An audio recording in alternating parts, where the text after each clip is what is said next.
Welcome, everybody. We are finally here. The sales certification is about to begin. So we're excited to have you. I won't go into all the history of what it took to build this thing, but just know we've trained tens of thousands of people in sales at this point. And so we learned a lot, and we went through every training, went through every course, been on thousands and thousands of calls myself. Our processes have built hundreds and sold hundreds of millions of dollars at this point, and people all over the world are using it. So the debate is over. It's not whether or not this works. It's how can we make this work the fastest for you? And that's why we created the sales certification. It's a way to help you learn this in a way more efficient way. Because I'll be honest, a few years ago, you kind of had to sort through like these 90-minute videos, and you'd take your favorite 10 things from that video and kind of form it yourself. But now we've really distilled everything down into here's exactly what you need to do to get from good at sales to excellent at sales in the shortest amount of time. So how do we do it? Well, think of the number 4 and think of the 4 stages. The first is sales mindset, philosophy, stuff that you might feel you already have down, but I promise you there's a couple unique things there that could shift some things for you to help you learn more quickly. So after the sales framework, you're going to go into the next stage, which is after the sales mindset videos, you're going to go to sales framework. What's inside of that? It's going to show you the exact stages of a call, the exact questions that we recommend you to have at each stage of your call. But more importantly than the questions is the why behind those questions. We're going to give you analysis and the history behind why each question works so that you can pivot on a call. And if you need to re-ask questions, you can do that. If you need to do anything like shift things around, because our conversation is always exactly linear, of course not. They're going to move around. So you have to understand why your questions are there so that you can be a little bit more what we call dynamic. I said there's 4 stages. First stage was mindset. Second stage is the framework. But at the end of the call, sometimes we get concerns, comments, questions, also known as objections. So we're giving you, and on top of all this, a full objection handling course. That'll be inside. And then fourth and finally, the main thing, the reason you're here is sales certification. That's the 4th section, the actual certification. Now what we did is we started noticing themes. Now, anyone would, right? After helping over 10,000 people, you're going to start noticing patterns. And the truth is, this is what happened. There was like some people on day 1 saying, I watched a few videos, boom, overnight, I'm closing more. I was able to use what you taught me, I got it. But other people would take them 5 weeks, and someone else would take them 10 weeks. So we said, how do we get everyone to learn this stuff as fast as possible? Now, it turns out the patterns we were noticing were all the same. There's only about 15 situations that happen on a sales call that people are commonly getting stuck at. So we decided to build those 15 situations and quiz you on them. So on the sales certification, you'll see the 15 most common situations, why you should respond the way you should respond, an exact example of us doing those conversations. And then after that, the really cool part is you're going to actually be able to get quizzed yourself. And it's not just a written quiz. We're going to be able to hear your voice, see the pausing, the tonality, the empathy, all those things that we're going to train you on. You'll know exactly what we expect, so it'll be very easy to follow. But if you could follow it, now you pass the quiz. Because as you know, sales isn't just do I know the answer on a written piece of paper. It's can I perform it? So this is a real certification where it's not just some badge that you get just for taking and signing up. You actually have to pass the certification. The good news is you're going to get support from the coaches and we're going to help you with it. Now, on top of it, there's a bunch of other bonus things that you're going to find, like sales drills and exercises and much more. But that's going to give you all the tools you need to succeed. We're excited to have you and welcome. All right, let's have some fun. Now, here's going to be 7 secrets of sales that I promised you. There's going to be things on this video you have absolutely never seen. One, mostly because we created it over not just decades of actually going out there. We've created, over $100 million using this exact framework, but I've been on 4,500 sales calls. Of course, you're going to learn a few things. Now, I think the more exciting part is our program now has helped over 10,000 people learn sales over the last just 3 years. And so we actually started seeing the patterns of people who are more successful and the people who, went through the program, but did not get the results that the top people were getting. So we had to naturally ask ourselves, like, well, what could we do better? Now, what we realized is, number one, we're living in the TikTok brain world. Your focus is not what it used to be. And because of that, sometimes you might hear the right thing, but it might take you 10 times to hear it. So we decided to make this video. So instead of it taking you 8 weeks to learn all the top stuff, it's going to take you about 27 minutes because that's how long this video is going to be. And if you could last 27 minutes in this world, I promise you, this will make a huge difference, not just on the impact that you'll have, the amount of enrollments you can get, right? Because you could get more signups. But ideally, if you get better at sales, you're actually better at just communication. You can de-escalate situations. It helps you in business. It helps you with your family, with your friends, with your spouse. And so I'm hoping to give you not just some tools that you can use, but some principles that will help you everywhere. So I promise everything I say will not be a waste of time. It's going to be really efficient. So I'm hoping to teach you, things that took years and years to kind of dial down in a very simple way.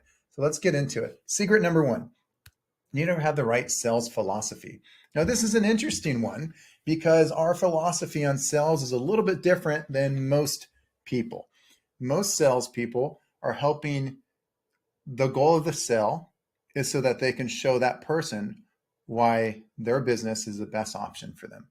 And that's not the best way to do sales, right? Because we think about like, what is true sales anyways? Like, what does actual sales even mean? Well, a true sell is this. It's about getting someone who came up to the call and they were on the fence. They thought maybe I'd go with you guys, maybe I'd go with someone else. Or they thought, I don't know if I want to sign up, maybe I'll sign up in a few months. Or I just want to get information. And you get that person who thinks they're just here for information. I just want to see what you guys are about. I don't make decisions on the spot. They started as that person. And by the end of the call, they signed up in that moment, that day, because you helped enroll them. You helped them realize this is an opportunity. So you rolled them in an opportunity. Now, how do you do that? Well, there's a few key things that we're going to go over today.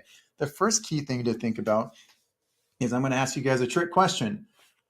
You know what you're selling better than anyone, right? You should know the ins and outs of your product. You should be the expert. Whether it's your own company or you're selling for a company, you should be the expert. So who has all the answers? Trick question. Even though we have the answers as the expert, it's not about what we know. It's about getting them to say things.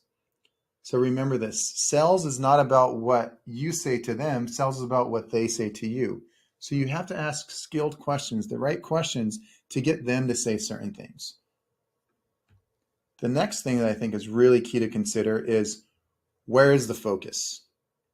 Now, a big mistake, and this is stuff you can find from Socratic level conversations. It's stuff you can find in therapy. A really common theme, but it's really missing in most sales. Somehow most sales coaches have forgotten this, but you should not be asking questions about yourself. You should not be talking about yourself.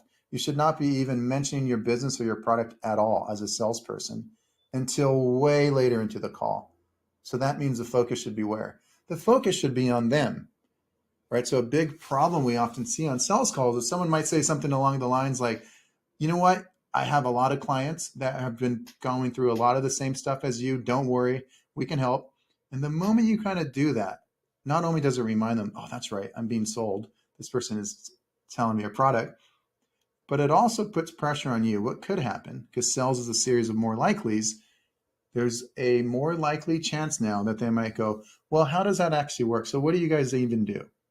Or they might say, well, are you guys, like certified, or do you guys have systems that do this? Now, how do you guys handle this situation? And all the questions now about you and your product, which might happen later in the call, but if it happens too early, you don't have enough leverage to stand on to really handle those concerns. Why? Well, you don't know what their problems are yet. You don't know what their goals are yet. You don't know the type of person they are yet. And so you really want to build all of that up first, so that by the time you present your product, you know exactly the way to present it. Because the product should be presented dynamically in a way that lands for that person. You shouldn't just be reading the same exact presentation to everyone. It should, fit for that person. And so you can't possibly do that too early, which means you have to make sure the focus is on the right person, which is them. Who has all the answers? They have the answer. So you have to get things out of them. Where's the focus? It's on them and why they might potentially want help now, what they might be looking for, what they might be experiencing, what that feels like. Those questions should be about them, not about you yet. All right. The next one is possibly the most important, which is mastering your state. And by the way, the order that we're going over is actually the correct order. These 7 secrets are going to be in an order that makes sense. And you guys will see at the end of this video why. But can 2 people have the same sales script and get way different results? Of course they can. You guys have seen it in your own companies. You've seen it all your life. 2 people can get the same information.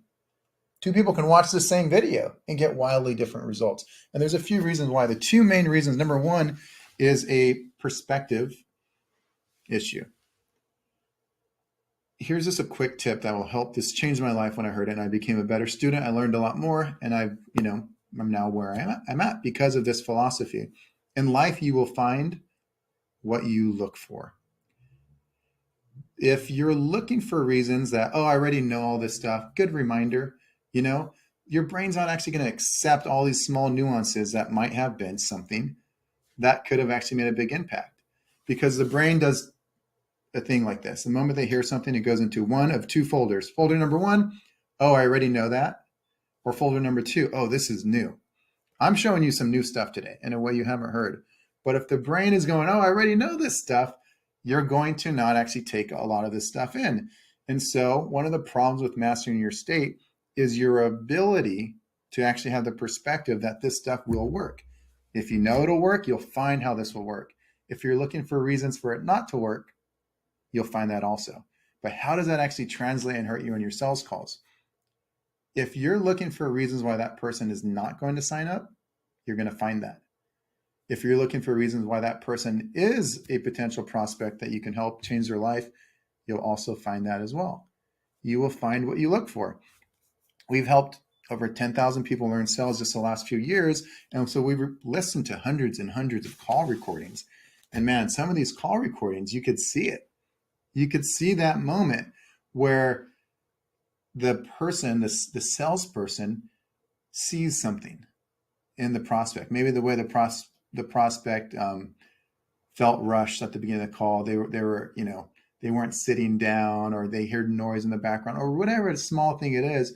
And the salesperson goes, oh, they're not taking this seriously. They're not a good qualified person. You're going to find that. If you're looking for reasons that they're not going to sign up, you'll find it. So let's go into mastering your state. Just a couple things. Number 1 is really having true presence. What does that actually mean? True presence is actually stepping into someone's world. When you actually get there, you're on the call and the focus is on them, but you're there. You're actually listening, truly listening, not thinking about the next question on your script, but actually listening. We've seen so many of these call recordings where we're doing a Zoom call. There might be 50 people on a Zoom call, and someone goes, hey, Eli, can you watch this call? What happened here? And when we watch a recording, it's obvious to most people, but these small little nuances that might happen. Here's what might happen. I mean, I've seen this exact thing happen. Someone asks a good question on a sales call, because it's a question on their script, like, what are you experiencing around X? And now someone might say, the real frustrating part, and I feel lost here, is I've been experiencing Y. A good answer. And the salesperson makes a mistake. What do? They go right to the next question. And they go, okay, when you say you've been experiencing Y, how long have you been experiencing Y for? Maybe it's a good question. Duration questions are good questions, but they just said they felt lost. They felt stuck. They felt unsure.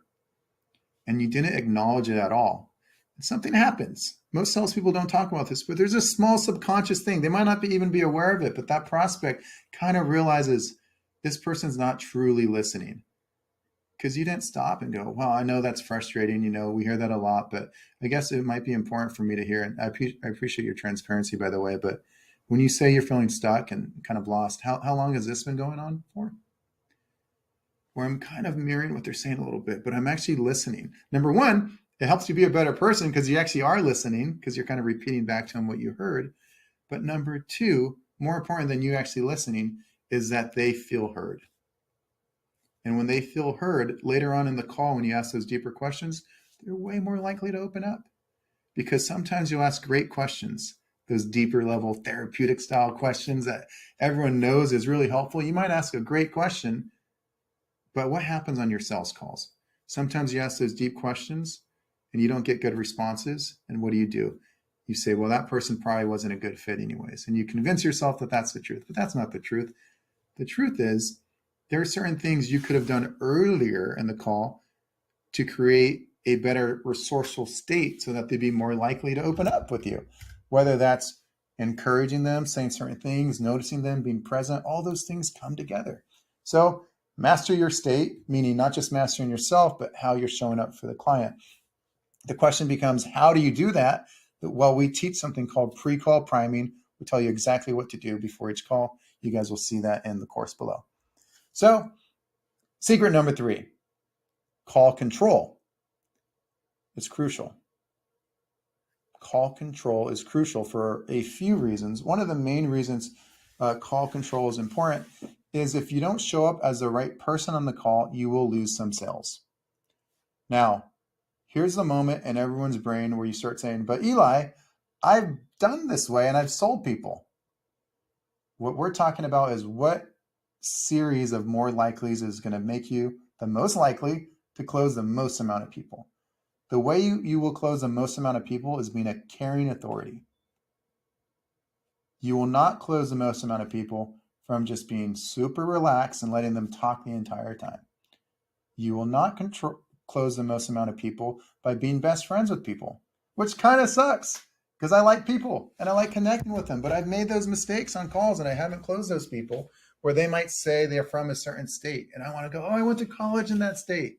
Or they might say something about a city and I want to say, oh, I've been to that city. You know, or you're just talking and you're really being best friends with them and you click and there's amazing rapport and you guys feel like best friends. And just like best friends, they're being comfortable. And so they just say, you know what, this has been super helpful. I really enjoyed this call. I don't really like to make decisions on the spot though. So can you hit me up and maybe send me a text or email? You're going to get those people unless you show up the right way.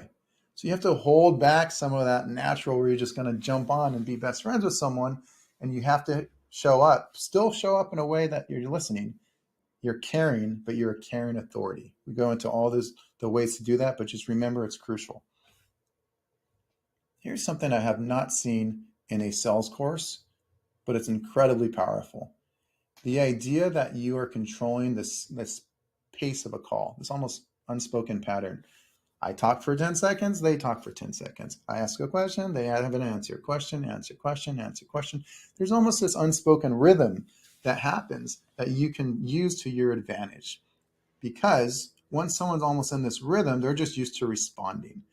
And so I was on a call recently where this lady, I jumped on an account for a friend and I wanted to show them here. I'll just do a couple calls to show you guys how this, how it works. You guys will get the call recordings and then I'll build a sales team so they can use that as like the standard. They threw me on a call with this person that totally did not even want to be on the call. She was kind of forced to be on the call. She forgot about it. We get on the call. I'm on Zoom. I'm sitting here. I'm ready to, potentially help this person buy this product. But what happens? This girl is on her phone. She's walking around outside. She totally forgot about it. She goes, oh, you know what? I have a few minutes. Yeah, I can talk. Sorry, I totally forgot about this. It was one of those calls. But remember, my state was, I had the right intention. I was in the right state. So I wasn't looking for those as reasons why she wasn't going to sign up. Instead, I go, this is great. This is an opportunity for me to change someone's life. So I had a conversation with her. Now it gets worse. As soon as that call starts, what is this lady? And she was a very sweet lady, but what does she say? She goes, by the way, just for like full transparency, I'm not signing up for anything today. This was back in like May, by the way. She goes, it's probably late September is a time where I might be interested in some programs. I'm just kind of getting information today. Just want to be upfront with you about it. That's what she said. So I asked the right questions. I stuck to this framework that you guys will see in a moment. And I kind of just took her down the series of questions, but I was controlling the what? I was controlling the pace and the pattern. I'd ask the question. She would answer the question. Next question, next question, next question, next question. All of a sudden, she's just used to answering questions. And then I asked the deeper questions, like, what's the reason behind wanting that? And she went deeper. And I said, well, what will that mean to you? And she went deeper. And we got to this bigger thing where we weren't talking about a product anymore or signing up for my program in next September or August or whatever it would be. We weren't talking about a product. Instead, we were talking about an identity. a better future for her, something that meant more. And then it was question 13 or question 14 or question 15. And all of a sudden I go, but why is that something that you want now though? And she goes, well, here's why I want it now. And she starts explaining to me the reason she wants this now. The same person who was just at the beginning of the call not wanting something till September, now she's talking about why she wants it now. How did that happen? Number one, the pace and pattern. Number two, I wasn't selling the product, I was selling a future. But that's an example of how important it is to have call control, because I was able to use the speed of the call, this rhythm a little bit, to get someone to who otherwise wasn't signing up today to become the person who would sign up today. And she paid in full. So that's a reason why you want to have call control.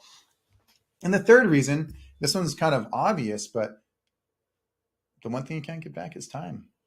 Time is money. So if you're having these 90-minute calls, that's could have been 40 minutes. You could have been more accurate with your time. But more importantly than saving that extra 50 minutes or so is something else. If someone has full call control and they've been talking over you, they've been talking for, say, 5 minutes, and you finally get a chance to ask a question, and you haven't had a moment to even come in, that means they probably said 10 amazing things, but now they finally take a break from talking. You go, oh, there's my window to come in, and you have to choose one thing to talk about, one question to clarify or go deeper with. But they talked about 10 things, so you missed all those opportunities. And so if you're only able to respond to 10%, you're not controlling the call. Call control is about controlling the pattern and the direction of the call. You need to guide them towards a path that you know. What is that path? It's a 6-stage framework. Look at that, landed as the next one. So what is a 6-stage framework? Again, sales is about a series of more likelies. There's a 6-stage framework that is the most likely framework for you to get the most amount of sales. Can you get sales without this framework? Of course. Is it the most likely chance? This is yes, the most likely chance if you follow this framework. Because you guys already know this, but you could ask the perfect question. Sometimes it lands, sometimes it doesn't. Why? Why does it sometimes it land, sometimes it doesn't? Well, because you're asking sometimes the perfect question at the wrong time. We always joke that this is like it's like sending the perfect Amazon package to the wrong address. It was the perfect thing, but it didn't land. It didn't work. It was ineffective. Why? Well, because you almost have to earn the right before you ask certain questions. You have to build it up correctly. It's kind of obvious, right? But if you work your way backwards and you think about the close, getting someone to enroll and sign up that day, you can't get them to enroll unless they first know what they're signing up for. So obviously, before the close has to be where you present your product. Now, how do you know what to present? Well, you have to know about what their goal is, because what is your product? Your product has to be presenting how you could get them to where they want to go. Boom. So that means solution and where they want to go has to be before the presentation of the product. So you shouldn't talk about yourself too early. But how can you know where they want to go if you don't know where they're at, right? Like the first thing you do when you get an Uber, they say, what's your current location? Because you need to know where someone's at so you can help them get to where they want to go, that gap. And so the problem has to become before that solution. So all this kind of makes sense when you work your way backwards and you kind of use that inverse thinking. We lay it all out for you. There's 6 stages of a call. We're going to give you those exact 6 stages. There's 3 to 6 crucial questions at each stage. We're going to show you what those exact questions are, show you variations of the questions, and more importantly, show you why those questions work, so that as you go through these questions, you're not just regurgitating someone else's script, but you know why that tool works. When you know the use of the tool, you're more likely to be able to use it in different ways and call upon it when you need it, right? It's a tool. But of course, as you start, you're going to learn the framework, and then you're going to learn, the script, and then eventually you're going to be able to make your own version of it. Just like when you learn music, you might start by singing someone else's song or playing basic chords, and then eventually you'll learn to make your own music. We're going to show you those things. All right, next secret, level 3 conversations. This is huge. This is the difference that makes a difference. And this is the thing most salespeople are missing. Most salespeople do not get to level 3, they get to level 2. So what are those levels? Well, level 1 is surface level. Hey, what do you want? I want to make more money. Or, hey, what are you looking for? I want to lose some weight. All those basic stuff. Hey, what can I help you with? I want to, I need some ads. Whatever you're selling, there's those basic surface level questions that are bound to happen.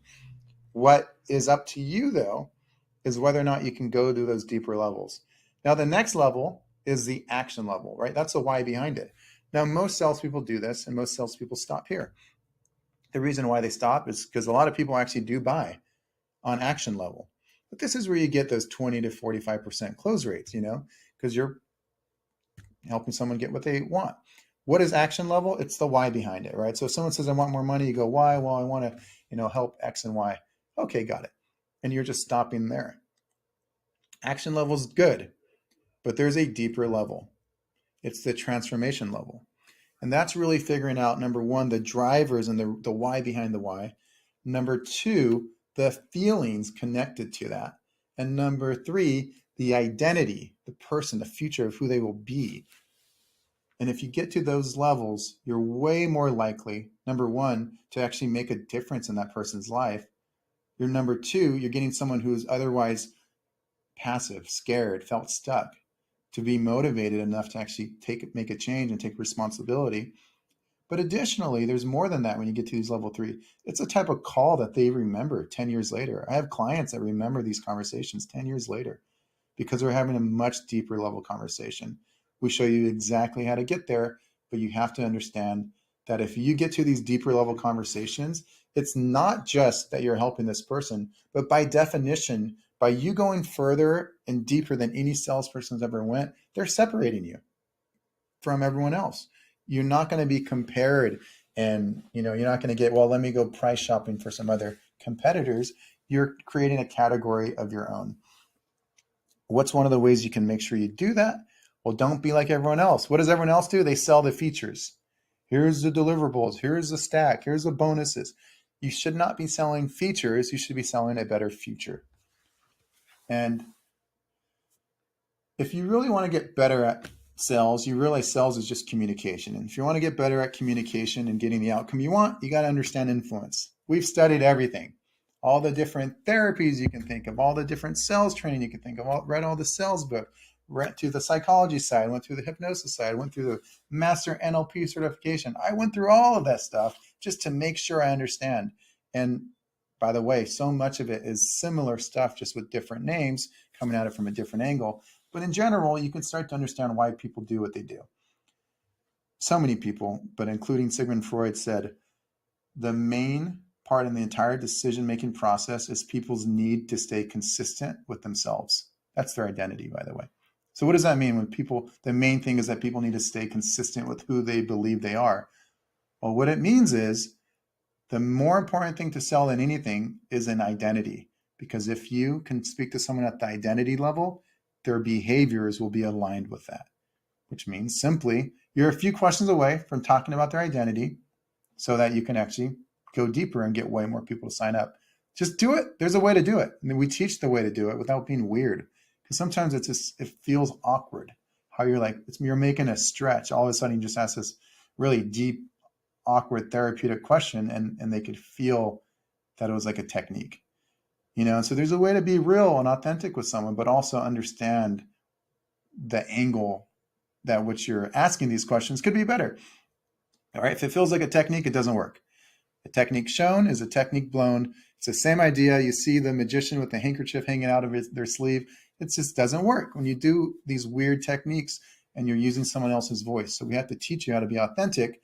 And when you combine your authentic self with proven strategies and understanding the way the human brain works, then we just help you use those strategies to be more of yourself with these people. Now, we went over a lot, but finally, let's close it out. And I appreciate you guys making it this long. I said it'd be 27 minutes. We're at 25 minutes. This is pretty good. I want to talk to you about just the end of the call. You're going to get some people that are stuck on a pattern, aren't you? This pattern of what? This pattern of, I don't make decisions on the spot. Some people are like that. Doesn't make them a bad person. That's just what happens. Many people have that mindset, that pattern. And so even if you do your part, sometimes you'll still get those people. Not always. I don't typically get many concerns or objections, but sometimes. So if it happens, your relationship to that is key. How you see that is key. Your philosophy and mindset around what objections is is key. You have to realize it's not them saying, here's why I don't want to sign up. So it can't be you saying, here's why you should sign up, and you guys are battling. You don't want to create this battle. Instead, you want to feel like you're on the same side of the table. You want to have something that we call an aligned adversary. So there's a really easy way that we do it, that we teach that. It's called the paid objection handling method. Super simple to follow. It's really 3 steps, 4 steps, if you want to talk about their side of things, but it's really 3 easy steps that make it really effective for you to impact more people's lives and overcome those concerns together so people are excited about it. So why does that work? Well, if you're on the same side of the table, you're kind of guiding someone to a result. But you also need to remember the best salespeople pre-handle objections. The best type of persuasion is persuasion. And so you might want to consider figuring out what those common objections are and then asking certain questions early in the call to prevent those from coming up in the first place. We call those belief seeds. So really easy because it's way easier to get someone to drive directly towards the destination instead of getting to the wrong destination, an objection, and making those U-turns. Those mental U-turns, it's harder for people to do it because the moment someone says something, they're trying to back up their own, support themselves, and they're backing up their own decision right there. And so to turn it around is a lot more difficult.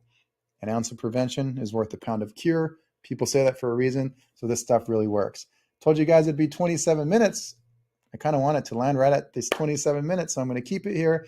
27 minutes of 7 secrets of sales. Instead of this taking you a decade to figure out, we have these small courses where you learn this quickly. But instead of hoping that all these landed in a course, I wanted to put it all in one video for you guys. I appreciate you all. Love you all. Bye-bye. Here it is, pre-call priming. One of these things that I've always done before my calls. It really helps put me in the right state. And it's something I've never seen another sales program do, but it's incredibly powerful. Many of our students do it, and it puts you in the right state. So in this call, before I go into the exact script and give you guys exact examples, I think we need to know why it's so important to have what we call priming. Mr. Wild, can you give us some color? You know, I've done thousands of presentations, thousands of calls, and, you know, my mentor, of course, Tony Robbins, I would ask him some of the things that he would do before. And this is so critically important, as the other Eli has said. Nobody else teaches this, but there's 4 things that I would focus on before every single call. And as we have a repeated tenet throughout this program is leaders go first. You cannot give something, you know, that you don't have. And so I thought to myself, what do I want out of this call? And there's 4 things that I focused on before every single call to put me in the right state of mind and emotion of leadership, to connect me to myself, to the call, to what generally is going to happen. And so I would create that vision. I would see it as already done. The 4 things that I would focus on are: 1, my beliefs. What do I believe about myself, about these people? What do I believe about my offer? What do I believe about their ability to do it? And so I get myself in a state of belief, of certainty about what's going to happen. And when you go into any conversation and you feel uncertain, well, that's going to show up in the call. And so a great way to feel certain is to do this pre-priming, where you've got a vision of where it's going to go. So you've already seen it in your mind. You've created an internal reference that you can draw from, and you have something to anchor to. You're not just hoping that you show up as your best. So what do I need to believe? That was always number 1. Second was my physiology. And, you know, before I did this call with you, I'm thinking about you watching this. I'm thinking about the impact this is going to have on your life. And it generates an energy inside of me of really feeling good. So along with physiology, you want to make sure you're hydrated. If you've been sitting all day, move around a little bit. If you feel terrible, it doesn't matter how skilled you are, how great the script is, but it's going to come across in your voice if you're not in a good physiology. So now you've got a belief, a feeling of certainty that you bring to the call. You've got some energy in your body, but if you don't want to direct that somewhere, you're going to be all over the place. So the 3rd thing is a clear outcome. What is the target? And so we talk a lot about getting results, but all results, all actions are preceded by thoughts and feelings. So I start thinking to myself, what is my outcome for this call? And I see it as done. Talking through it, as we're about to show you, the actual process for it is absolutely key. And the 4th bonus thing that I would focus on is rapport. On your calls, whether you're speaking at an event, whether you're on the phone selling, people talk a lot about rapport. And rapport is powerful. Rapport is very, very important. But again, leaders go first. And so instead of trying to have this long conversation at the beginning about cats and dogs and that time you went to Wisconsin trying to find commonality, leaders go first. So I think to myself, what do I like about these people? What do I genuinely appreciate about these people? And so it put me in a state where I'm genuinely excited to talk to them. This person has some problems and they're willing to have a conversation about it. I respect them. And now it makes me show up in a different state before the call, as opposed to doing another call or focused on the 1,000 things that are on your desk, on your screen top, in your life. I think about, why am I excited for this? So we got belief, we got physiology, we got a clear outcome. As Napoleon Hill would call it, definiteness of purpose. And so when you have a clear purpose, something energetically inside of you shifts. And then I take all of that into, what am I excited to talk to these people for? So that's all conceptual.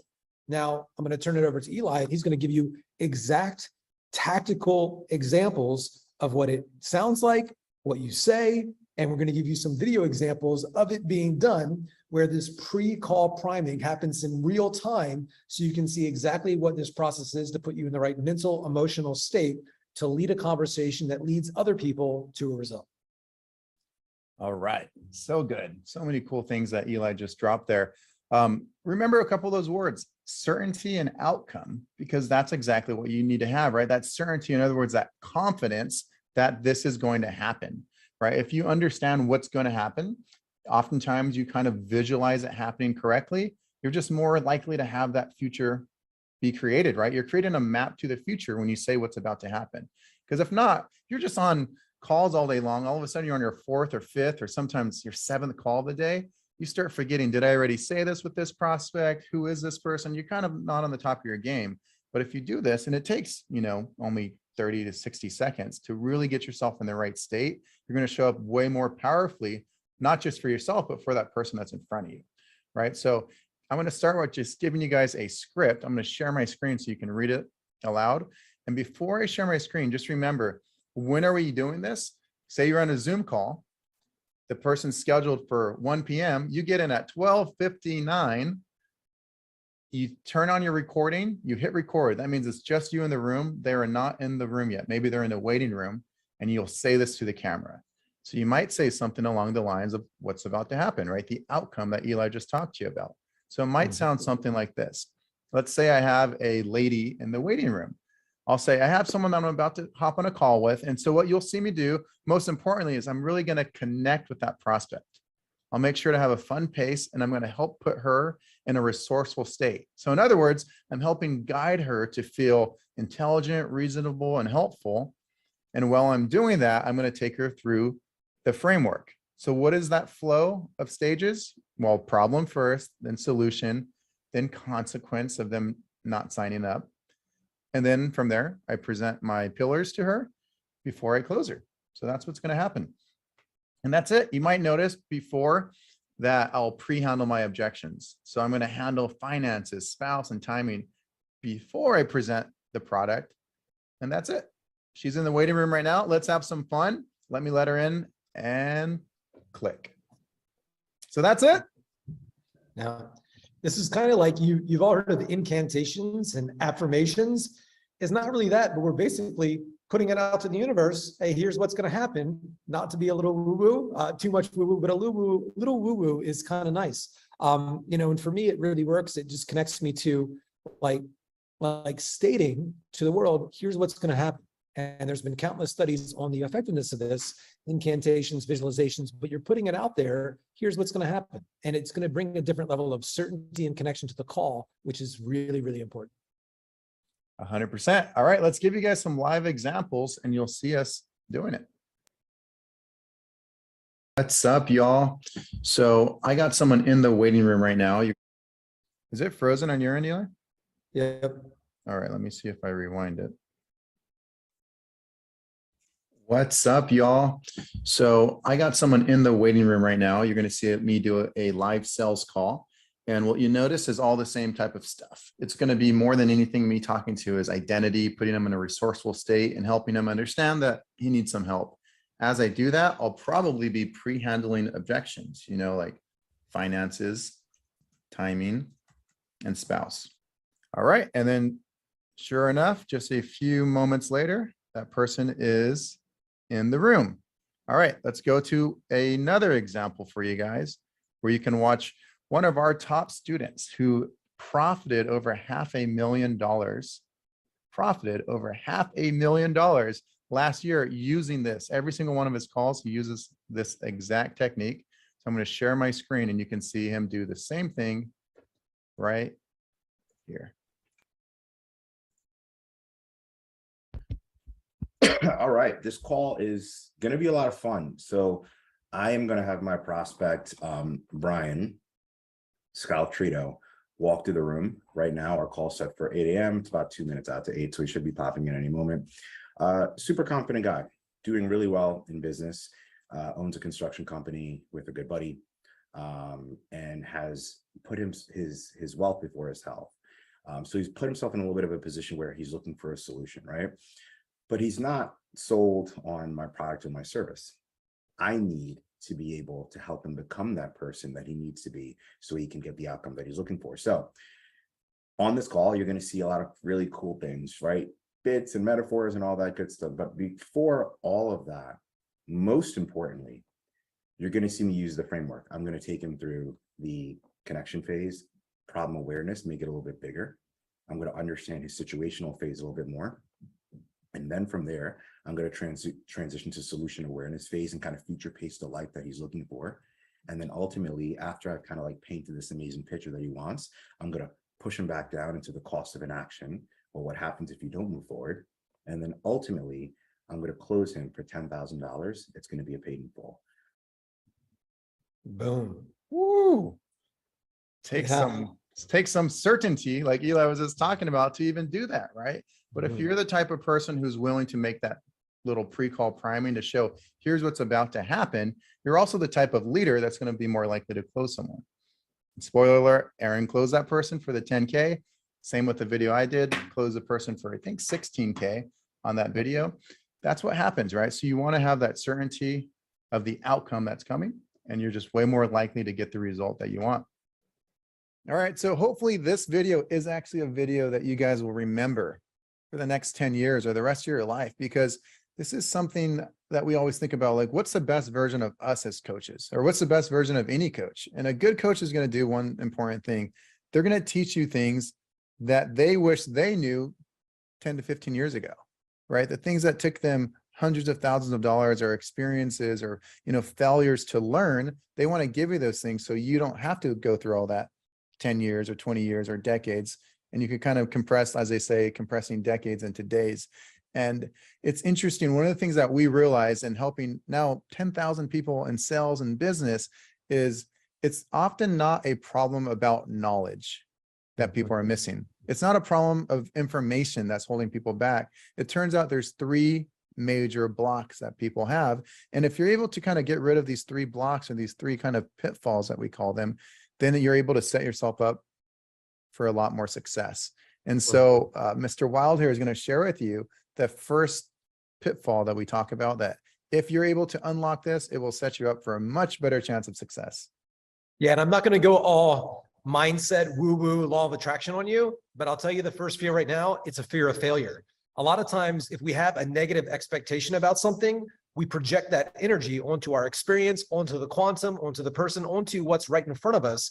And a fear of failing internally often manifests itself in low certainty, low confidence, and that vibe that we put out, the prospect picks up on, and so if we're uncertain in selling, they're going to be uncertain about buying.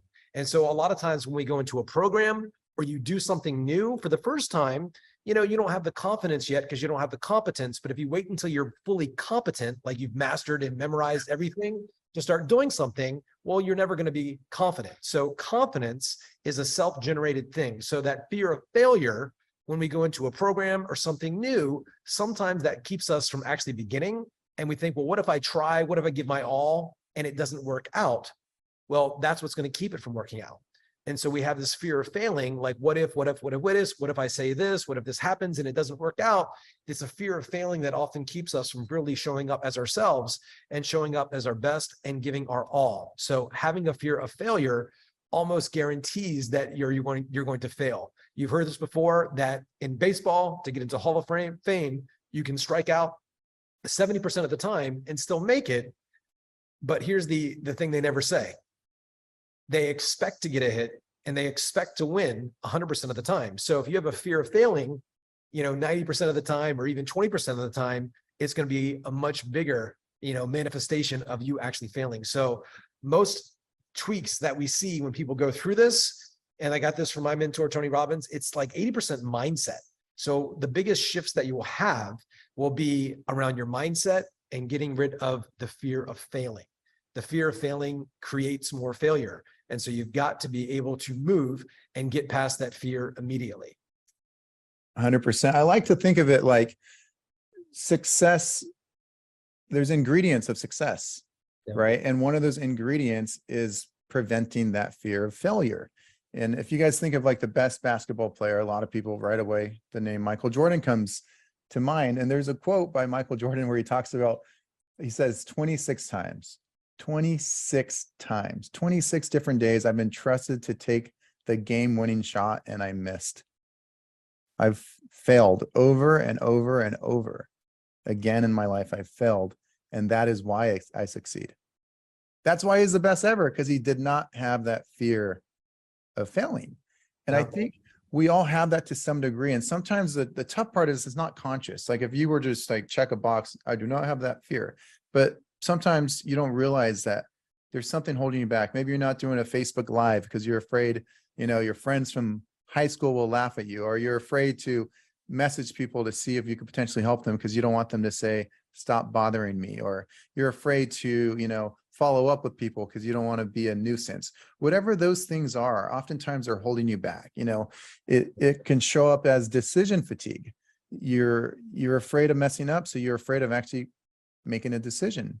It can show up as the comparison trap, where you're looking at other people and you go, well, they're not as qualified and they're doing better than me, so I better make sure when I actually do launch my product, it does even better than them. And these are all fears of failure. They all fall under that umbrella. And so if you're able to remove all the fears of failure, you're in a really good spot. But the interesting part, and you guys might guess, the next one that Eli will talk about is the fear of winning. And it's actually more common than you think. Eli, can you touch on that? Yeah, fear of winning. Like what happens if I actually do succeed? I put this out there and then I've got this imposter syndrome. Like people find out that I'm actually not that good. What if I get all this attention and I'm expected to perform at this high level all of the time, and then I let people down? So it's like fear of failure kind of comes back in there. But before people can even have the opportunity to fail or to win, they've got this fear of failure, and then they just go out there. And if you follow the framework, you're going to win. But then people start doubting themselves. What if it was only because of the framework? What if I'm not that good? What if something comes up and they have this fear of having the spotlight on them and all this attention that they never even really go for it? They're like, well, I'm going to be found out. So this fear of winning, like this idea of responsibility, of significance, of attention, will often keep people from really wanting to shine. And we want you to shine here. So got to get rid of that fear of winning. Yeah, one of the things we laugh about is we'll do one-on-one coaching, business coaching, and sales coaching with a lot of our clients. And it's not the product that's holding them back. It's not a shortage of leads. It's not a sales skill that's holding them back. There's something holding them back about, they kind of create this story in their mind that they don't want to be one of those people on TV, or they don't want to be one of those yacht guys, or they don't want to be one of those, say, rich people, because rich people are X. And they kind of create these labels where they're protecting themselves, is really what it is. They have this, some people call it success and anxiety. They have anxiety about having success. And so you actually don't put yourself out there a little bit for that reason. Maybe the truth is they don't feel they deserve that money. But either way, fear of failure and fear of winning, if you're able to remove those two things, you're going to be in a great spot. But there's still one final spot, one final pitfall that holds people back. And that is the fear of moving now. And I think, in my opinion, this is the biggest one, because Eli will touch on this, but we've seen so many successful people that have done better. They've done better than people that were more talented than them. The most talented people are not always the most successful. We know so many talented people who we thought were going to be this next person, this next millionaire, and they never really pulled the trigger. Something held them back. because they were always going to do it after this next certification, or they're going to do it next year after this next event, or they're going to do it when they get to this new location. There was always something that held them back from moving now. But all the top entrepreneurs, they move now. They have this, they say success loves speed. Eli, can you give some color and close us out on the power of moving now? Yeah, key here, just to have ingrained in your brain, tattoo on your arm, speed of implementation.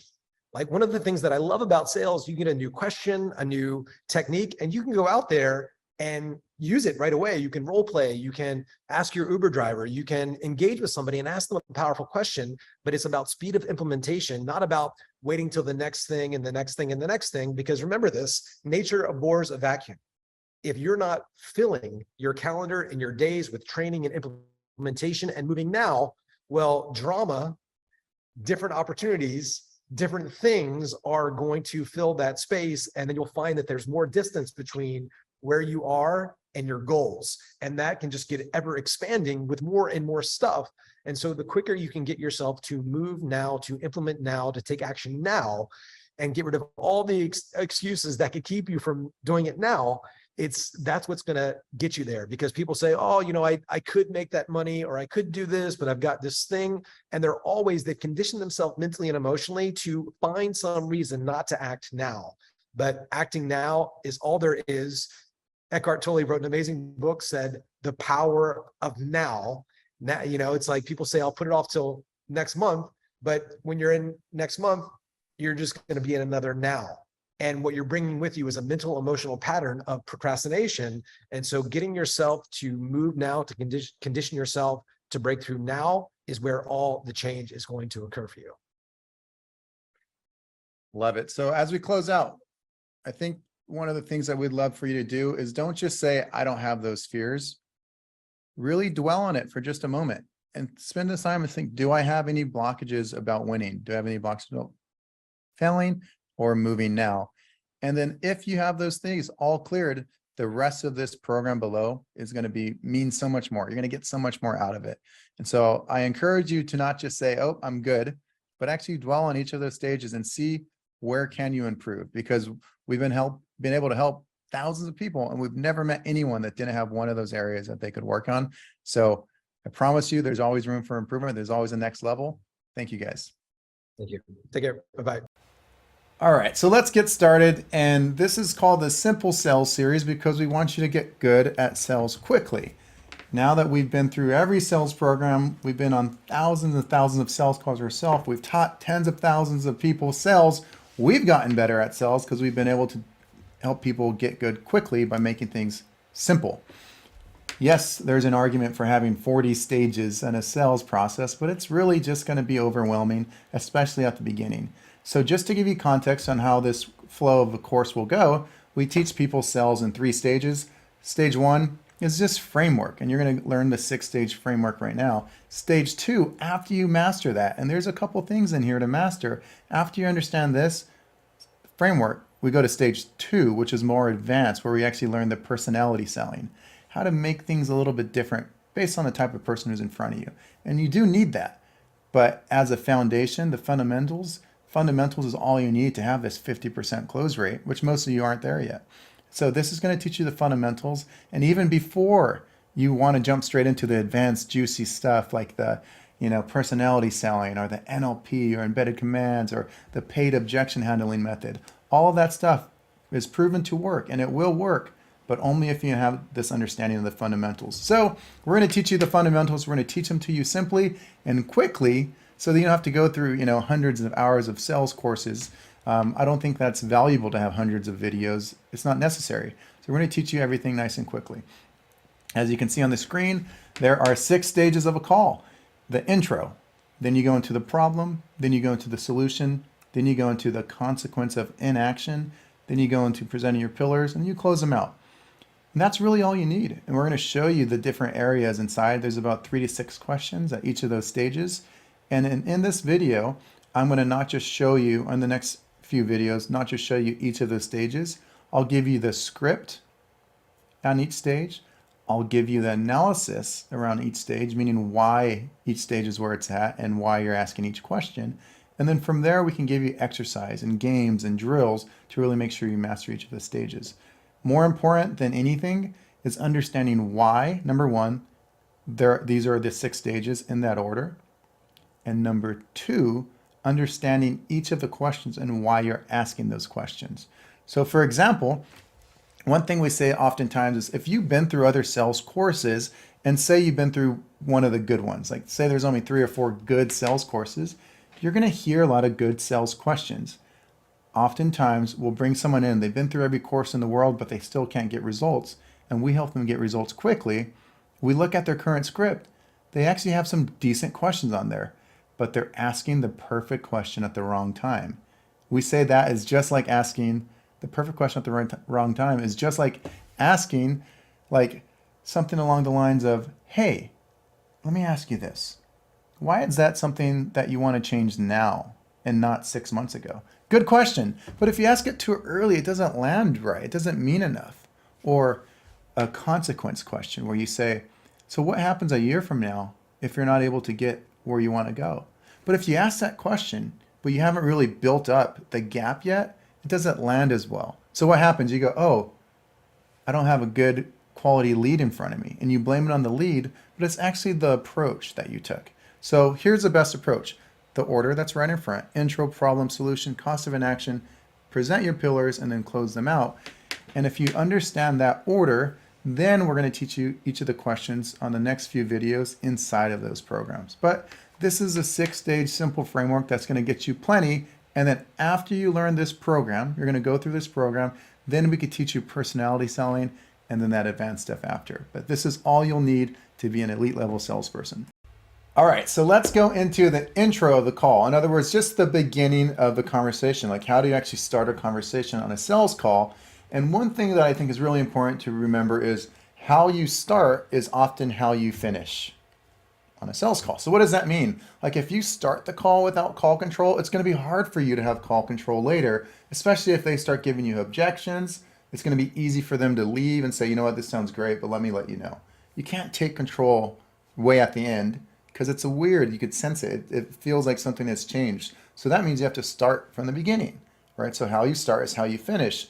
And now how should you start? Well, let's work our way backwards. Think about a sales call, the ones that went well and the ones that didn't go well.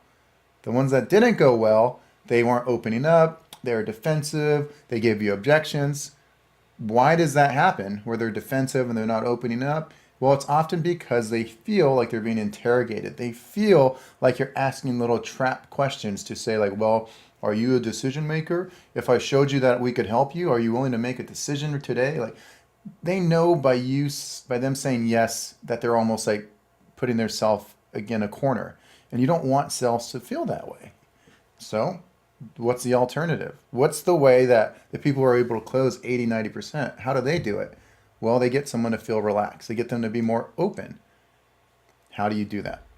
You need it to feel conversational. And remember that word, feel. It needs to feel conversational. And so in a moment, I'm going to give you the exact script. But what does that mean? It needs to feel conversational. Conversations are kind of back and forth. So you want them to be open. You want them to explain problems at a deeper level. You want them to be vulnerable. You want them not to be afraid to tell you the real reasons that they need you. But they're not going to do that if they feel judged by you. So you really want to create a conversational start to the call. I think as I show you an example, this is going to open up a really good kind of window to different ideas for you guys. But one of the most important things to think about as you start the call is the word each other. And here's what I mean by that. In the script, I might start the call with, and just so you know, we kind of just ask each other some questions. And if everything sounds good, then we can kind of go over some options at the end. Does that sound good? That's all we're really saying. I'll do it again. Yeah, so just to kind of give you some context, really what this is just a conversation where we ask each other some questions. And then if everything sounds good, we could go over some options at the end. Is that okay? Notice a couple things. We're just going to ask each other some questions. And if everything sounds good, then we go over some options at the end. Does that sound good? Is that okay? We're going to ask each other some questions. It feels like a conversation. And so because they feel like it's just a conversation like they have with their friends, they're way more likely to open up. Instead of the alternative, what do most of salespeople do and most sales coaches have done who haven't made tens of million dollars, who haven't been on 5,000 sales calls? What do the inexperienced sales coaches teach? All right, so just so you know, the way this call is going to go is I allocated 45 minutes in which I'm going to ask you a series of questions, which is going to allow me to know whether or not we can help you. If we can help you, I'm going to then make an offer where I'd like you to make a decision today. If we can't help you, this is when I'm going to ask you to let me make a recommendation while I'll put you in the right direction. Does that sound like a fair use of our time for the next 45 minutes, John? It's like, come on, you sound like a robot. You sound so scripted. It doesn't feel like a normal conversation. It feels like you're being sold. And the moment it feels like you're being sold, they see you different. They go, oh, that's a salesperson. They're wearing their salesperson uniform. I need to put on my prospect uniform and be really defensive and not open up and tell them, let me think about it. I don't make decisions on the spot. And so you're actually triggering objections just from the way you start the call. So make it conversational. Remember the words each other because it sounds like a conversation.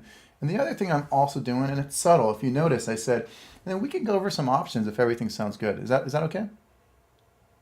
Just go over options. People like options. I'm not saying, and then we can go over how this program can absolutely change your life. It's too extreme. They don't feel like they even want to sign up. Most people don't even want to sign up right away. And so by you saying, and at the end of the call, I'm going to show you how this is going to change your life, they're going to start becoming defensive already. And so, one final time. So yeah, typically we just kind of ask each other some questions, and if everything sounds good, we can go over some options. Is that okay? Yeah, that's okay. Cool. And the next question might sound something, and this is just a tip of the spear question. You just need to open up and to get the conversation going about why they're here. Is you could ask something along the lines of like, so on it, I know you kind of filled out that form to kind of book a call. What initially kind of caught your interest? Or just so I have some context, what initially made you interested in our program in the first place? I'm curious. Just to get the conversation started. That's all you really need to do. And then from there, we'll show you how we transition into the problem stage. And that's really where the sale is made. At this point, here's a couple things you need to remember about the intro of the call. Number one, it's conversational. If you guys can remember 3 C's, you'll be better at the intro of the call than like 95% of salespeople. First is it's conversational. That's C number 1. Second is you have call control. Why do you need to have control? And what do I mean by control? Well, number 1, you're controlling the speed of the call, where you're the one asking questions. So it's I go, they go. I ask, they answer. I ask, they answer. It's almost like a rhythm that we'll talk about later on. So it's not just that it's conversational. It feels conversational, rather. You're the only one asking questions. So you have call control. And the final part is you need to make sure you have confidence. Where does confidence come from? Well, number 1, knowing that you can help them. So you're showing up as this caring authority. But number 2, you actually have confidence that your program is this vehicle that can change someone's life. And so you don't need to chase after people. People come to you, right? If you're selling a car, they come to you typically, right? And so that angle in which you're kind of getting them to tell you why they could potentially use your help is a very important angle. And so the third C, besides conversation, besides call control, is confidence. So here's what I do not want you to do. I don't want you to go, hey, Jessica, can you hear me okay? Oh, you can? Okay, cool. So first off, how's it going? Oh yeah, is it cold where you're at? And it's just like this obvious, you're trying to be nice, but you're trying to also build rapport stage, which is such an inauthentic thing. And it's just like this weird transition from, okay, are you cool if we get into the call now? And just from the beginning, you don't have enough of that authority and you wonder why you're getting objections at the end. Well, it's because of the way you're starting, right? How you start is how you finish. As a recap, make the call conversational. Keep it chill, keep it relaxed, and don't make them feel threatened. Number 2, you're in call control. And number 3, show up with confidence. And that alone is such a good start that you'll be able to change a lot more people's lives.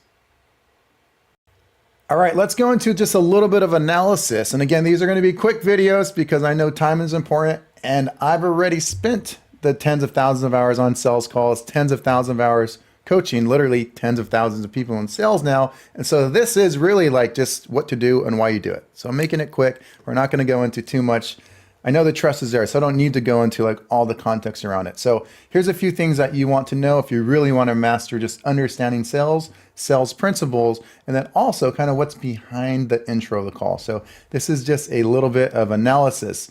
What I want to show you today is the importance of pace, direction, and then the word called openness, or just kind of putting people in a state that they're more likely to sign up.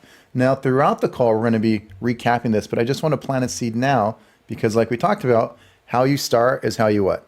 How you start is how you finish. And so the first thing to think about is the word pace. What does that mean? Pacing. You want to kind of control the speed or the pattern or the pace of a call.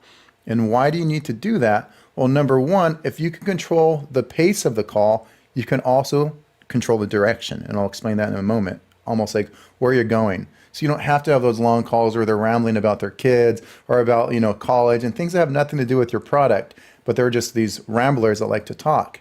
Or even worse, the people who just get on a call because it's like a free therapy session and they say that was great, really refreshing, but I'm just not someone who makes a decision on the spot. We don't want that. We want to make sure we're pacing them. And so if you pace them correctly, you're in control of the call. And so what does that mean? There's like this pattern in which like I speak, they speak, but I'm also the one asking questions, so they're the one answering. And the better you get at jumping in and kind of controlling that next question at the time that you want that next question to go, the easier it is to speed up the call. So one, you save money, but two, when you're on these 90-minute long calls, oftentimes the fatigued mind rarely buys. It's too long. You weren't accurate enough. They have too much control themselves because they've been rambling. It's too easy for them to kind of leave and say, let me think about it. So you want to have the pace. A second reason why pace is so important is once you get someone in this almost like this, you could call it whatever you want, this question answering mode. And I'm almost thinking of I've studied the NLP, I've studied the hypnosis, I've studied the psychology, I've studied the neuroscience, but there's almost like this pattern that's unconscious. Some people call it a trance, but there's this like mode where people are just in question answering mode and they've answered so many questions at this point, they're just going to answer that 15th question or that 18th question because they're in question answering mode. And why am I saying that? Well, I remember I was on a call only about 6 months ago, and this was, say May. And I remember at the beginning of the call, the person tells me, hey, Eli, just for context, I'm not going to be doing anything today. I'm just kind of getting my ducks in a row still. And then in August or so, 3 months from now, I'm going to potentially figure out where I want to go next and maybe purchase a course. So I just want to get information. That person said that at the beginning of the call, but I still closed her paid in full because I was pacing her and I was asking all these questions. And she was used to answering questions. And by the time I got to that question where I kind of set it up and asked her kind of, what's your kind of bigger goal? And she told me, well, I want this and that. And I go, I'm curious, have you always liked that type of thing? Or is this like a new thing? She's like, no, I've always liked that. I go, but I'm trying to figure out, why is this something that you want now and not, and then I drop that. Why is this something that you want now? She forgot just 15 minutes before she told me she doesn't want it now. She wants it in August. But because I structured the question and I set it up, in just a moment, you'll see the setups because the order matters. Because the order was so deliberate, I kind of held her hand down this path. What she ended up saying is, I have this big goal. I do this for other people. And I'll explain all this later. I have a desire to change. That's important. And I asked her kind of, have you always kind of had that mindset? She said, yes. And I go, but why is it something you want now? And all of a sudden she's telling me why she wants to sign up today. How am I able to do that? Well, it's because I'm kind of controlling the pace. And the second part of the three things I'm going over today is the direction, right? I know the best questions to ask, but the biggest mistake that we see, because we've had people that have been through 10 different sales programs, they come through ours and they get better more quickly. And they learn things that they weren't able to learn in all these other tens of thousands of dollars worth of programs they bought. Why? It's because so many programs have good questions, but they ask them at the wrong time, right? We've said that before. It's like sending the perfect Amazon package to the wrong address. You could have the perfect question, but you drop it at the wrong time or the wrong place, and it doesn't work. It's ineffective. So the order of the questions matter. The pace gives you control of not just the direction of the call, but the speed of the call. So that's just a little bit of analysis that not a lot of coaches will teach you, but it is something that is key because now you are in control and you're able to step in. How else can you step in besides just having good questions at a good pace? Even something as small as someone going 6 or 7 sentences without you talking, that's not a good thing. And it's counterintuitive because many people, after they learned a little bit of sales, they think the more that person talks, good. And there's some truth to that, but they have to be speaking on your terms, right? So even something as small as someone's talking and they go, one of the things about me is I've actually been in this industry for 15 years. The moment they say something, they're going to keep talking. You could just say, have you really? And they go, yeah, 15 years. And they go, yep. Okay, so you've been in the industry for 15 years and then you ask the next question, but it's still now on my terms. Because I'm like, okay, so it's been 15 years. Or someone goes, yeah, it's, I have the 2 kids. And so you said 2 kids? They go, yeah. How old are they? 10 and 6. Okay. And so with its 2 kids, does that kind of take away some of your X so that you can do Y? And now I'm asking the questions. I'm in control. Because I have that control early, they're still going to open up and tell me the same things. But when I need to redirect them back onto the call or wherever I want to take them next, it's easy. Instead of them been rambling for 10 sentences, they've been talking for 5 minutes, and it's hard for you to find that space to get in. You don't have call control. That's why. I start the call with good questions under my terms, and so it's easy for me to still go very deep. Again, these are people that remember these calls 10 years later. It's a big shift that happens in them, but it's because I was able to have that authority and that control. And you do it in a non-judgmental way. You just understand, what sales is. And the final thing, as we do analysis on this part, and hopefully you guys are seeing how key these things are. It's crucial. It's the things most salespeople are missing, those things I just spoke about. The other part is this idea of creating openness. You can't close something that's not open. So you have to create openness first. You need them to be open so that you can close them at the end. And I often will see people missing the mark on sales calls. The analysis I really want you to remember is there's moments on these calls where someone's opened up to you and you don't encourage it. You could see they're struggling. I was just doing a call review because some of the people do one-on-ones with me, and we listen to their calls and we watch their Zoom call. And this nice gentleman, he's a great guy, good salesperson, knows a lot of skills, great dude, asks a great question. Salesperson asks a great question. The prospect, you could tell, was struggling about whether or not he should say it because it was an emotional thing, and this man wasn't an emotional man, and he didn't want to be vulnerable. But it worked, and he opened up. And you could see the man right before he said something that was really dear to his heart. He kind of bites his lips for a second. And he's kind of almost holding it back. Then he looks around for a little bit as if he's considering not saying anything at all. And then he goes, you know what? And then he opened up his heart a little bit to the salesperson and said something. And the salesperson was a good dude, but forgot to really connect with that person and just jumped to the next question. And he goes, and now is that a big enough why for you to really make a change? And it was like a good sales question, but not the right time, like we talked about. And instead, he could have created more openness by saying, first of all, John, I just really appreciate you sharing that. I know it's not easy, but we've heard similar things in the past. So anyone would feel what you felt in that moment. And at least you kind of know what you've been through and where you're at, because the people who know where they're at and where they want to go, we can help. So I appreciate that, man, but it's never easy. One thing for me, those type of conversations are doing what? The man was just vulnerable. He opened up. He said something that he's not normally going to say. He was transparent and vulnerable. And you have to be like, thank you for sharing that. Really helpful. By you doing that, we can actually provide more, like encouraging that openness.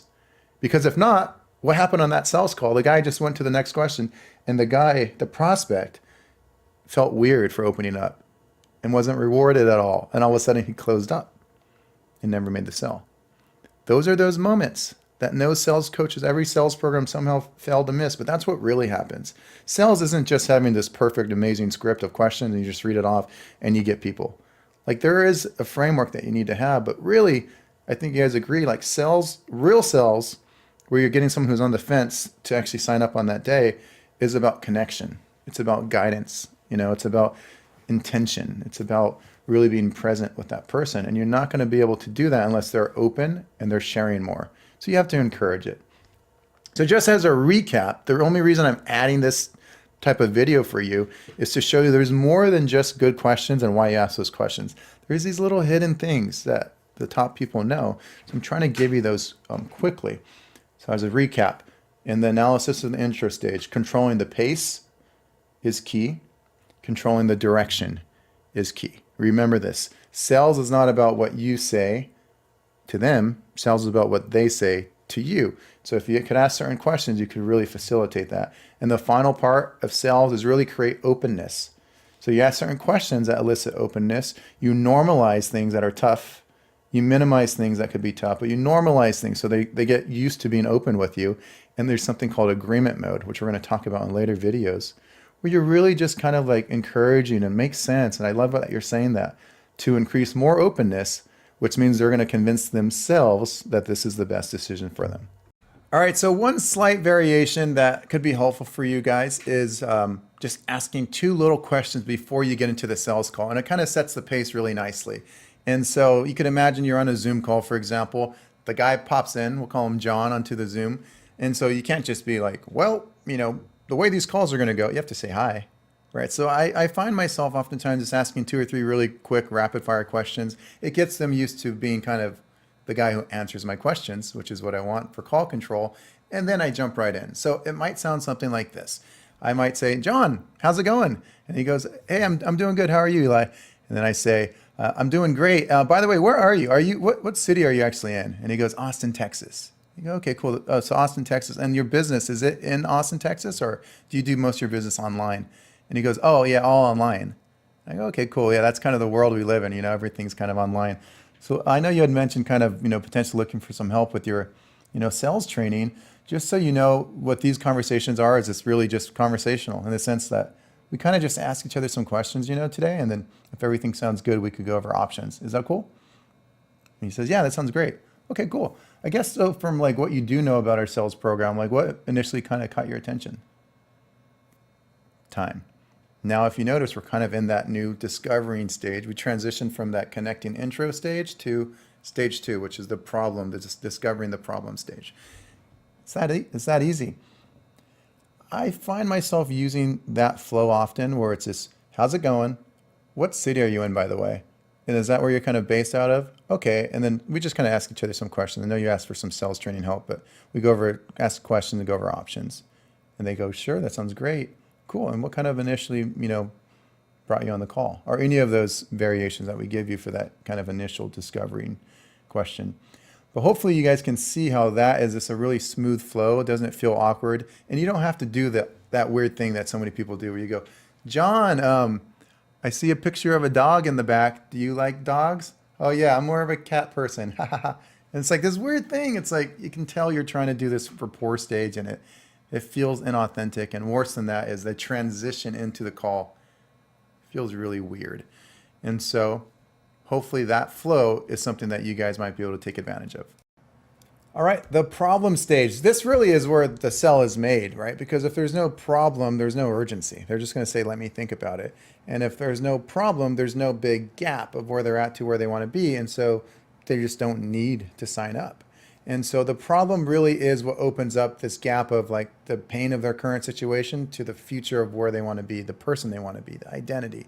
And so how do you get there? The good news is, as you guys know, we try to simplify things, and there's only 2 things you need to do to get to have a really good problem awareness phase.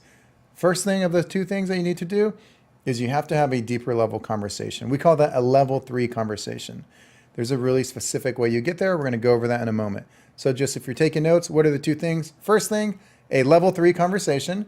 And then the second thing that you need to do is ask the 4 horsemen of discomfort questions. And really what those are just 4 different questions that kind of work as a stack to make someone realize the problem is actually a pretty big problem. Make and kind of expand their awareness that this current situation is not ideal.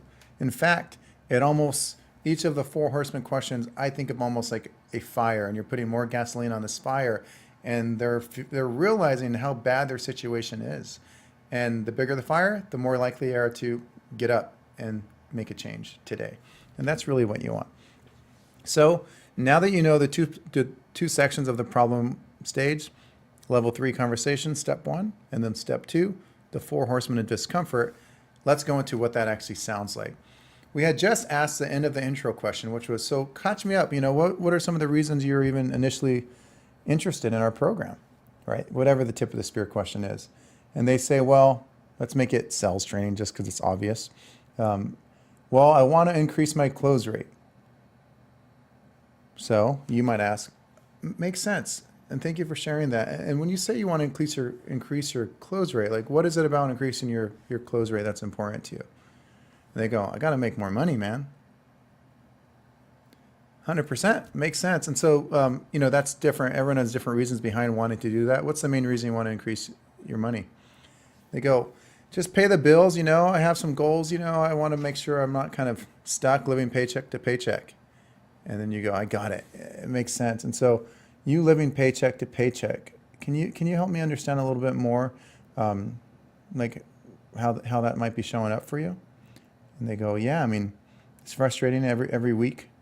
I'm doing X every month. I have to count pennies and I don't feel like I could buy the things I want to buy. And now we're getting somewhere, right? And how did we get there? Well, all we did was ask why without the why. What's the reason behind that? What's important to you about X? What is it about Y that is important to you? Those questions really help it mean more than just that lower level thing. Now, it could eventually sound like, I want to lose weight, surface level. What's the reason behind it? I want confidence, action level. Next level up. I'm curious though, what is it about confidence that's important to you? I just want to get my life back on track. Right now I feel frustrated because I don't go out with my friends. I make up excuses. I don't want to, take my shirt off at the beach. It's affecting me in all these areas. Can you see how that is so much of a bigger thing that you're selling than just wanting to lose 10 pounds? Or in the, return on investment world, I want more leads. Why? More money. Why? More time freedom. Why? So I can experience better memories in my life. Right? You can see how it pretty quickly it climbs up.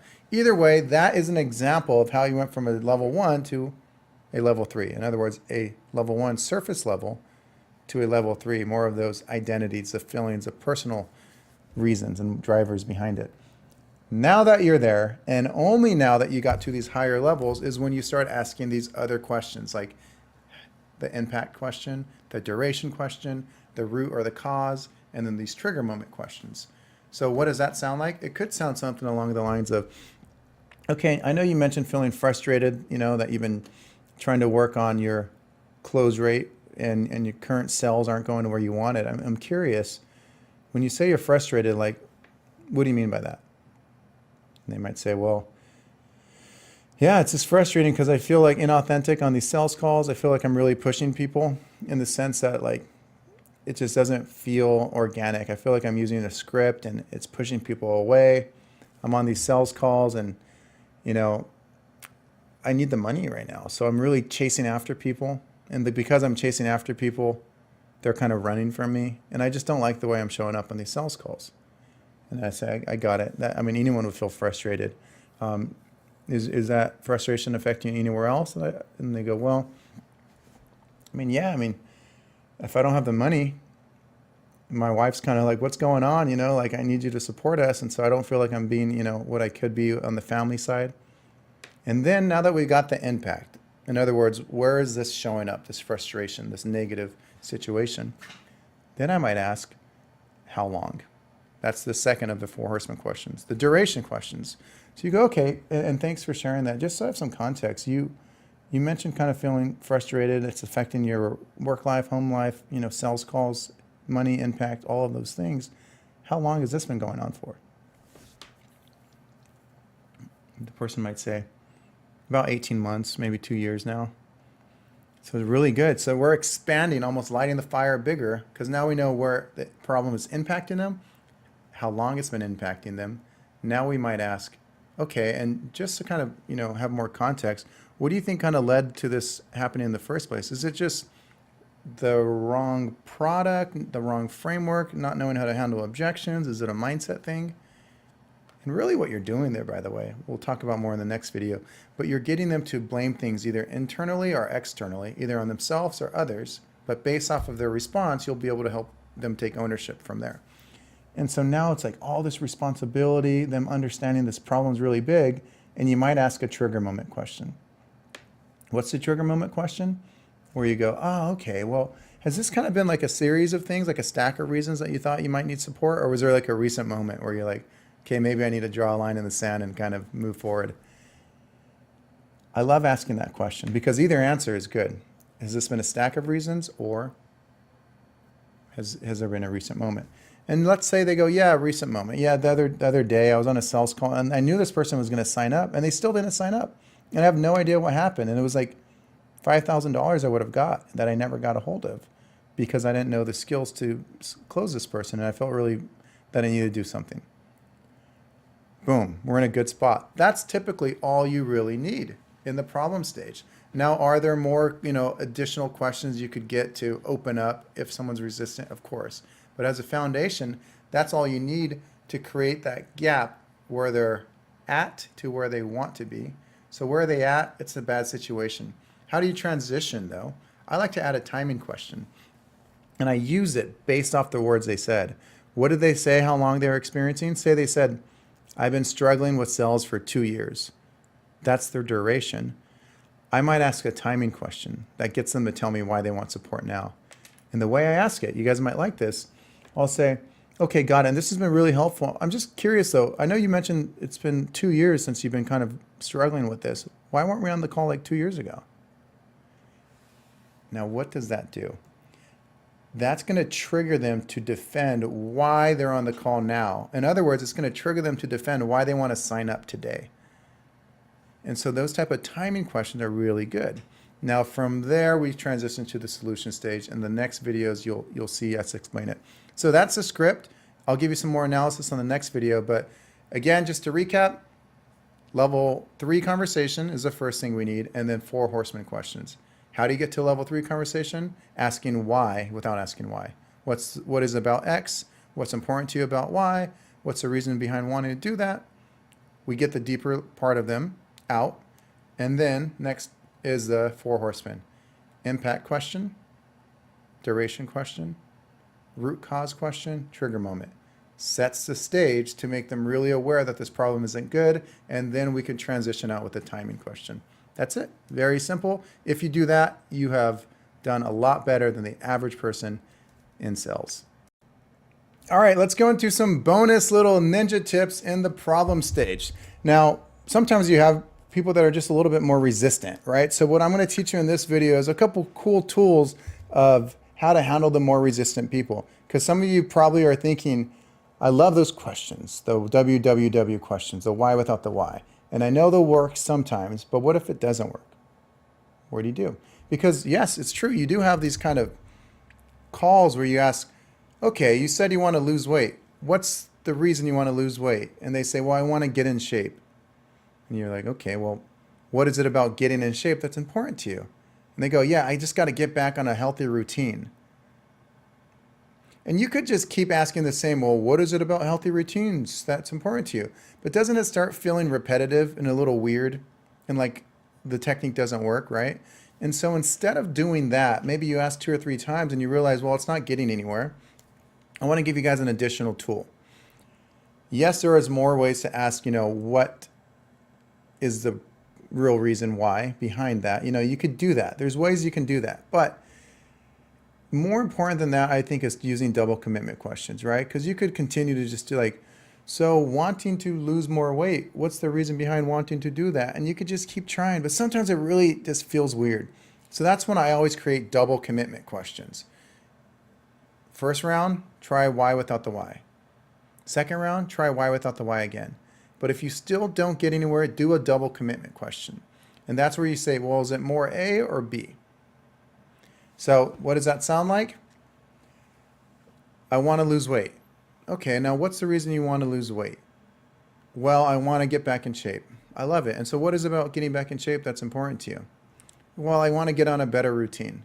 Okay, cool. And when you say you want to get on a better routine, is that more to like increase your energy? Is it to reduce chance of health issues? Like what's the main reason you want to do that? And they go, well, a little bit of both. Okay, cool. And so when you say, increase your energy and your energy isn't quite at 100%, like, where's that showing up? Boom. Do you see how we moved ground? We got someone who's just giving you the same response, lose weight, get in shape, back on a good routine. And all of a sudden, they're saying there's this energy problem, and they're about to tell you what they mean by that. You're able to get it out. How? Well, you started with the WWW questions, why without the why, and it wasn't quite as effective for whatever reason. Then you did a double commitment question. One of my favorite tools. It speeds up the call. So that's one thing I wanted to go over in this more kind of advanced analysis of the problem stage. Now, the next part is creating feelings. The best version of a sales call is when it really means something more to someone, that you're selling not just a product, but a future, not just a future, but a better identity. Hard to do that sometimes. Now, most of you, I can tell you, you still can get there. Yes, it's harder if you're selling copy machines to kind of get to that, but most of us are not. Most of us are selling something that results in them having more in their life, and it has a big impact. So it is easy to get to that identity level. The more you can talk about feelings, the better. If you have a product, here's bonus tip number 2. First tip was double commitment questions to help a resistant buyer.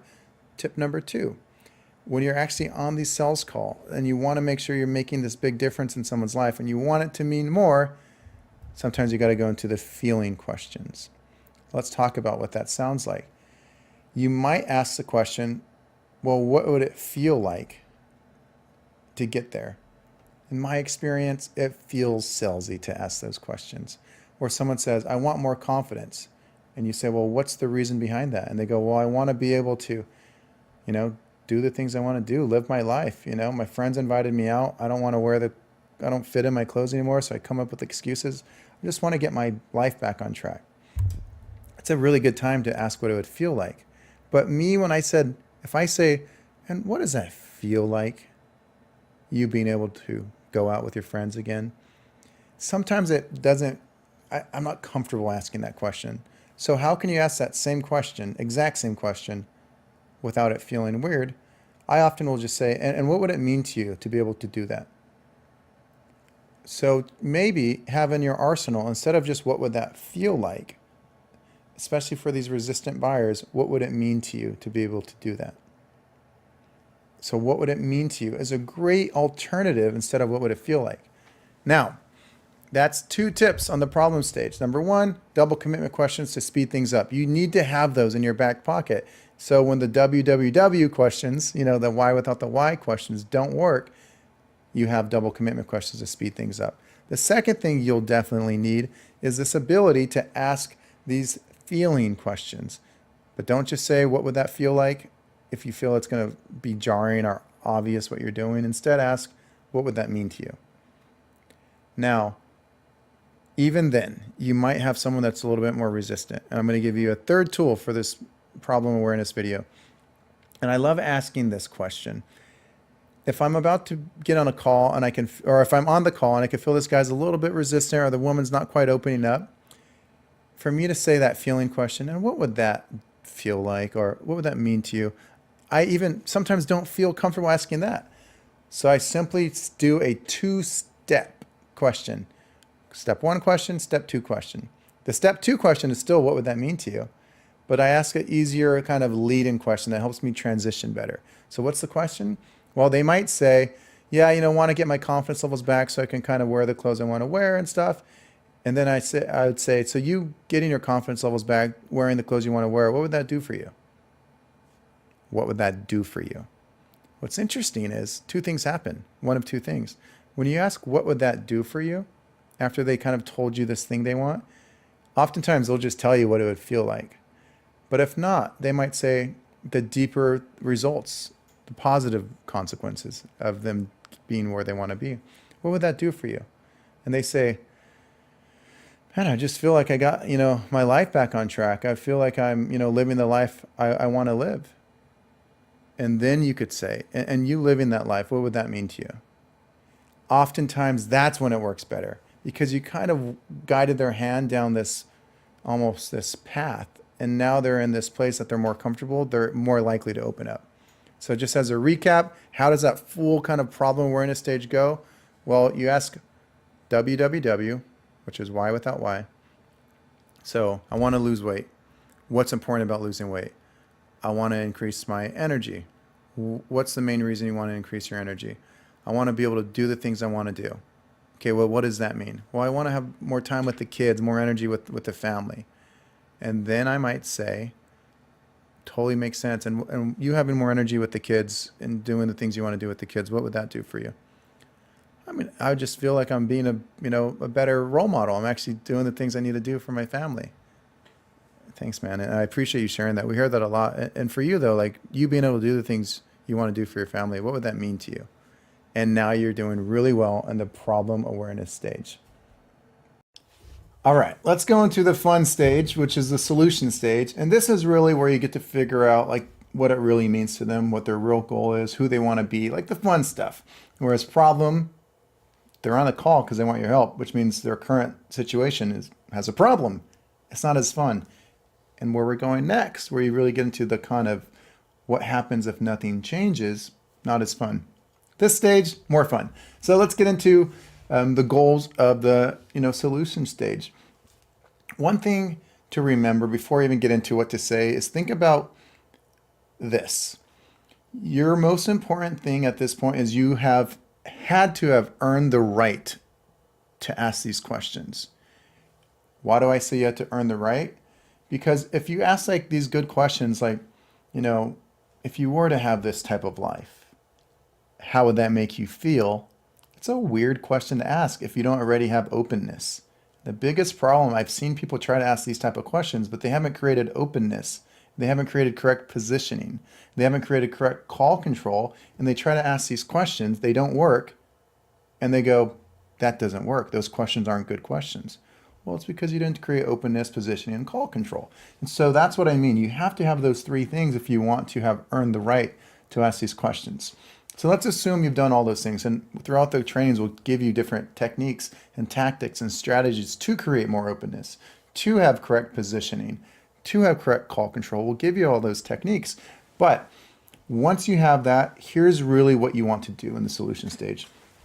Number one, again, sales isn't about what you say to them, it's about what they say to you.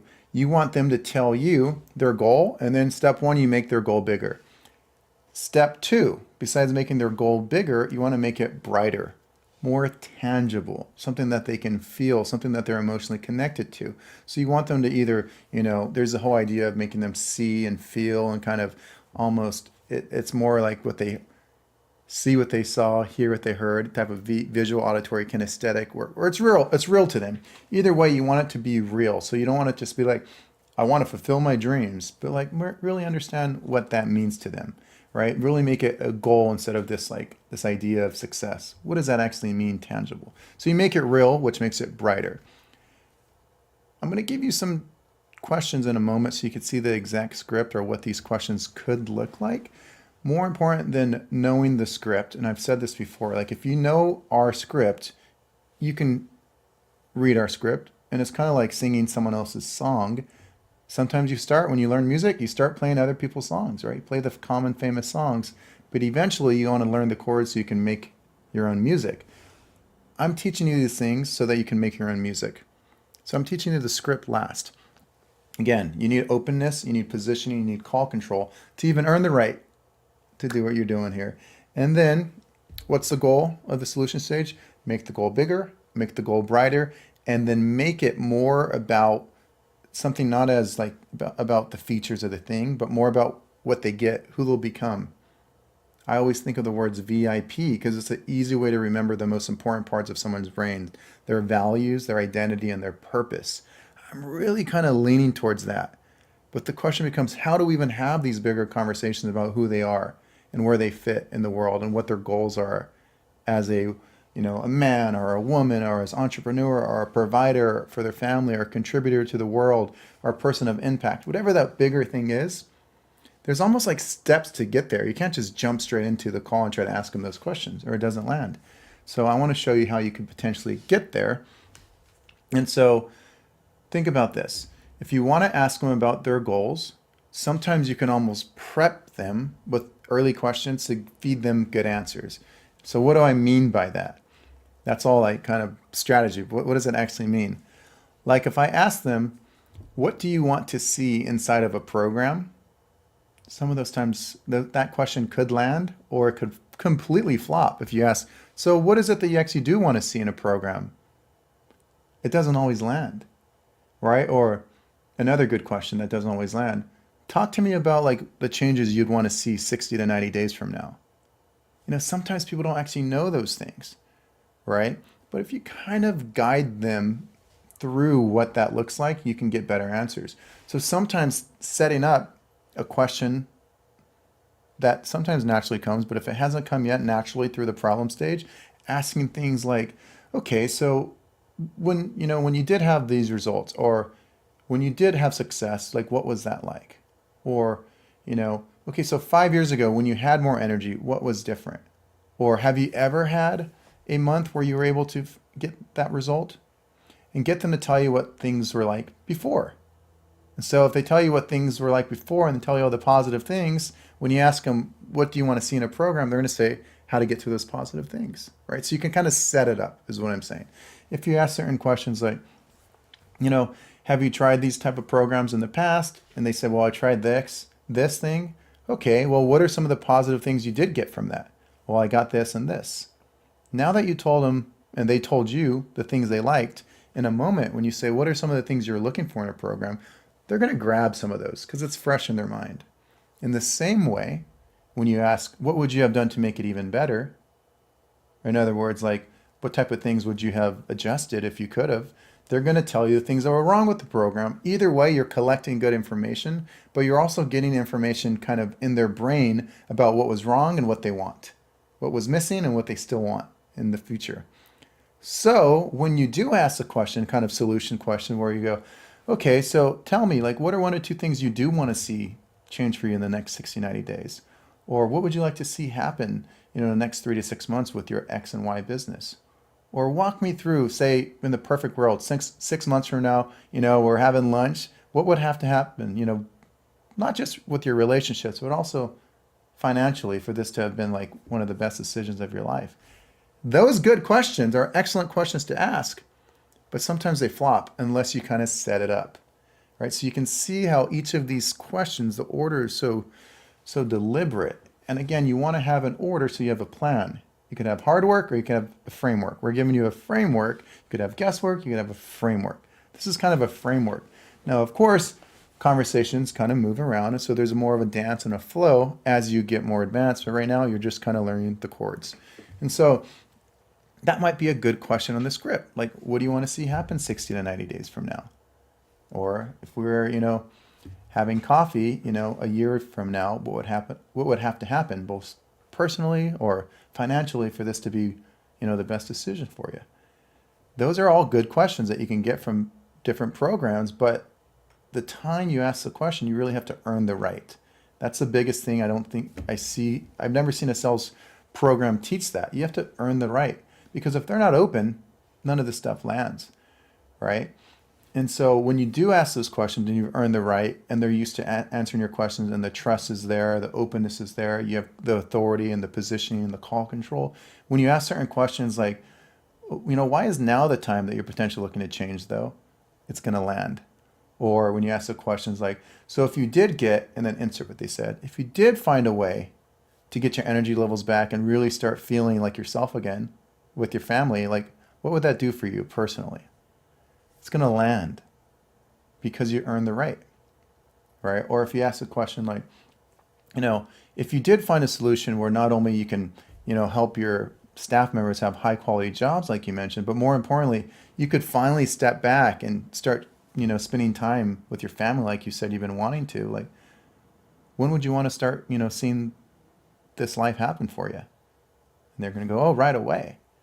Those type of questions are hard to ask, but if you earn the right, they're a lot easier. And so I'm more importantly than the questions is I'm teaching you how to earn the right to even ask those type of questions, right? And so it's like that, creating openness, agreement mode, good transitions, using the skill of using their own words to show you're listening. Actually step into the world. Remember, you can't influence someone, positively if they feel like you're judging them. And so when you're just trying to stump people, like so many sales programs are trying to trap people, it doesn't really feel good for you or for them. And so this is a way that you still get the same result for them to sign up, but everyone wins. This is what transformational sales is about. And so hopefully you guys are seeing that. As a recap, for these type of questions where you're asking, like around the solution, what type of things have worked for you? What have you tried in the past? What did you like about it? What would make it even better? Any of those questions where you're asking, what do you want to see 60 days from now? What do you want to see 6 months from now? What would life be like if this was everything you wanted? What are the things inside of a program you want? How would that make you feel? When would you want to start seeing these results? You're all leading towards this brighter world, this bigger, beautiful, other side of the bridge type of world that they want. And the goal here, by the way, is helping them realize, number one, that this benefits someone other than themselves. You really want it to be like there's a bigger purpose where it's not just for them.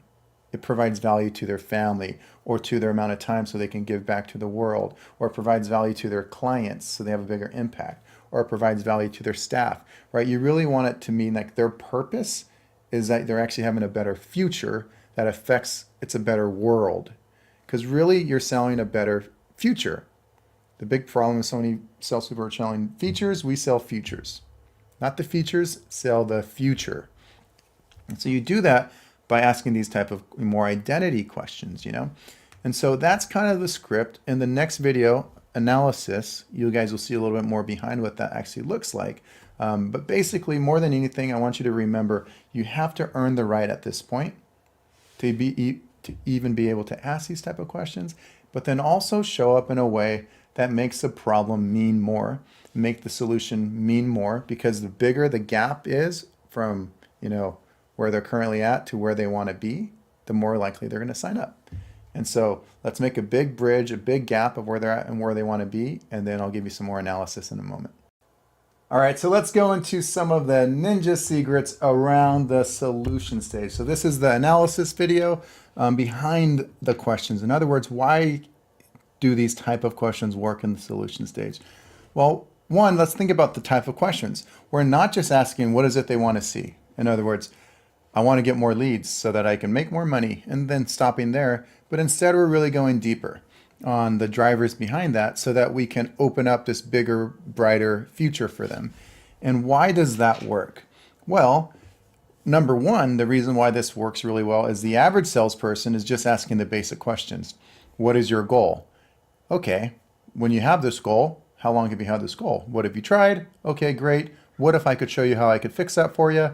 Okay, great. It's $1,000, but today it's only $500. And if you sign up today, I'll break it up for only $100, and all that little sense of urgency, sense of scarcity, the normal sales stuff that you'll see. Obviously, you don't want to do that. So you want to do something different. And just by you being different, meaning you actually took them deeper than anyone else has taken them, you've actually used these questions, which are, by the way, therapeutic style questions where you really get them not only to take ownership, but to really think about the emotions involved and why they want to make a change. Just by you going further, what happens is you're different. And by you being different, they put you in a category of your own. They're not going to compare you to all the other commodities. And so that's why you really want to have these deeper level conversations.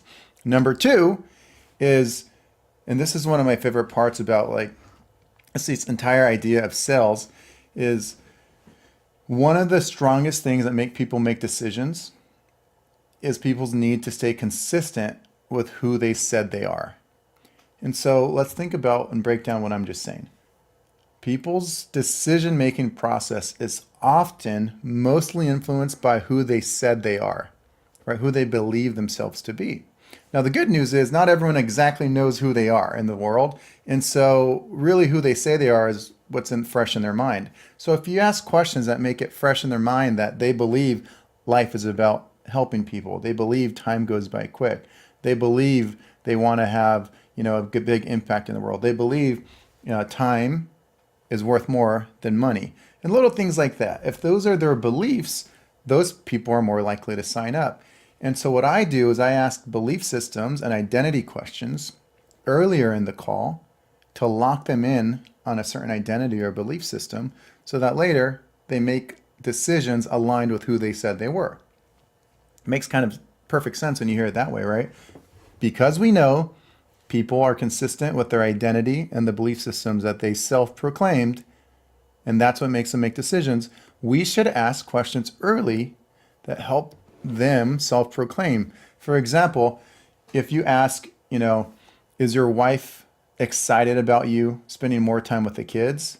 Or is this kind of more of like a secret surprise thing we're working on? And they go, oh no, she would definitely want me to spend more time with the kids. It implies that the wife would be excited about the result of the program. We don't need to actually say that, but it implies that they feel that. And if you label it like something along the lines of, I love it. A lot of the men who sign up with me, they know that if they get the results, it helps everyone. And so first they start with themselves. But for you, like to have that support makes it so much easier. Just label it. The fact that you have that support from your wife makes this so much easier than these other people out there who still sign up with my program, by the way, but they don't have that support. It's just those small little labels in their brain. They go, yes, she would be excited. Yes, she is supportive. Because that's in their brain that she's supportive and excited, that later on, it's probably not going to turn into, let me ask my wife if this is something she wants or she approves of or she is excited about, because they just told us that she's excited about the result. And it's those small little things, timing, where you get them to tell you, I'm just curious. So, you've told me a lot of things, but it sounds like the last 3 years you've been going through this. How come we weren't on call 6 months ago? Well, they say 6 months ago I was swamped. I had all these things. Okay, so you're kind of getting, your ducks in a row back then, but now you have a little bit more time? Yes. Because they're convincing you why they have more time now, those people are not later going to tell you all these reasons why they shouldn't sign up. They're going to their brain's going to come up with reasons that this is a good time to sign up. You guys kind of see that? The best type of persuasion is this persuasion, belief seeds that you kind of plant and they grow into things. Well, because of that, we're going to ask questions throughout the call and in the solution stage that kind of lead them to have this bigger identity, this bigger purpose, where they fit into this world. The result of what they'll get from my program is going to lead them to become the person that they want to be, right? I always picture it. They're here, problem, big bridge, and then the solution's over here, where they're at and where they want to be. Their current location, their desired destination. And the bridge is that gap. We are the vehicle to drive them across the bridge. And as you present your pillars, which we'll go into in a moment, it's really going to solidify how we are that connection between where they're at to where they want to be. From where they're at to their happiness, we're that vehicle to get them there. But you really only get that if you understand the deeper levels, right? So stop asking basic level questions like what did you do or anything like that, and instead ask certain questions that make it more about their identity. So how do you do that? There's always some moment in the call where they say the why they're doing things, whether it's doing it for a bigger impact, doing it to help others, doing it to spend more to get their time back. And you shouldn't stop there. They say, I want more time, and be like, I love it. I hear that a lot, but the best part about my job is really getting to know people and kind of where their goals are. So for you, what would you do when you have all the time in the world? Where would you spend your time? They go, doing things that, and then they're going to tell you something bigger, doing things that give me fulfillment, or doing things with my family, or doing things where I can really open it up and focus on my business. Oh, cool. When you say open it up, what other big ideas do you have for your business? I'm curious. Like, well, I really want to expand and make it a multi-million-dollar company. Nice. And when you say multi-million, is that just so you can have more money, or is that like more impact to help the world? Like, what's the reason you want to make it multi-million? Well, both, but I really believe like this next stage is a way that I can really have a bigger impact in the world. Boom. Impact in the world. Or let's circle back a few questions ago. Best part of my job is I get to help people with their goals. I love hearing like the why behind it. Like, what would you do if you had more time? I'd spend it with the family. Oh, awesome. Cool. I don't think I asked. How old are your kids when you say your family? I only got one kid. He's 10. Okay, so that's a busy age. So it makes sense that you want to be there. Is this something that you kind of learned through experience that you really wanted to make sure, or you've always kind of had that goal? Well, I've always kind of had that goal. It's just trying to, make sure I could, focus on the business first, and then now I could hopefully have more time with the kids. I love it, man. I'm talking about them being a better father now, or a better mother now. This is their identity or their purpose. So I always think values, identity, purpose. And I'm speaking at those deeper levels. You're typically just a couple questions away. But the cool thing is that means so much more. And so if I show them how my product can provide them an opportunity so that they could be a better father and have more time with their kids, they're way more likely to sign up. And so you're just a couple questions away from, you're not selling, a vehicle, or you're not selling some ad agency, or you're not selling some course. You're selling a ticket to their future, the ticket to the person they want to be, a ticket to a better purpose, a better identity. And that's what real sales is about. And a lot of it is coming around this solution stage. So there's a lot of different angles that we'll show you over time of, at this point, you should know like things about agreement mode, putting them in a resourceful state, making them feel intelligent, helpful, reasonable, and guiding them almost like they figured it out. And if you do this correctly, they've convinced themselves at this point that they want this change. And then we just go in a couple more stages and then they're closed. But here's something that you're going to start hearing a lot if you follow this system. At the end of the call, you ask them, what they're most excited about, why they did this now and not later, all that fun stuff. And oftentimes you'll start hearing them say things along the lines like, I already knew I was going to join. I've been wanting to do something like this for a while. And so I'm glad I finally have the chance to really hit this hard. And they're going to tell you that they already knew they were going to sign up, which isn't true, but it feels that way because you asked such good questions that it revealed to them how much they wanted this. And it revealed to them how much they needed this now or things were going to get worse. And then when you presented your product that showed how great this thing was, they're like, this is exactly what I wanted. It makes so much logical sense for them to sign up at that point because of the way you set up the call that they felt, because they were the one talking the whole time, that this was their decision the entire time. When really you use your good questions, your good framework, you put them in a resourceful state where they're open and you cause them to realize that they were qualified. They wouldn't have signed up if it wasn't for you, but it feels like it organically came from them. And that's how you know you're an excellent salesperson. So that's the analysis of the solution stage. All right, so now let's go into the consequence stage, or the consequence of inaction. In other words, what happens if they don't do this? And by the way, sales is relatively simple because there's only one main question that you're asking, but you're asking it in different ways, right? And so there's only one main question that you're asking at each stage. Intro stage is just like, what's going on? Like, what's your life like? Where are you at? What's up? Right? So question number one, what's going on? Problem stage, what's going wrong? Solution stage, where do you want to go? Right? So what's going on? What's going wrong? Where do you want to go? And really, cost of inaction, this fourth question, is what happens if you don't get there? And it's a really important question because it puts the fire where they say, I need to change things now, and it takes ownership. Now, the cool thing is, and this isn't something that we talk about too much about, but we've done the studies where we studied therapy, we studied NLP, we studied hypnosis, we studied psychology, we studied interrogations, we studied body language, we studied all the different, trainings that could potentially show you why people do what they do. And one of the best forms of therapy really helps people understand ownership, but they don't get people to understand ownership right away. You have to kind of work your way up to this point, right? You have to figure out, something even like Gestalt therapy. You kind of figure out, where they're currently at first, and then you create a dialogue so it feels like we're just discovering and having a conversation to figure out where people are at. But eventually it leads to this moment where they have to, in certain ways, really tell the truth about like, whose decision is it to make a change, and what happens if a change doesn't occur. And it's not always easy to have those conversations, but it's the most important part of the call because it prevents let me think about it. And so really the question is like, what happens if you don't do anything about this? Or what happens if you don't fix this? And there doesn't have to be some perfect special question because there's a ton of different questions. Like, so the course of action that you want to get, like where you're currently at, isn't going to lead to that. So what happens if you stay where you're at and things don't change or they potentially get worse? Right? So there's a ton of different ways that you can ask those type of questions where it's basically asking, so what can happen, 6 months from now, a year from now, if you don't improve this and your symptoms potentially keep getting worse?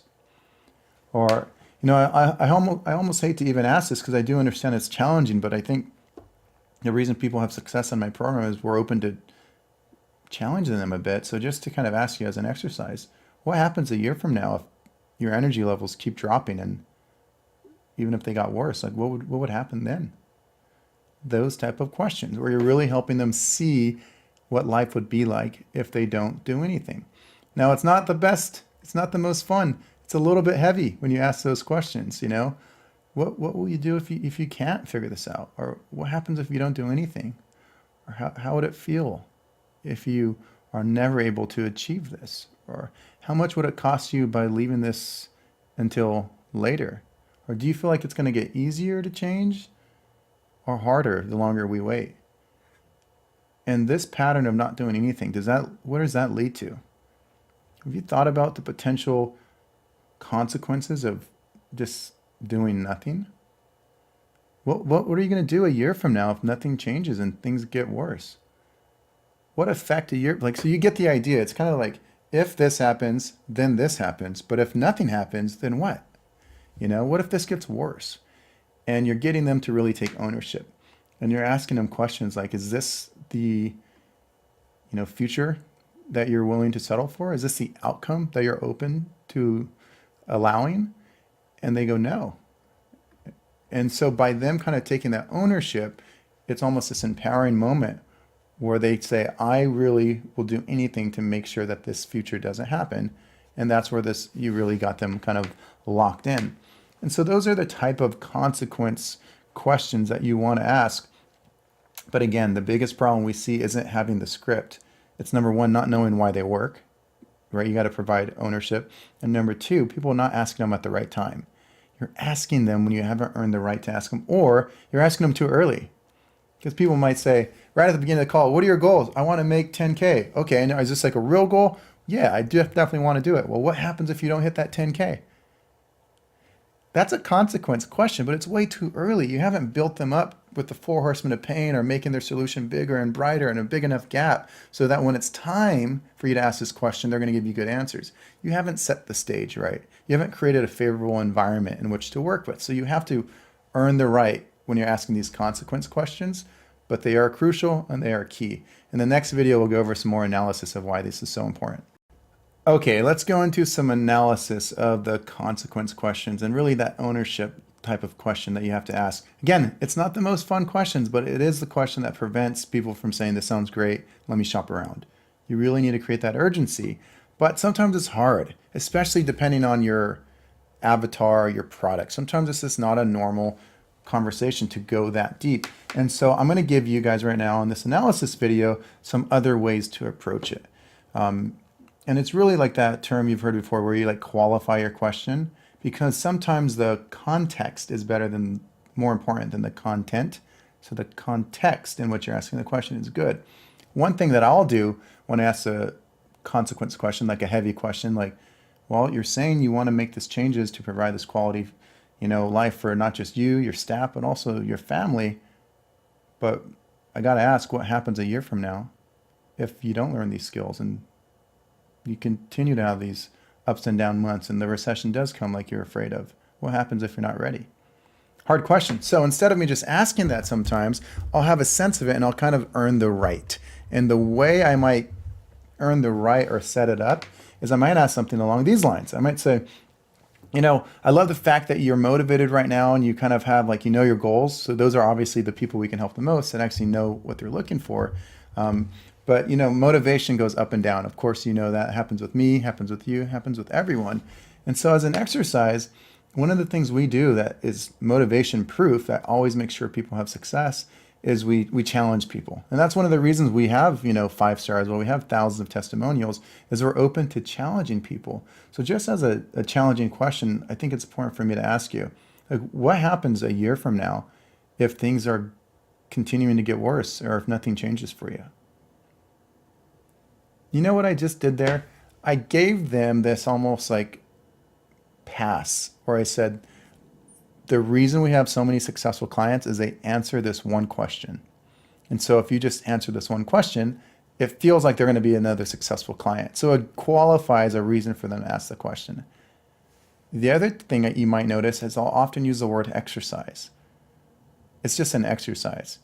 So maybe I'll say, one of the best things about us is we've been able to help a lot of people, and we notice like the patterns of what helps people be successful. And one of the main patterns is if you understand what you don't want, you can understand the importance of what you do want, right? You can't have success without failure. So in order to really understand like and help you get to that success, because you've been saying all the things you want. I want more time with the kids. I want to make 20,000 more a month in profit. I want to have a big impact in the world. Those are all positive things.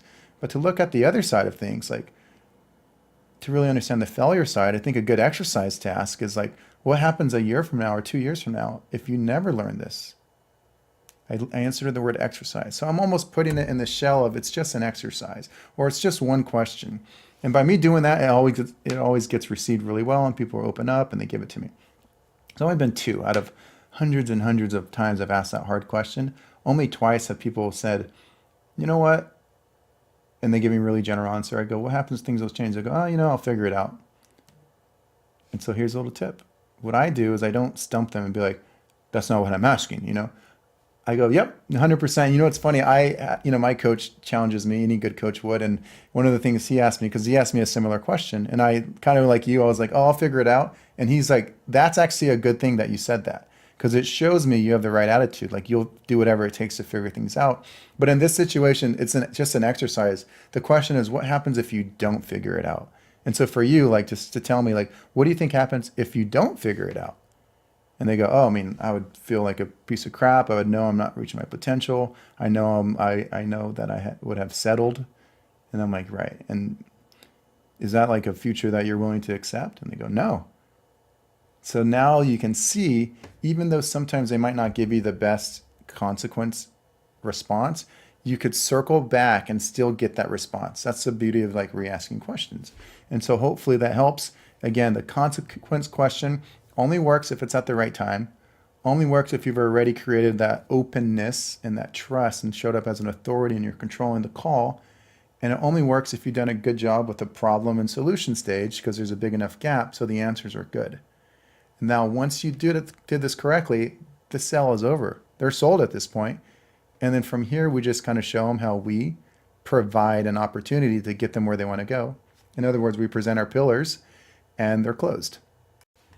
All right, so now we are in the presentation of your pillars, right? And at this point, there's 2 ways to go into it. You could flow into it, or you can almost give them the illusion of control, where you say, okay, well, actually what you just showed me by taking kind of ownership is exactly what we're looking for. Based off that, I think you actually do qualify on someone that we really think we could help. Where would you like to go from here? Would you like me to tell you a little bit about what we do from A to Z, or talk to me about what you think could be the next steps? And they go, yeah, tell me what I was just going to ask. What do you guys do? Or that's how to ask with illusion control. Ask them if they want me to go into it. The other thing is, I love the fact that you actually said that, because the clients of ours that have success, they have that kind of same mindset. I can show you what I mean by that, and kind of like what we do for people like you, if you'd like. Another way, I'm kind of asking them, is that something you'd like me to do? Third option, to transition into presenting your pillars, is just great answer. And that shows to me you're committed to this. And so thank you for being transparent and honest about that. One of the things that I think you'll like, and just to tell you about like what we do, is the first thing we do is we have a daily action plan in our program. And the reason I think you'll like this, notice I'm already about to start presenting my pillars. You could just flow into it. Now, more important than the way you flow into it is just realize what the presentation of your pillars is. This isn't to close someone, because they should have been closed already at this point, because the problem was so big, the solution was so bright, the cost of an action was so emotional that they should have known that they wanted to make a change, and that they had a desire to make a change, and that they realized on this call alone that they needed this more than they even thought. That should be the case already. So what is the presentation of your pillars? It's just to show them how simple what we do is going to give them the future that they want. Meaning, here's the pillars we have, and our pillars result in the world that you want. Again, here's the pillars that we have, and by having these pillars, the consequence of having these pillars results in the world that they want. So with that being said, how do we say that? What's the world they want? They want no pain and more pleasure. So that means our pillars have to show them how our pillars solve their pain and creates a path to their pleasure, their future, right? Now, there's a bunch of different ways to do it, and some people really like a structure. In my opinion, understanding more the simple principle, solve their pain, create a map to their future, is good enough. But if you really want that script, you can insert their own words. And that script almost is like step one. One of the things that you had mentioned was feeling that lack of confidence with the way you look in the mirror. And so you wanted to lose this weight. And so what we can do for that is give you a daily action plan so it's easy to follow, which is going to help you burn fat. And more importantly than burn fat, what happens when you burn fat? Your energy levels increase, which ultimately means your daily life is going to be better. Your quality of time is going to be better. Because I think you mentioned that you've been dealing with this kind of up and down with your energy and confidence the last 2 years now, right? Right. All right, let's break down what that script is. Number one, you mentioned. Number two, well, what we do for that is. Number three, and so really all that means. And number four, because I think you mentioned you've been dealing with that problem for X amount of time. What is that 4-step process and why does it work? Well, one, we're talking about the pain point and showing how we solve it. Here's what you need to know about presentations. You want to show them how amazing your product is, but you have to actually hold their hand through it. And I don't mean take forever to explain it. I actually mean make it short, but make it direct. Be clear, not clever, in the sense that it's just going to be, here's what we have and here's how it gets you to where you want to go. That's all you really got to do. But you have to show them how it takes them where they want to go. Because here's what I see happen all the time. The problem with this stage is you've already did a good job. They're in a good position to be sold and to present the pillars. And then you start sounding like you're on a script. And you go, well, one of the things that we do is we have a daily action plan, which is going to instantly allow you to get everything you need for thousands of hours, which is going to directly result in you getting floods and floods of, it just sounds so scripted. And they go, oh, that's right, I'm on a sales call. And it pops them out of this almost flow. So you want it to maintain conversational. That's why you noticed I asked, because I think you mentioned like the last 2 years, you've kind of had that up and down with your confidence, right? And it makes it feel, and this is true because it's not just that it feels that way, it is this way, that I'm not just reading a script, I'm using what we call dynamic pillars. I'm connecting it to the things they said. So again, one of the things you had mentioned, insert their pain point. And so what we do for that is show them our pillar, the solution. And then I understand the structure of the belief. I need them to believe that this product creates a map to their future. Beliefs have 3 steps. 1, 2, 3. 1, if this happens. 2, then this will happen. 3, which means this thing. 1, 2, 3. If, then, means. So what we do for that is give you this pillar, which is step 1. If you have this pillar, then it results in this thing.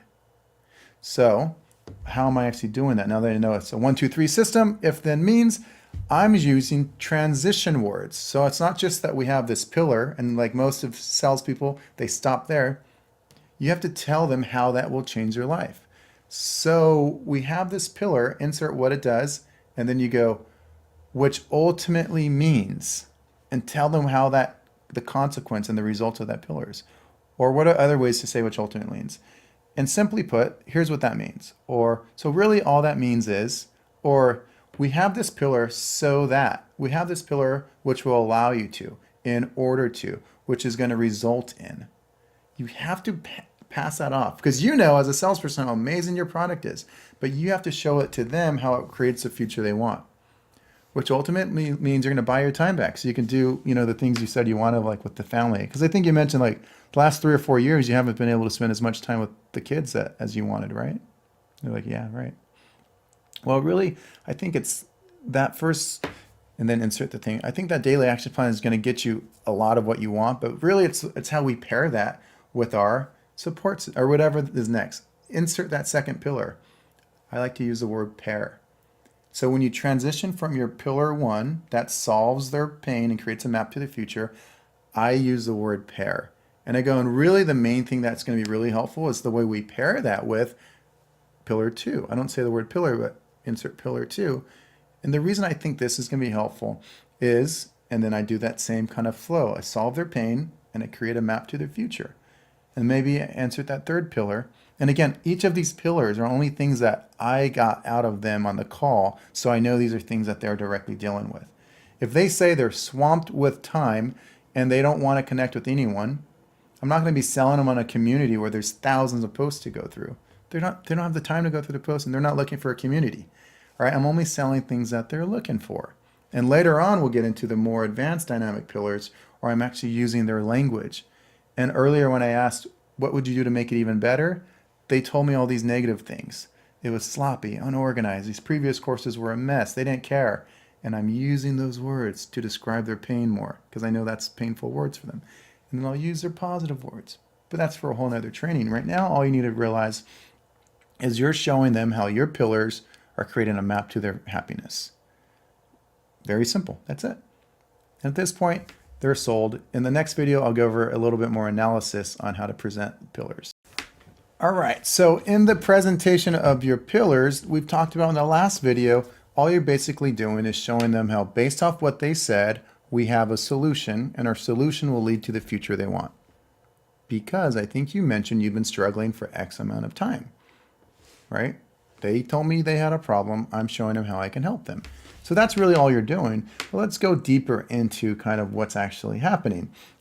You're presenting a solution, and you're showing them how you are the path or the vehicle to get them where they want to go. So that is simple enough. But here's still, I see people making a mistake. They either talk too long and you lose people. So one, you got to be precise. And so how do you be precise? We have to choose the right words. How do you choose the right words? Use their words. So here's a simple exercise you can do to get better at your presentation. Question 1, earlier in the call, you're asking them, and by the way, you could take notes. If you're on a Zoom call, you can type these out while they're talking to you. If you're, a piece of paper, whatever you need, and eventually you'll get good enough to just be able to memorize these. But there are certain questions that are always going to give you, really good things to use during the presentation side. So early in the call, you might ask, can you tell me a little bit about any approaches that you've tried to leverage? Or another question, can you tell me a little bit about things you've tried similar to this in the past? Or can you tell me, have you ever had a coach like this before? Can you tell me, have you ever pursued any type of program similar to this? And they're going to tell you yes or no, right? And when they say yes, like, well, what benefits did you get from that? Or walk me through the things you did like about that. And then they tell you the things they liked. And in that moment, I put a little plus sign on the notes on my Google Doc, and then I write out the things that they're saying, the things they liked, because I know those are the things that I can lean on because I know those are things that they like. They might say, well, they had an incredible amount of support. So I knew anytime I had any questions right away, I was going to get some help. So I really like that. I'm going to write down plus sign incredible, plus sign support and right away, plus sign help. Right, so I know those are words that are helpful for them that they see as like a positive side. And then I go, all right, now obviously we didn't get the long-term results, you still would have been with them. So what could they have done to make it even better for you though? What could they have done to make it even better though? And they go, well, one thing is, even though the support was there, like they were always there, really nice people, always there to help, but it was really unclear on exactly what to do. They would always be there to respond, but they were kind of conflicting. Some people would tell me to do X, and some people, they were kind of unorganized on their approach. And so I go, okay, unorganized, right? Not knowing what to do, kind of conflicting voices. And so I start to kind of notice the things they're saying as like negative and positives.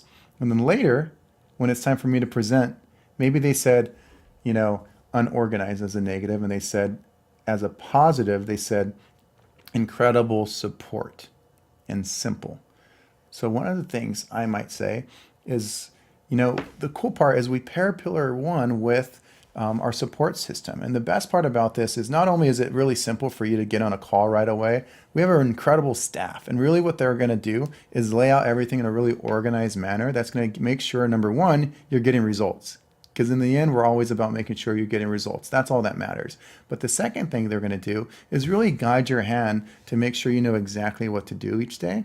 And all that means is, and then notice how I'll connect it. And all that means is this is going to allow you to, just notice how I'm transitioning, allow you to not just bring in more revenue, but you won't be so stressed about making sure and wasting all this energy of making sure you're doing things right because you have people behind you. Obviously, every study shows you're going to go faster with another pair of eyes on you, And so that's why we actually do that. Does that make sense how those kind of pair together?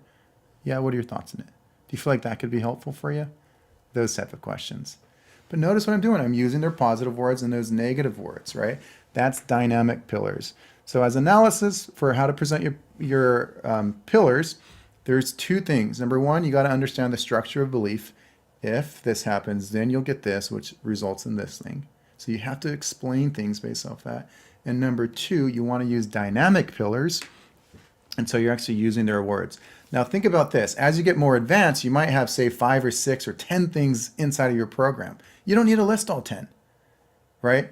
And the problem we see oftentimes when people are presenting their pillars, they might say, well, one thing that we do is every Friday at 4 p.m. we meet with you and we show you guys in a group format what to do. And the person goes, what time on Fridays? And you go, that's Eastern time. And they go, oh, I can't make that time. And they're in their brain, they go, that's too bad. I don't get to take full advantage of this program. They feel like they're losing something. And you don't want that. So don't present things that are going to potentially create all these resistance points. You want to create the path of least resistance. And so you don't need to go into all those details. Those will come later. Right now you're selling the future. And so that's kind of the best way to present your pillars. Okay, so let's go into the close. Now, here's something I hope you know at this point. You don't close them at the close stage. They've already been closed, right? At this point, it's just time to, reap the benefits of your work, right? And if you're anywhere and someone's already sold, all you do is basically ask a simple question like, how do we pay? And so don't feel like this is a big, amazing, high, level, crazy ninja NLP questions. You should have done the work that they have this big problem, this desire to change. They know that this pain is unbearable to stay with, and so they are looking for a solution. You figured out their solution, you made it bigger, you made it brighter, you talked to them about who they could be, you made sure they took ownership, you showed them how your product is the perfect path to get where they want to go. You did the work. They're sold. But if you really want to lock people in, you could add some more additional questions. I like to ask questions that get good responses. And so if I just say so what are your thoughts on everything we covered? Do you feel like this program is going to be the program that you're ready to join today? It could land, but it's kind of a coin toss because people take the easy way out. And typically, if you ask a question that's so obviously saying, are you ready to sign up today? It could scare people.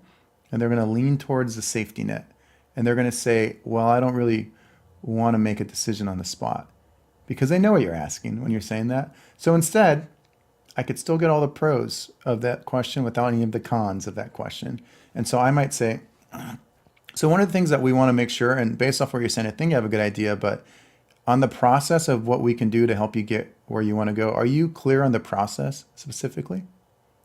And I lock them in on the process. Again, so cool. One of the things that I like to do is, and I think I have a good idea based off what you just told me, but as far as the process of how we can help you get where you want to go, are you clear that on the process? And they go, oh yeah, now the process makes sense. Okay, what are some of the things that stand out to you about the way we do things? Why do you think this could be the answer for you?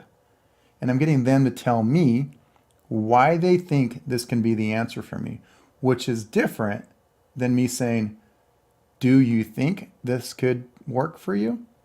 Similar, but different. I'm not asking if they think this could work. I could say, well, based off what you're saying, let me know, why do you think this could work for you? Slightly different.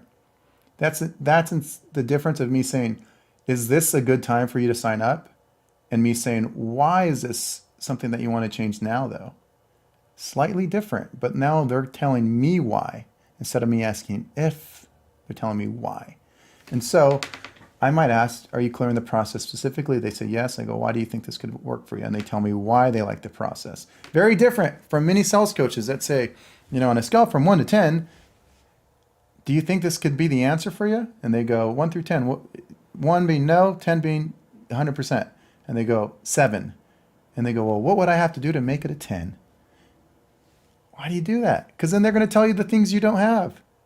And maybe you're going to have to add all these things just to go through, hoops for this person, because they said, I really want daily people to reach out to me and make sure I'm motivated. And I want therapy sessions and massages. And they're going to add all this stuff because you're asking them what's missing. You don't want their brain to think about what's missing. You want their brain to think about what they need from you, why they like you.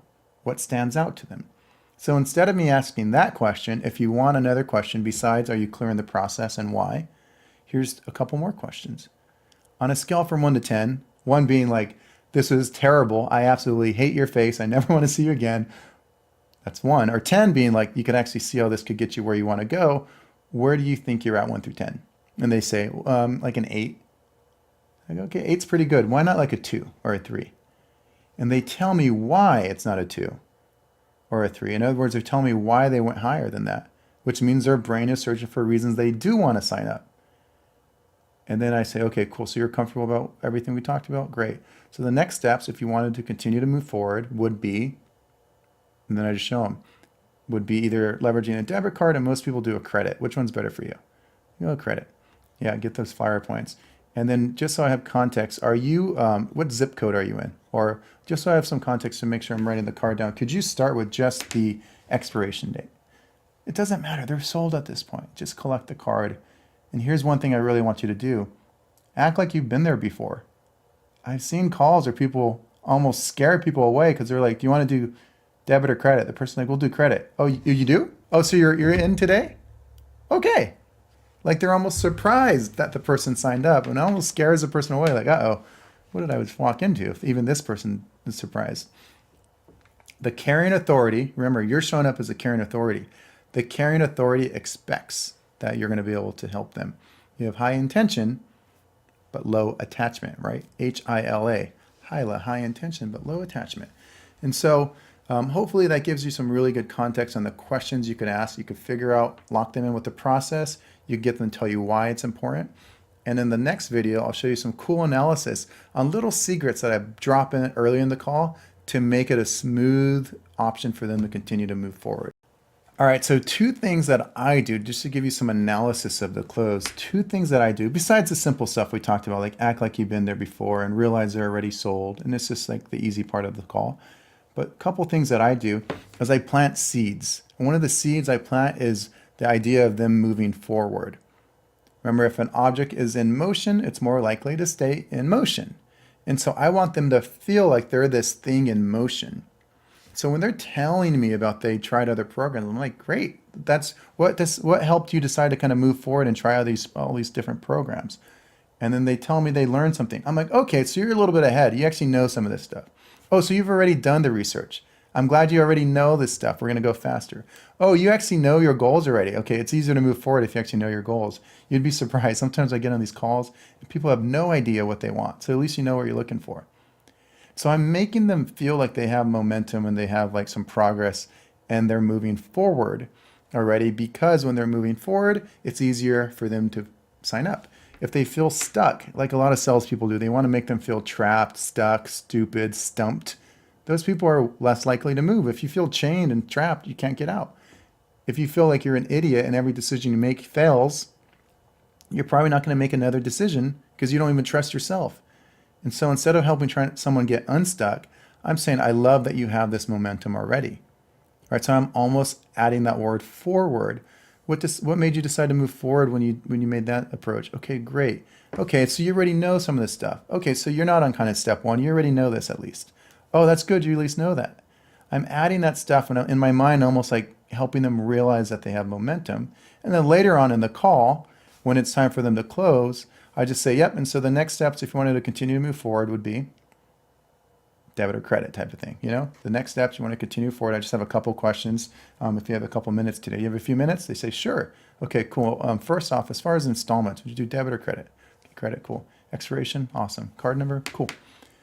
It's that smooth kind of flow. Now, it's important for them to, if they feel like they've been moving forward this whole time, they're going to be more likely to kind of, get some action. I'll give you one little bonus tip that you probably have not seen anywhere. Ducks in a row. Such a funny thing to say, right? You know the idea of metaphor selling. There's a whole other program that we could teach you to get more advanced of this. But I've seen this, the whole moving forward part, this little theme of using the word forward, I use it in a metaphor sometimes. Oftentimes I'll be on a call and I'll ask a good question, I get a bad answer. The good question for this call might be like, hey, so I'm just curious, how come you said you've been kind of on and off with this? not having consistent months, but you've been doing this for 2 years. Why are we on the call now and not 6 months ago or a year ago? And they go, oh, I've been swamped. 2 years ago, I was swamped. A year ago, I was swamped. 6 months ago, I was swamped. And so I go, okay, so you have a little bit more time now. And they go, well, not really. So I asked a good question because I set it up. Okay, so you have a little bit more time now. And they go, well, not really, a little bit more. I'm still pretty swamped. Kind of crappy, right? You're like, oh no, what do I do? So what I say, they just said, so I say, you have a little bit more time now? And they go, kind of, not really. And I go, at least you have the right mindset. There's never a perfect time. Like, I always laugh at those people who say, I want to be an entrepreneur, but I got to get my ducks in a row first, which isn't reality because no ducks just stand in a row. You never see ducks standing in a row. But when one duck starts moving forward, the other ducks follow. And at least you remind me you have that right mindset. Like, there's never a perfect time, right? But you have to just make things work and keep moving forward. So cool to hear that from you. I guess what I should ask though, and then I move on to the next question. But by me dropping that little metaphor, it's silly, these people who believe you got to get your ducks in a row. Those people never succeed because that's not reality. You never see ducks standing in a row. But when one duck starts moving forward, other ducks will follow in line behind. And that's what business is, right? You got to keep that momentum. So at least I understand that. I heard that from you. Good to know. I guess I should ask, and then I'm back on. But I also planted that seed that they're moving forward. And I vilified the behavior of people who want all their ducks in a row first. So that person who accepts that is, number one, going to feel like they're moving forward, so I can add in that momentum frame later. But number two, they will not say, I got to wait until I get more of my ducks in a row before I sign up with you guys. And so you can see the best type of persuasion is often persuasion. You add these little metaphors or these belief seeds, just like when you're bowling, those kind of guardrails or those bumper rails, and it kind of creates the path that they're gonna go down. And so at the end of the call, they do what? They make a decision. How? Based off information in their head. What's in their head? They have momentum, and it's stupid to wait for your ducks to be in a row, and that person's way more likely to sign up.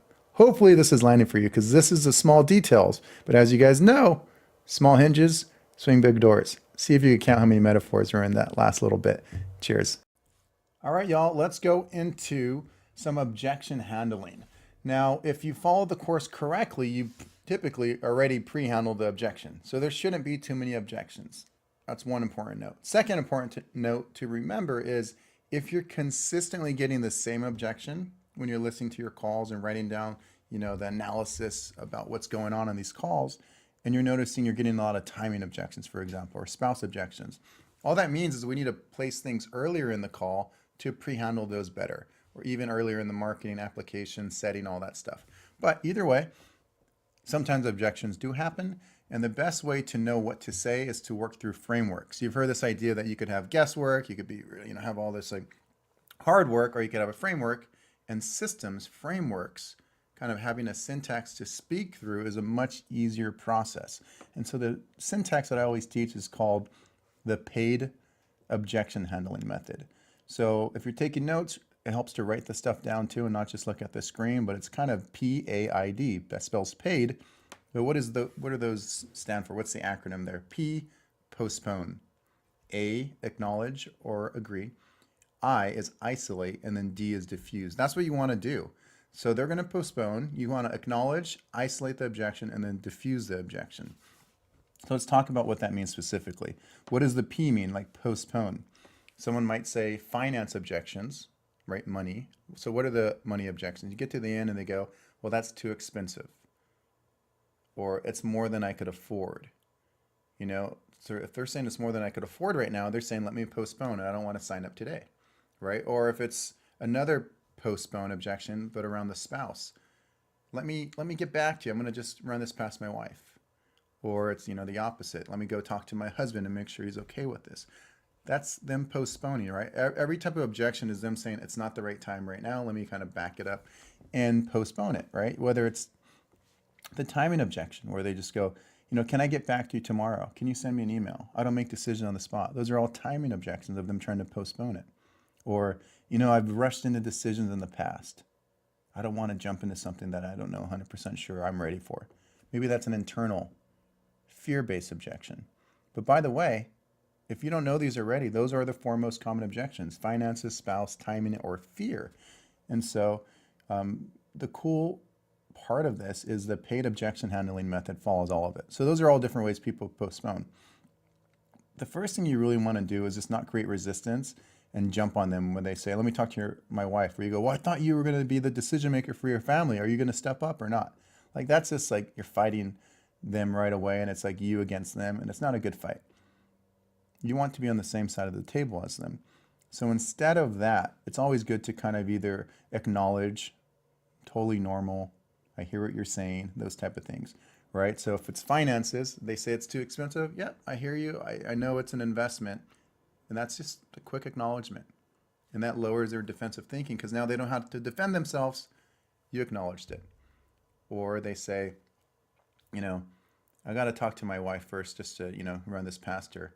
Yep, happy wife, happy life. I totally get it. And I hear what you're saying. Just that small little thing puts you in a good place for your next step, which you're going to isolate. Right? But what's the other, timing objection? I don't want to rush into anything. Yep. So we're going to do step A, acknowledge. Yep, 100%. We want you to be comfortable more than anything. So hear what you're saying. Just a quick little thing to say that's completely normal. That's not a problem. Now, when we go into the real part is the isolate, the most important part. And you need to isolate the objection so they don't keep objection jumping where they go, it's too expensive. What if we broke it up? Okay, how much? 500. Okay, let me talk to my wife. And they just keep jumping back and forth. You don't want that, so you have to isolate. And so these all sound very similar, but isolating the objection is going to sound something like, they say it's too expensive. Yeah, and just so I can kind of be clear on my end, and make sure I understand, price aside, do you feel like this can get you the results that you're looking for? Price aside, do you feel like this could work for you? All the same type of question. And just so I kind of have context, I hear what you're saying, but the price point aside, do you feel like this could be the answer for you? It's all the same question, but you're isolating that it's just the price. Let's isolate that it's just the spouse. I got to go talk to my wife. Yep, completely hear you. Happy wife, happy life. And before you have that chat with her, do you feel like on your end, though, that this can actually get you the results that you want? You guys kind of see that similarity? Do you feel on your end, though? So it's not you, it's the wife. We're isolating it, right? So they say, can I kind of let you know? I kind of want to think about it. We don't know if they want to think about it for what reason. Maybe they're afraid internally, or maybe they actually just need some more questions answered. We have to figure that out. So we're going to isolate what that is that they want to think about. Yeah, not a problem. I know you mentioned you were clear in the process of how we could help you. And you also mentioned, if you waited, things could potentially get a lot worse. So what's kind of showing up for you? Is it just nerves or what is it? No, it's a lot to think about and I don't want to just jump into it. Yeah, 100%, man. I get that. But do you see how we're just saying now it's just nerves, or now it's just, that they don't typically rush into decisions, or now it's just that their spouse might not be into it, or now it's just X, the finances, whatever it is, you've isolated it. Super key, because you have to isolate an objection. Now in the next few videos, we're going to separate each one and I'm going to show you how to diffuse, which is the actual objection handling. But you cannot just handle the objection right away, which is the D, the diffuse part of the paid objection handling method. You can't do that too early. Here's what you don't want to do. You don't want them to say, so you say it's $10,000 and they go, well, that's too expensive. And you go, well, can I break it up for you? And they go, well, what does that look like? You handled it too early. You're just trying to give them the answer before you took them down the process of acknowledging, isolating, getting them to tell you why. So what I'm going to do in these next few videos is show you how to set up the finance objection where you can turn it around, how to set up the spouse objection where you can turn it around, etc. So that is the kind of set the stage for how to handle the rest of the objections. As a quick recap, you've written down paid, maybe vertically, P-A-I-D, postpone, acknowledge, isolate, and diffuse. They're the ones postponing for clarity. They're the P, you're the aid, A-I-D. They want to postpone, you acknowledge, we isolate, and then we diffuse. And we'll show you how in the next videos exactly what to do and how well this works. All right, another one that I've used a lot on how to handle objections is the people are just uncomfortable. Right? It's kind of scary to take a big leap, especially when you start selling $50,000 programs. They're like, whoa, that's a little big to rush into, which is logical, makes sense. but you still can close these people at any level. The price really doesn't matter whether this is 500 or 50,000. You could still use one of the ones that I like about success. And again, the more you plant these seeds early, the easier this is going to be received. But one of the things that I'll do is just talk about, like, you know, it's really nice that I'm in a good position. I'll say this on a sales call. It's really nice. I'm in a good position. I get to see all like the, you know, successful people, the things they do, the things that are different, you know. And one thing that I really realize I think you might like is, like, life isn't about just finding like the perfect thing that's going to work perfectly in that moment, because you never know if something's going to work perfectly. Instead, success comes from getting comfortable being uncomfortable. You know what I mean? Like, if not, obviously everyone would be a billionaire, right? With a six pack, right? If everything was easy, everyone would just do it. But success is like, if you look at this, success is just like typically right outside of that comfort zone. And so the most successful people are the people that are really, they're open to taking risk. Obviously you call that risk management. So the smartest people kind of take a look at, like, all right, here's where I'm at. What's the risk of doing stuff versus the risk of not doing things, you know? And for you, I know obviously time is more important than anything for us, but you know, when you look at like what you said to me earlier around like, what happens if I don't do this, then maybe it makes sense to be a little uncomfortable so that you can be a little bit more happier in the future. But for you, like, what's coming through your head? Like, what are your thoughts on that? A few things going on there, but hopefully you guys can see that's kind of the success is just outside of your comfort zone bit. But I'm just reminding them gently about what happens if they don't get there. Smart people take calculated risk. You know, you can't move forward without change, but change is always a little uncomfortable. But that's what progress is, by the way. Everyone wants to progress, but it's change for the better. And so for you to get there, you have to be willing to be uncomfortable. I know it's kind of simple and obvious, but it's not always easy, right? But you kind of need to be uncomfortable a little bit if you really want to have success. But I want to hear from you, like, what are your thoughts on that? Because I know you're clearing the process. Is it just nerves, or like, yeah, it's just nerves? No worries, man. That's not going to go away, but your relationship with that might change, right? Because you're going to get used to doing things that make you a little bit nervous and still have success. And that's what the best people do, right? You see how I'm kind of looping back about the identity of what the smartest, the entrepreneur is, the successful, whatever it is that I'm selling. That's what these type of people do, which is all true, by the way. But by me putting it in their brain is now in a better state to sign up. So I really love the idea on sales to really just be open with someone and allow them to realize that they need to take responsibility for where they're at. Now, of course, if you just tell someone, are you going to be a responsible adult today on this call? You know, you're going to lose them, right? Because that's weird. That's mean. You're trying to be like too much of an authority. But you could do it in a way where you're just doing it through questions, where you go, you know, I think maybe it might be helpful for me to even hear from you, like, do you think you might need to make some small shifts in order to change the results that you're getting? And they go, yeah. Boom. That's it. At least now they're open to making change. That's a good step in the right direction. Now, a few minutes later, you go, okay, well, around this, you know, just for clarity, do you feel like your current approach might need to change for you to, you know, get different things to happen? You go, yeah, of course, right? Okay, cool. So what do you think you might need to do in order to get that change to happen? Well, I need to, you know, learn X, Y, or I need to get this thing or get this product, right? So it's really kind of that angle. But because I've set that angle on the call, which is the most important angle, like they're looking for my help and I'm diagnosing whether or not we can help them, because that's the angle of the call, and because I've connected with them, because there's rapport, because we really are in congruency and alignment, and they can tell that I'm actually stepped into the world and I'm listening to them. When I present the product, they're like, wow, this is amazing. But still at the end, some people are like, this sounds amazing. I would love to just like sit on this before I jump into something. And so you could just be like, yeah, and I totally get that. And you know, I don't want you to feel like you're jumping into something. That's why I really made sure like I was clear in the process. I know you said you got it, and I asked you like, do you get like A to Z what we do? And you said yes, but really I think the truth is it comes down to, because sometimes it feels like a lot, you know, even though it's pretty simple on how we can help you, it's like it feels like a lot.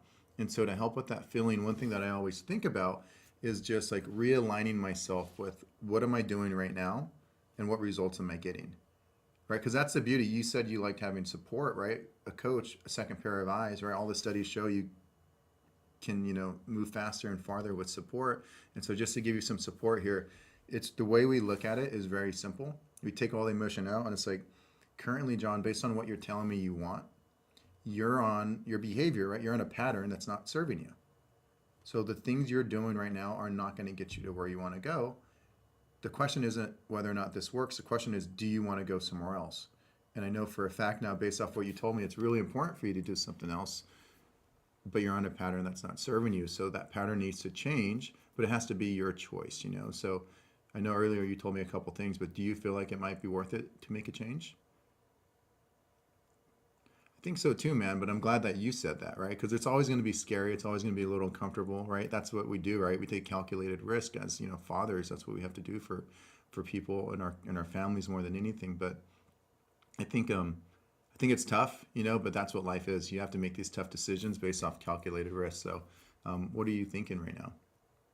Okay, let's do it, man. Yeah, I'll get you set up. And again, I'm always here too, so I can help you along every step of the way. Boom. All right, so let's hop into some of the fear-based objections, which most of the objections somehow have fear, at least rooted in there somewhere.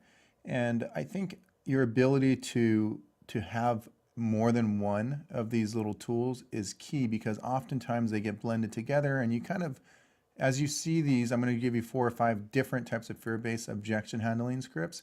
You'll notice how they also kind of blend in. So the first is the 3 beliefs. I really like this one. There's lots of calls where I've actually used this exact script, and I've taught this and people use this exact flow.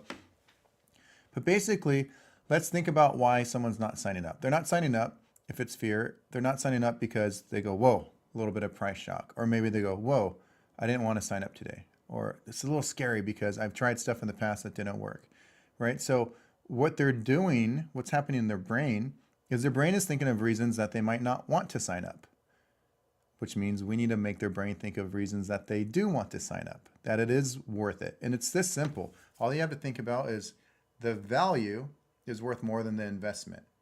And if the value is worth more than the investment, then it's worth it by definition, right? Investment is the cost. If the cost is 10 times higher than what the value is, they're not going to want to buy it. So we just have to realign them with that. And I like to do it in a way called the 3 beliefs. So what that basically is we'll go through like the whole fear-based flow, right?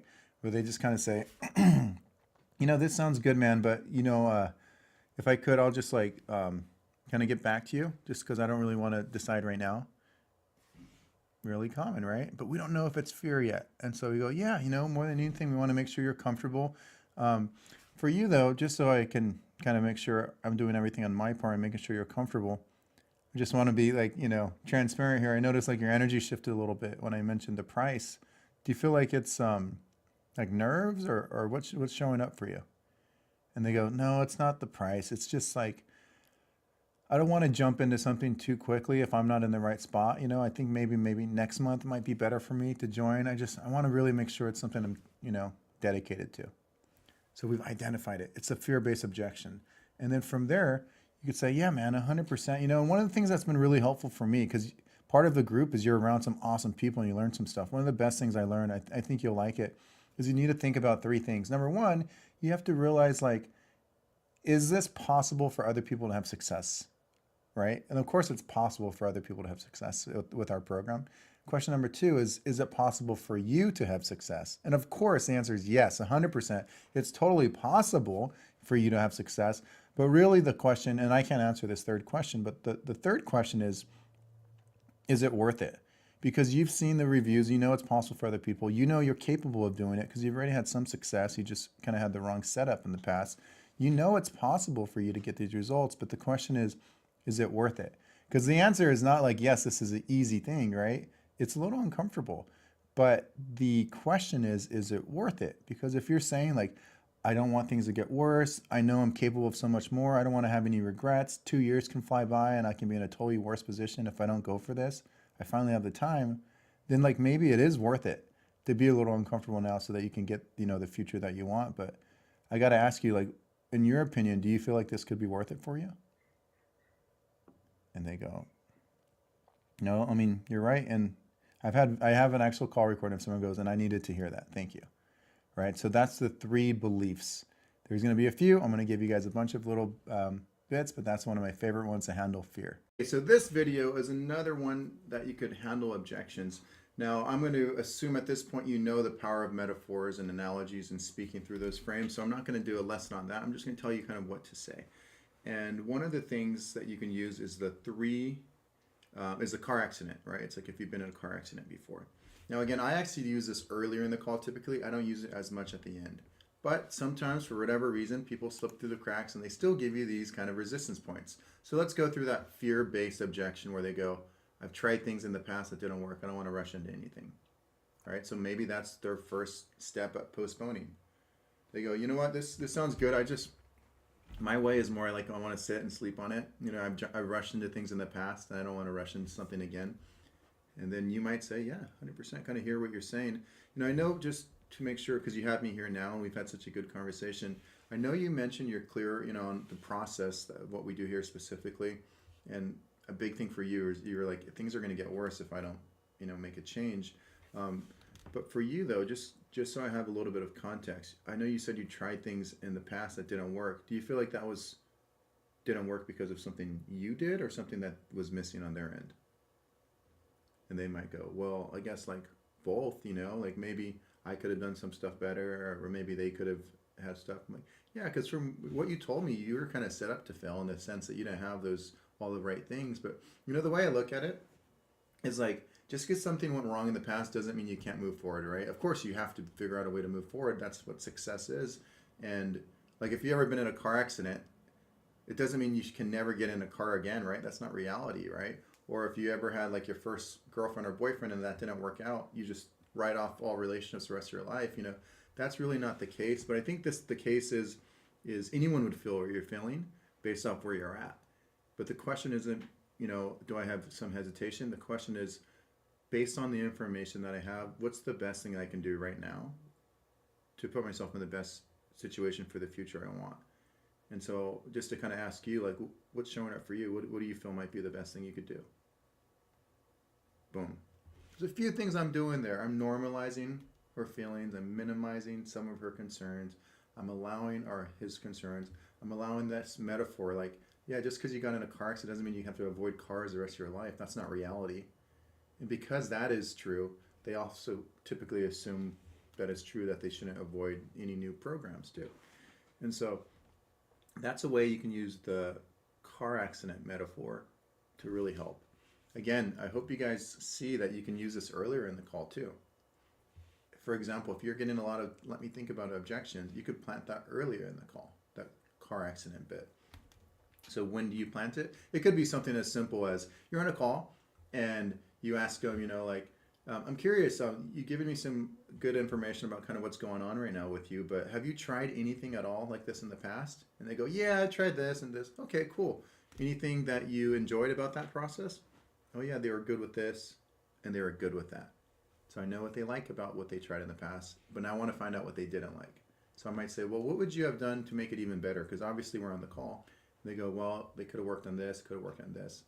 And I go, yeah, 100%. You know, I love the fact that you actually see the pros and cons of both sides. And by the way, like, just the fact that you've done stuff but it didn't work out, but you're still on the call, proves to me that you at least know that you got to keep moving forward, right? Like, we always laugh, like, just because you get in a car accident doesn't mean you should avoid cars the rest of your life. You know, that's not reality. So for you, though, it might be good for me to know.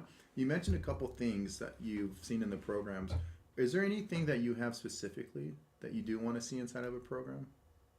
Or whatever my next question is. But do you see how I just dropped that quick little car accident metaphor? Just because something went wrong in the past doesn't mean everything will go wrong in the future. And that's obvious, right? And so I'm like saying little things like that. That prevents it. So it doesn't really seem like I'm using a technique. Instead, it seems like I'm just agreeing with what they're saying. That's the beauty of using agreement mode. Okay, so how do you diffuse a timing objection? How do you diffuse a spouse objection? How do you diffuse fear objections, finances? We're going to go through all of them. Now, this one is going to be specifically just the finances, right? So you went through it. They try to postpone. They say it's too expensive. You acknowledge. You isolate. Now, again, to isolate, it just sounds something along the lines of like, so just so I can be clear here, the price point aside, like, do you feel like this program could actually get you the results you're looking for? And they say yes. So you isolated that it's just the price. That means we can go to the next step. Now that we know it's just the price, and you go, Okay, cool. So I'm glad you're saying that this program could work for you. What are some of the reasons that you say that? Like, what are the highlights of the program, just so I have an understanding of where you're at? Well, Eli, I like that the fact that you have this. I like the fact that you have that. They're going to start telling you some of the benefits and the reasons that they like your program. In other words, they're telling you why they want to sign up without them noticing, right? So they're going to say, I love that you provide this. I love that you provide that. And then what I like to do is almost like this double tie down where I get them to say that they like it again. And the way I say, I'm like, okay, got it. So it's not like a if you think our program can work, it's more like how you could make it work, like with the finances. I'll say it again. They just told you the reasons they like your program. And you say, okay, got it. So it's not like a if you think this program could work for you. It's more like how you could make it work, like with the finances. And they go, yes. Right. So from there, you got them. They said it could work. It's just the finances. And so you just, diffuse that. And so it's like, yeah, 100%, and again, we specialize in getting results. So that's our big thing. We're focused on making sure we get you and then tell them what they want. Focus on we get you your money back, your time back, your quality of time with the family. Like that's what we're real focused on.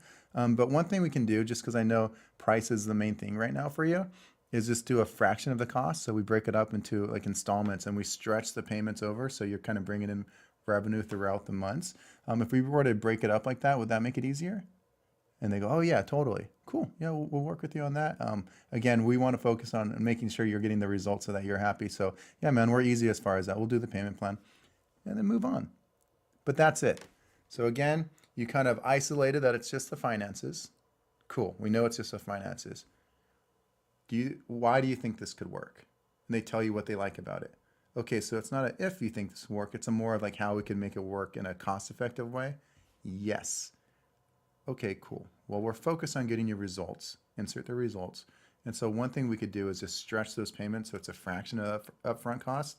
Since the finances is the only thing kind of preventing you right now, if we were to make the finances just a fraction up front, would that make it easier? Totally. Okay, cool. Yeah, we'll do that for you. Boom, you got them. So that's how to handle the finance side of it. Now, there's of course different types of objections. We're going to go over each one in the next videos, but that's that one specifically. Okay, so let's diffuse the next part of the objection handling, and that's going to be timing, right? So every once in a while you get on a call and right at the beginning, everything's going good. You go through problem phase, you go through solution phase, you get the consequence, everything sounds amazing. And then after you present, they go, this sounds good, but can I get back to you tomorrow? Or they say, I don't want to rush in anything, or I don't like to make decisions on the spot, so I'm just going to sleep on it. Or can you actually send me like an email breakdown of everything so I can look at it and let you know, right? You don't want those things to happen. So the question becomes like, what can you say to prevent it? As you know, that's the P, the postpone section where they're saying, let me think about it. A, you kind of acknowledge, yeah, more than anything, we want to make sure that you're comfortable. So I hear what you're saying. And I know you mentioned earlier, and then I might add, I know you mentioned earlier that, you were clear on the process of how we could potentially help you and that you were waiting. If you felt like if you waited any longer, things could potentially get worse. Do you feel like it's just nerves that's showing up for you right now, or what's showing up for you? I'm curious. And I kind of get them to tell me what's really happening because I need to isolate. Why do they need to think about it? Because if I did my job, I presented the pillars so clearly that they know how this can help them. And then if I did my job, I did pulse checks where I said, do you feel like this could be the potential thing you're looking for? I asked certain questions like that got them to tell me that this is already clear. So something's holding them back. I need to identify if it's fear or if there's something else, right? And so from there, let's say you say, yeah, not a problem. I know you mentioned, that, you're really clear in the process and that if you waited, things could potentially get worse. I'm just curious, did something change for you? Is it just nerves? What's showing up? Just so I know. And they might say, I've just tried some things in the past and I don't want to commit to something I'm not going to do 100%. And you're like, okay, cool. Now at least I know what the problem is. It's something internal and I can motivate them and I can fix that fear that they have. Or they say, it's just, at that price point, it's just a lot of money for me to invest on the spot. I really got to make sure that that's something that I could do, And so now like, okay, it's more finances, right? But all we're doing is clarifying and isolating the objection. And so that's what you really want to do in the timing first, isolate it. Let's assume they said, I've just tried things in the past and I wasn't able to stick with it. So we know it's fear. And then from there, there's all these fear-based objection handling, right? And we're going to go into a whole video just on fear-based objection handling. This video is about timing. They gave you the timing smoke screen, and then we identified its fear. Now we'll handle it in the next video and show you exactly how to handle fear. But what if they say, yeah, it's just at this point for me to spend that amount of money, it's just something I don't think I'm comfortable doing. And you go, yeah, 100%, man. I appreciate you being transparent. Now, I know you mentioned that this could work for you, but you mentioned that price point is too hard to spend on the spot. Is it just the price, or you could let me know, is there something else? It's the price. Okay, so you're clear on everything else. Yeah, 100%. Okay, so it's not like now we go back to handling the finances. Okay, so it's not like if you think this could work, it's more like how you can make it work in a way that's cost effective for where you're at right now financially. Yes. Okay, yeah, no worries. Well, we can help you with that. So can you see how even though it's a timing objection at first, let me think about it, you actually go and isolate and you find out it's actually finances or it's actually fear, right? There's always something below it. And then you handle which the ways we've shown you. Turns out a lot of times it is fear. They might say it's spouse. They might say it's, let me think about it. They don't make decisions. They might say it's too expensive, but it's actually a fear thing. And so we're actually going to give you a lot of tools on the next video on how to handle the fear. And then what becomes really cool is as you get better at this, you start noticing these little moments on a sales call where people start almost like coming up with these resistance points. They're creating these little escape windows for themselves so they could, get out of the call earlier. You notice them early and you can identify them early, which means you can prevent them early. So we'll teach you how to do that in the next few videos. Okay, now let's assume we're in the D part of the paid objection handling method. We have to diffuse now the spouse objection. Now, of course, you first had to isolate, right? So you have to make sure it was a spouse. And so he says, I got to go talk to my wife. And you say 100%. And I guess before you talk to her, like, do you feel like this could actually get you where you want to go? And they go, yeah. Okay, cool. Because I know we talked about that you were clear on the process. I guess a question for you, though, would be, and then now we're going to start diffusing the spouse objection. There's two ways you can go and do whatever feels the most authentic. And also, I would say, to think about the person that's in front of you. What do you think would kind of work best?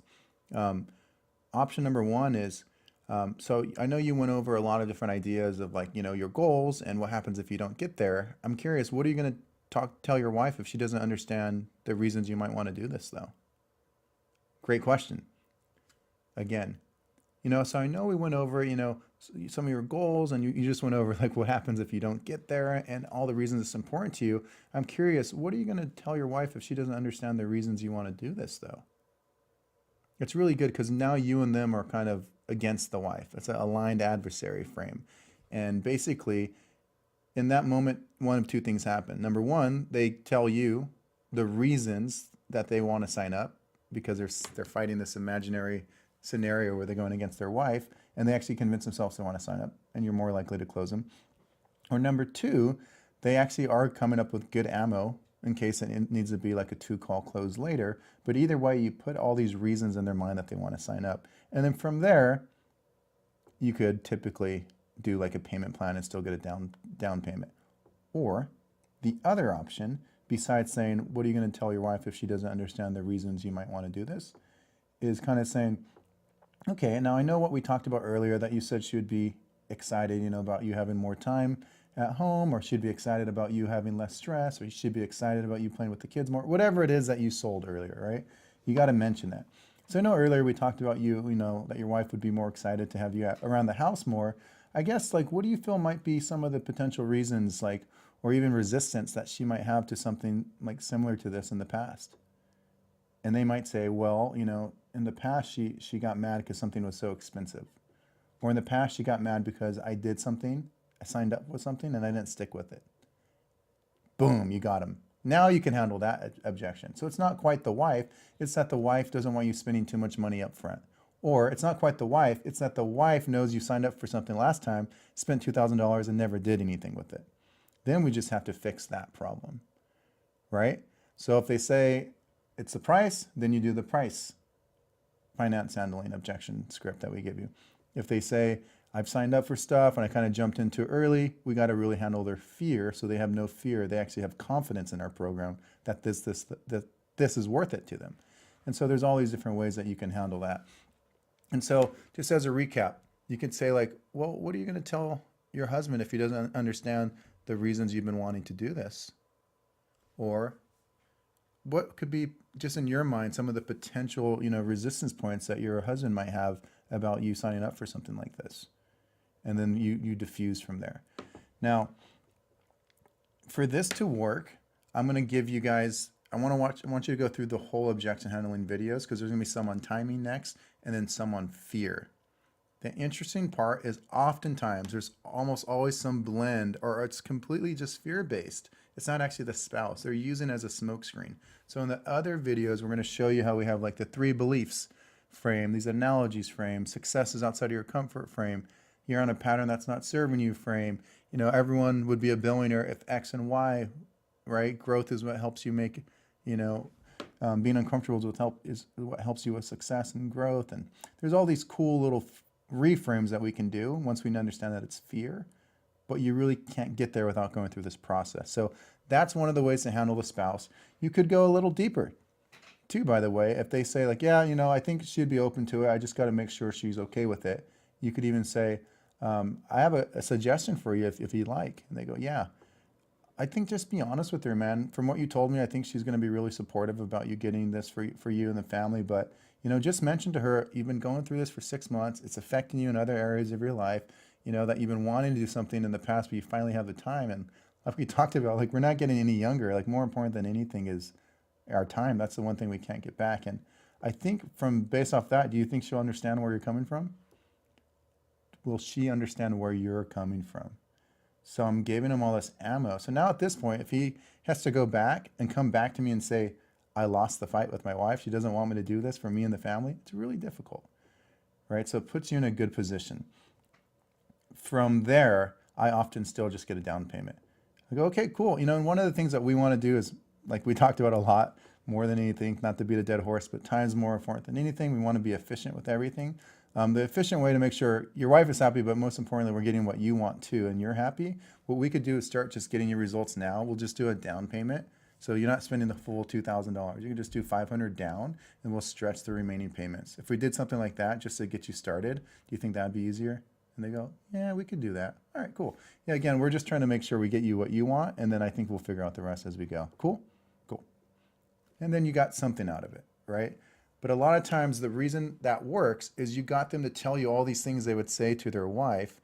In other words, they're telling you reasons that they want to sign up. And then in that moment, they've convinced themselves that they actually do want to sign up, even though before they were blaming it on the wife. Hope you see that.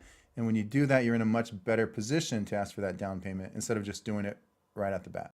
Okay, just a quick thing on timing objections, because I gave you some ideas on, like, you ask certain questions, you clarify, and typically when they say, let me think about it, they don't need something to think about if you did your job, right? You explained exactly what you can do clearly so they know exactly how you fix their problem if you did your job. So if you presented pillars correctly, you explained exactly how your product, number 1, does what?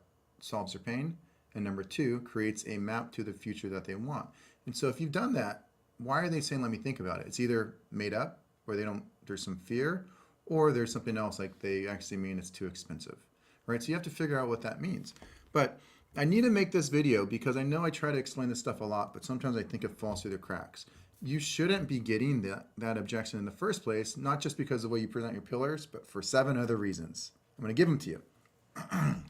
Number 1, if you pre-handle timing objections by asking, for example, how long have you been experiencing this problem? They say, 18 months. Okay, got it. And just on my end, I know, why weren't we on the call like 18 months ago? Why are we on the call now?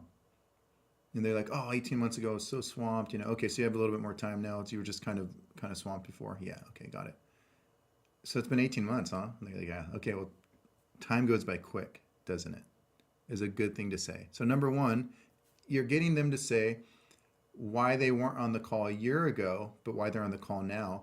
That creates urgency of why they want this to happen now. Now, another question, or another thing that I always add is time goes by quick. I might say like, okay, and just for context, like, is this business, how long have you had it, by the way? They're like, 10 years. Oh, wow. Time goes by quick, doesn't it? And they're like, totally. That small thing, by the way, it's huge. They talk about the power of persuasion. When those little beliefs are in their brain, that's what helps them make decisions. And so the fact that they know time goes by quick, all of a sudden another 2 years is going to pass and things are going to be terrible if they don't make a change. Another version, but slightly different from that first question. The first question, what was it? Why are we on the call now instead of like 18 months ago, though? That's them saying why 18 months ago was bad and why now is a good time. Later, when they're telling me about like their goal or their future, I might say, and why is that important to you now, though? Like that, talking specifically about their future instead of about, why we weren't on a call. Different type of why now. Another version of that you could add, that's really good, is, they say they want X, they want to create jobs, they have this goal of creating this other, revenue stream or this other thing or more time or whatever. And it's like, okay, and so if you found a way to get you to this more time with the kids, like when would you want to start seeing this happen for you? And they're like, oh, right away, Got it. Okay, so time for, some adjustments possibly. Time for some adjustments possibly, right? Instead of saying, okay, so now you're going to sign up today. And they go, well, what's this about? Okay, so time for some adjustments possibly. They go, totally. Cool. So if you did all those things, you're typically not going to get people to say, let me think about it. But what else could you do to create more urgency? More pain to where their life currently is, right? If they just say, I want more leads, and you're like, yeah, how long you wanted more leads? It doesn't mean enough. But if you really dig in with the 4 horsemen of pain, you figure out where that's impacting them, and they realize, man, this is affecting other areas of my productivity, of my life, of my stress.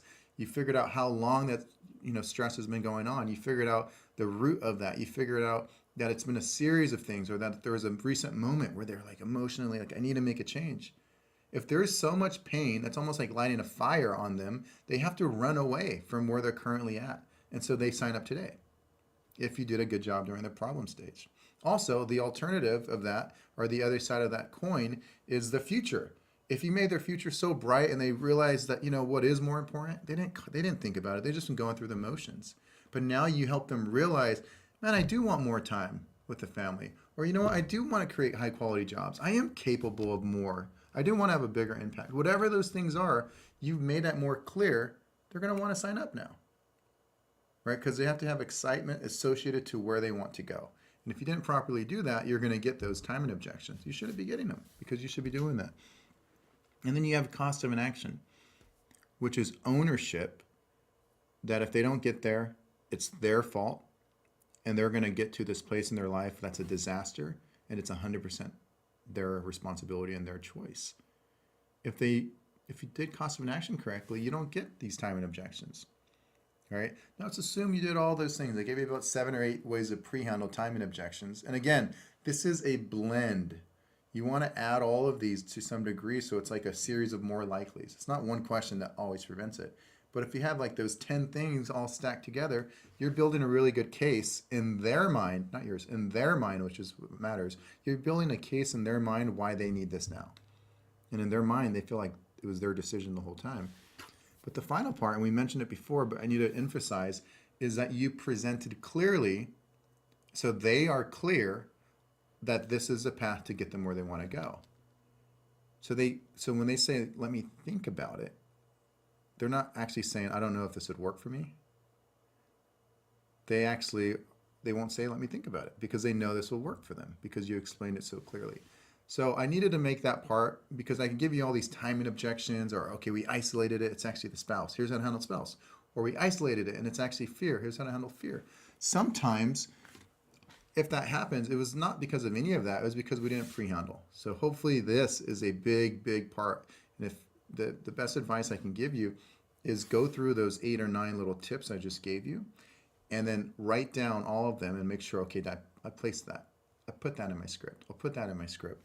And when you do that, you won't get as many objections.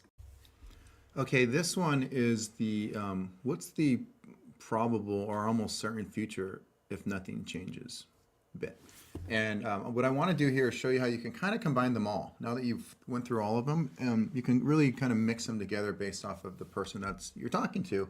And I think more than anything is I love this form of a mindset where you do have low attachment and you really want them to see their own responsibility in the situation.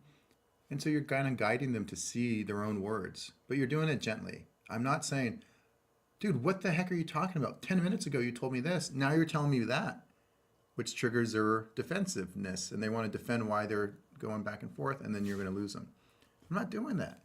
So instead, I'm just kind of using these soft things. I like, 100% believe it. I'm in the lucky position where I get to see, people have success and people who don't have success. And, as you know, like if success was super easy, everyone would be a billionaire, right? Everyone would have a six pack, right? If decisions were always easy, everyone would have the perfect life, right? But success is right outside of the comfort zone. And one of the things we focus on is like looking at patterns of success. And obviously you are telling me you need to change something, right? You're in a pattern that's not serving you. But the truth is, like, if we take the emotion out of it, because there's emotion before you make any change. That's why humans are so bad at, we're afraid of change, even if it's progress, right? You want progress. We all want progress. Progress is change, but it's still scary. But I think you have to ask yourself, like, what's the probable, almost certain future if nothing changes, right? You're heading down a path right now that is potentially what you're saying is disastrous. So you have to make a U-turn, but it's sometimes a little frustrating, sometimes a little scary. It's not always easy, but I do think it's simple. You just have to make that change, but it's change for the better. And so for you, based off what we've talked about today, what do you feel might be the best thing that we can do today to put yourself in the best position for where you want to go?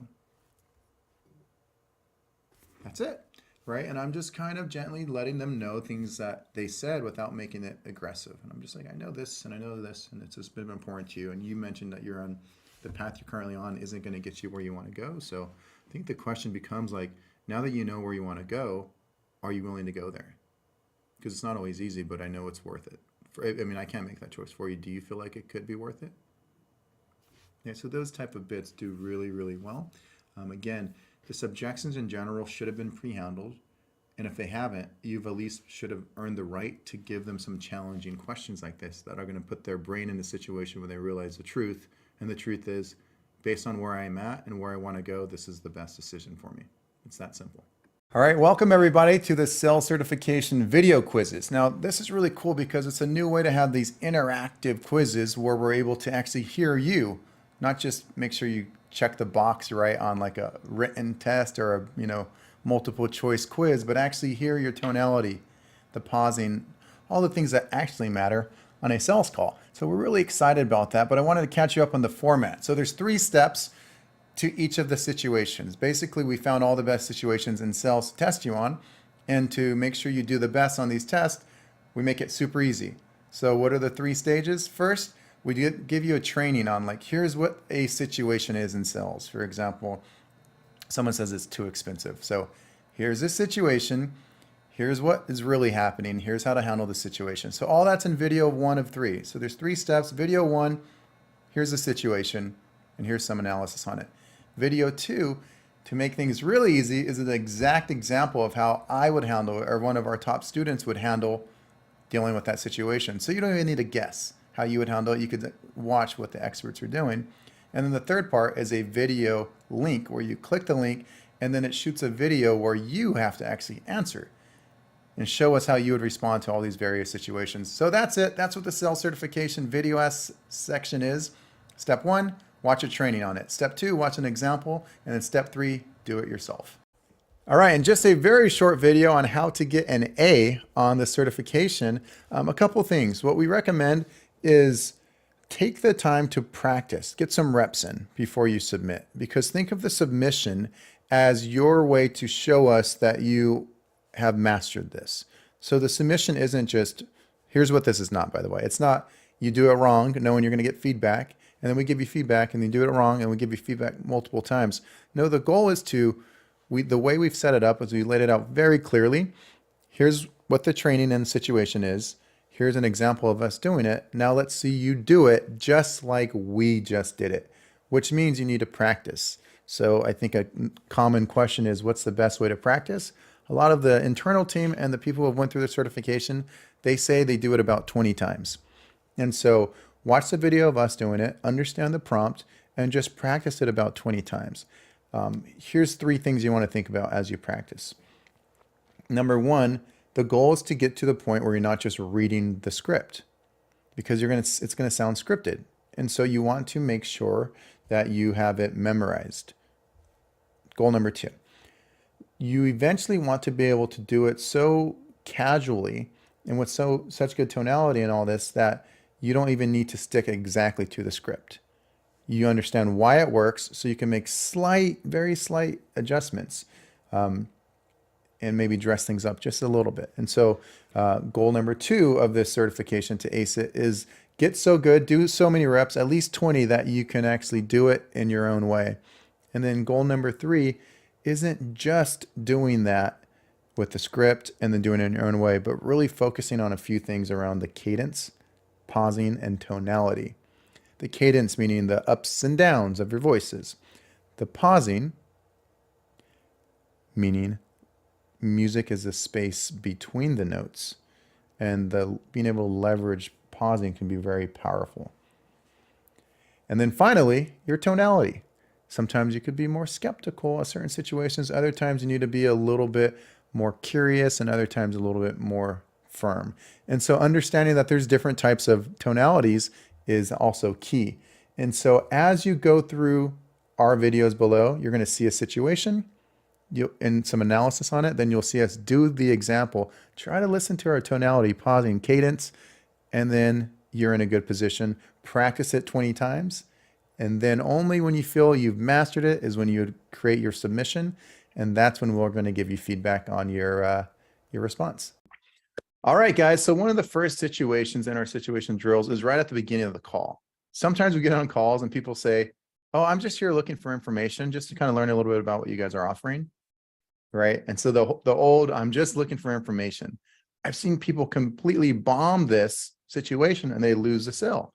So you have to obviously keep your composure, but more important than that, you have to have a plan. And what's the plan? The plan is to get them back on track on the call. We still need to figure out what they're looking for, right? We still need to figure out what their problems are, what their goals are. And so there's going to be a way that you'll see us just respond in this next video of exactly how to handle it. Here's what you don't want. You don't want people to say, I'm just looking for information. And you go, yeah, we have like kind of 4 or 5 products. And then once I learn about you, I can tell you about those 4 or 5 products. And they go, well, just tell me about like the price points, just so I have an idea. And now you're talking about yourself and your products and your price points. And if you try to do this kind of ninja, well, we'll get to my price point after I learn 6 or 7 questions. And it kind of feels like, okay, you're hiding something and it's this weird dynamic. You could avoid that. And here's how. The moment says someone, I'm just looking for information. Yep, that's kind of why you're on the call. You know, everyone kind of is looking for, you know, all the information about like, here's where I'm at, but here's where I want to go. And maybe we could potentially help you. For me to give you the right information, I should probably ask like, what kind of initially caught your attention about our ad? Or whatever your intro question is, you just jump right back into it. And so let's give you a full example in the next video of what that would look like. And how's it going, man? Not too bad, man. I'm excited to take this call, you know. I kind of wanted to just see a little bit about, you know, what is it that you guys do? I heard a few good things. I saw like the ad. And so I just wanted to see like what you do, how you do, even like a little bit of, you know, pricing information as well. 100%. That's why you're here, to get all the information. And kind of what we do is we help people, obviously any business helps people get from where they're at to kind of where they want to go. So to help figure out the information you're looking for, like what are some of the main goals you have for your business right now, if anything? All right, so this situation is when people say, I'm just looking for information. It happens throughout the call, and so you're going to use this. Sometimes it happens in the very first couple seconds. Sometimes it happens when you just started asking questions. And so you're going to show us how you can handle that situation. So let's set the stage. Let's assume the call just started. You say, hey, John, how's it going? And they say, it's going good. Just kind of to jump on here, kind of learn about you, your products, price points, and kind of, I'm just here for information today. I want you to send a video of exactly how you would handle that. So one more time, it's going good. Yeah, I just wanted to hop on with you, kind of get some information more than anything today, learn about your products, price points, all that stuff. So more than anything, I'm just here for information. All right, call control. This situation happens all the time. And one of the biggest mistakes people make in sales is they don't have call control early enough. So how do we take call control? Well, how do you know when you actually have to really jump in and take that control? And it happens sometimes where The person on the other end of the call, when you just get on the call, is over talking. They're telling you all about why they're on the call. Here's what I'm looking for. Here's what I want to see out of this call. And you're not the authority. And it's going to really mess up when you're trying to challenge them. It's going to really mess up when you're trying to help them take ownership. They're not going to be willing to give you the good cost of inaction answers. They're not going to be willing to negotiate with you or even talk to you when you're trying to handle some concerns or objections. So you have to start with control. And so what you'll see in this situation is how we gently, but also at the same time, in a firm way, take control of the call to prevent the person on the other side from taking control. And if you have call control, now you can make much shorter calls. You can be much more accurate with your words, and then you could be much more better at handling any resistance points when they come up. Yeah, so kind of catch me up to speed. What are some of the challenges you're facing, if anything? Challenges I'm facing are, it seems like it never ends. Like the first thing I run into is that like every single time I try to start my fitness program, I always get injured. And right now I have a lower back issue that's been aggravating me. I actually went to a PT for that, and he gave me some insight, but it didn't really kind of fix it. So I started doing some home exercise stuff. And then even just as recently as last week, now I noticed that I can't even fully rotate my neck. And so I've been noticing. Are you serious? The best part about you is you actually already went to somewhere to get support. So you already went to the PT, and then more importantly, the symptoms you have. And so it's funny, like so many times we're trying to ask people like how to help them, and they don't even know what they're experiencing. So I love that you have that already. I'm curious. So when you went to the PT, how long ago was that? It was about 3 months ago. Okay. And then you said you still have some neck problems. Is that right? Yeah, just as recently as last week. And then besides the neck problem, anything else that's going on that I should know about? Just those two that are kind of currently showing up for me. Okay. Well, let me ask you. Time.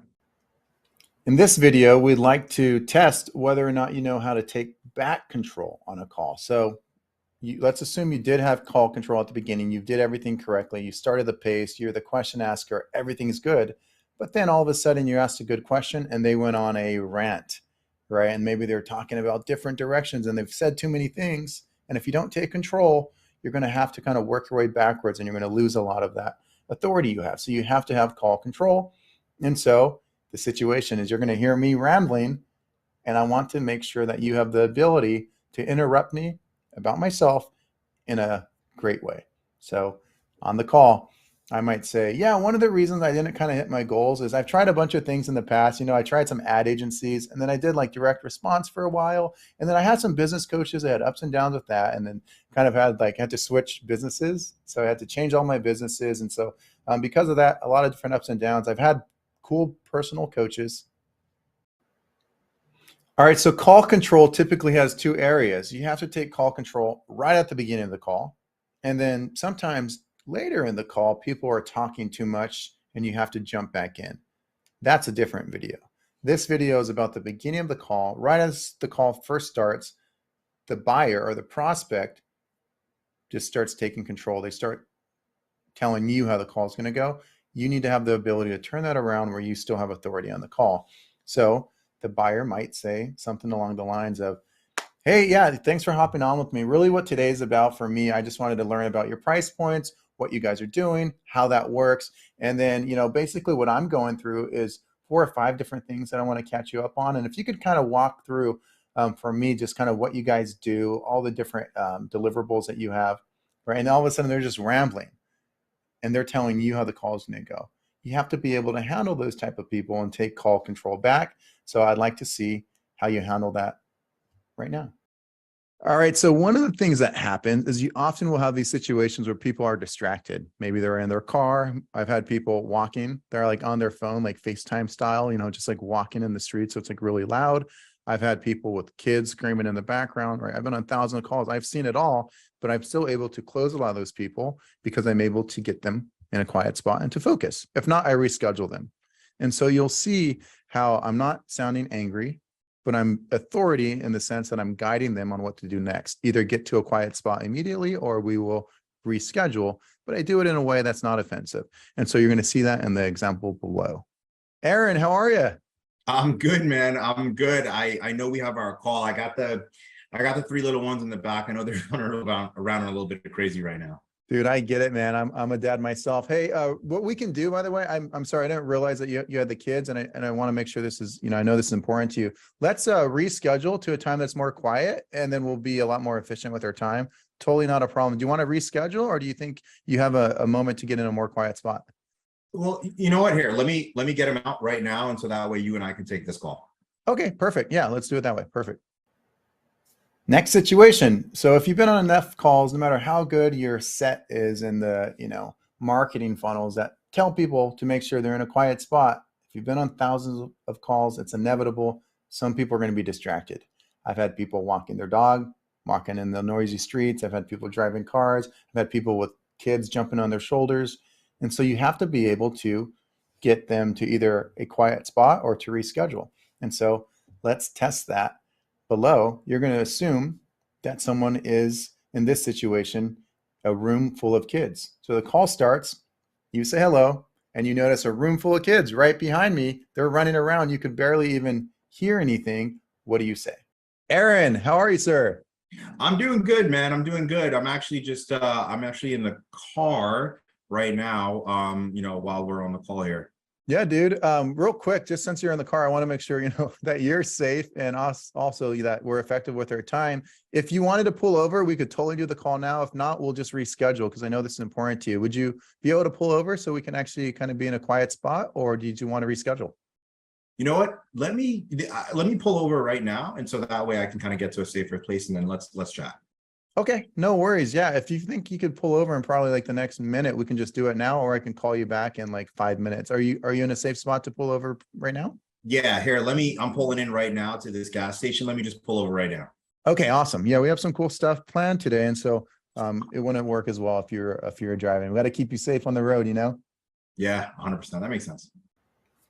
Very similar situation to the previous one, but now the buyer is in a car. He's actually driving. I've had this happen. Doesn't happen often, but it's good to just understand call control and composure. So let's put you in a situation. You just started the call. You can see the person's driving.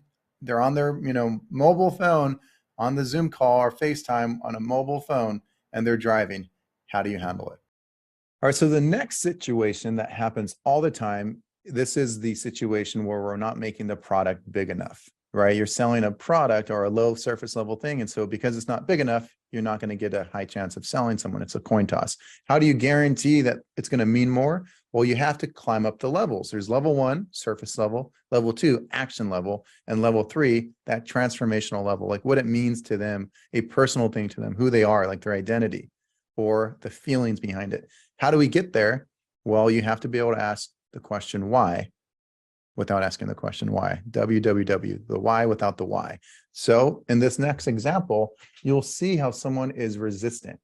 It happens on a lot of calls. You might ask a perfect question and then you get a bad answer, right? It happens all the time. What brought you on the call? I want to lose 5 pounds.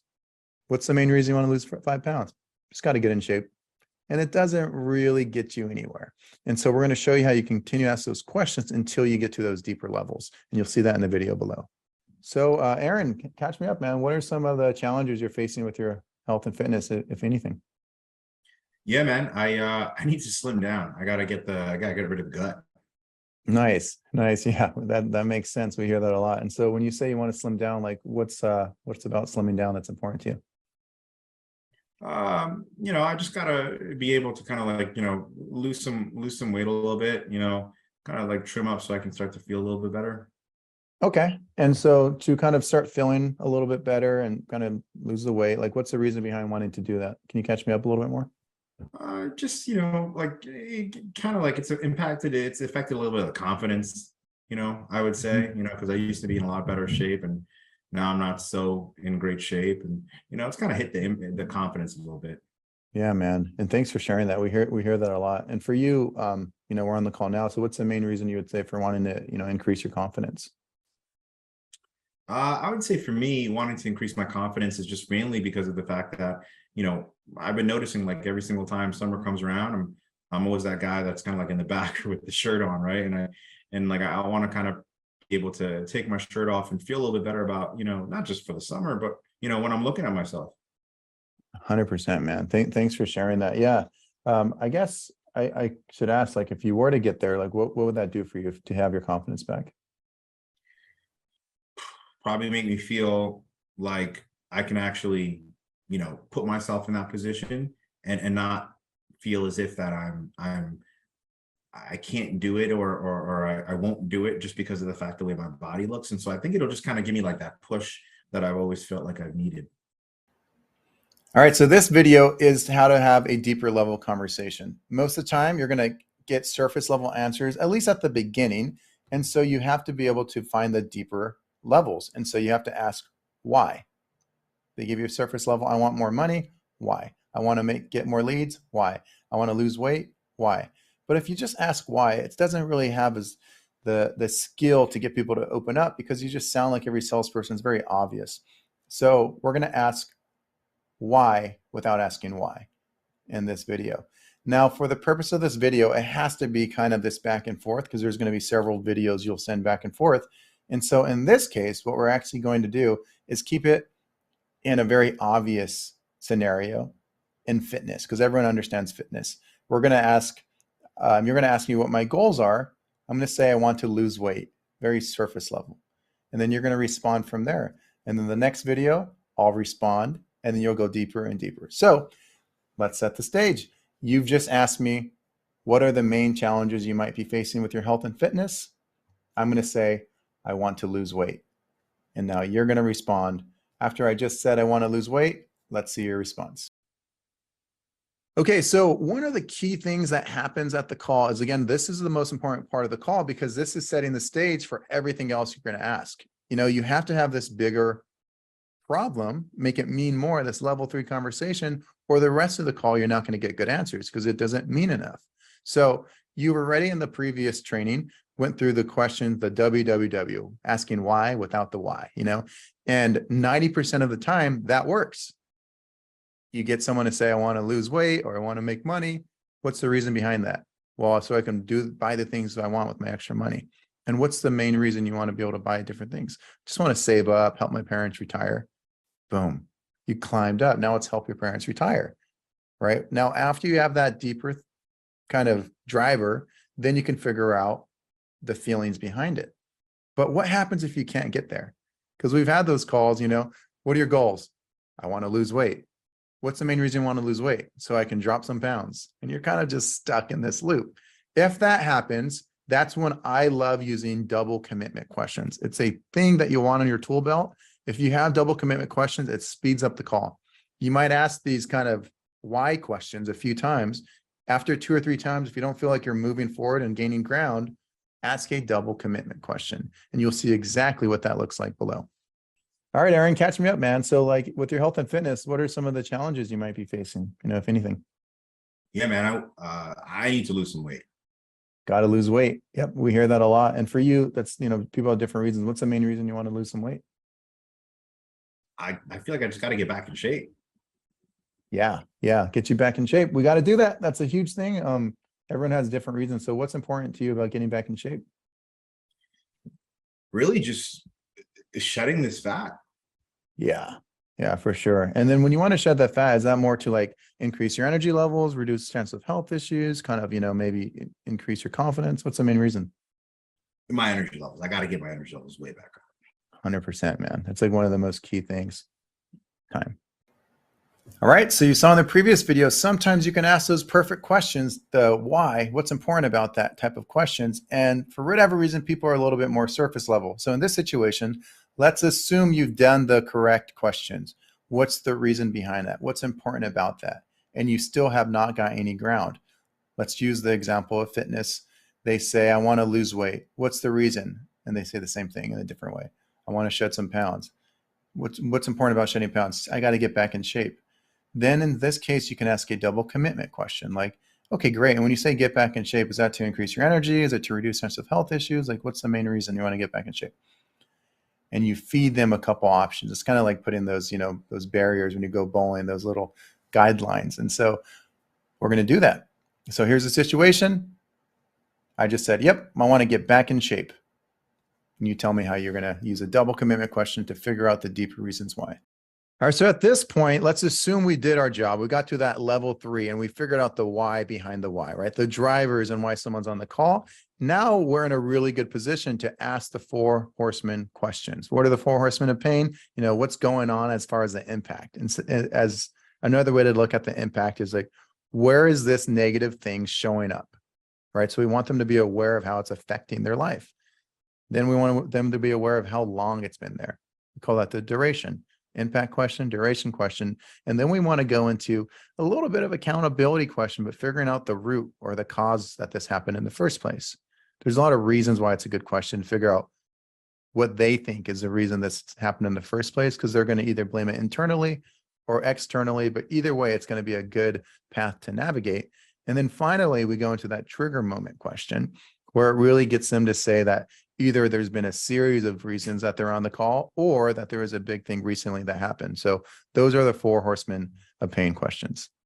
All right, man. And so you mentioned that your energy is kind of, you said shot, like, when you say it's shot, like, where's that showing up? How's that showing up in your life? I definitely don't have energy at home. Yeah.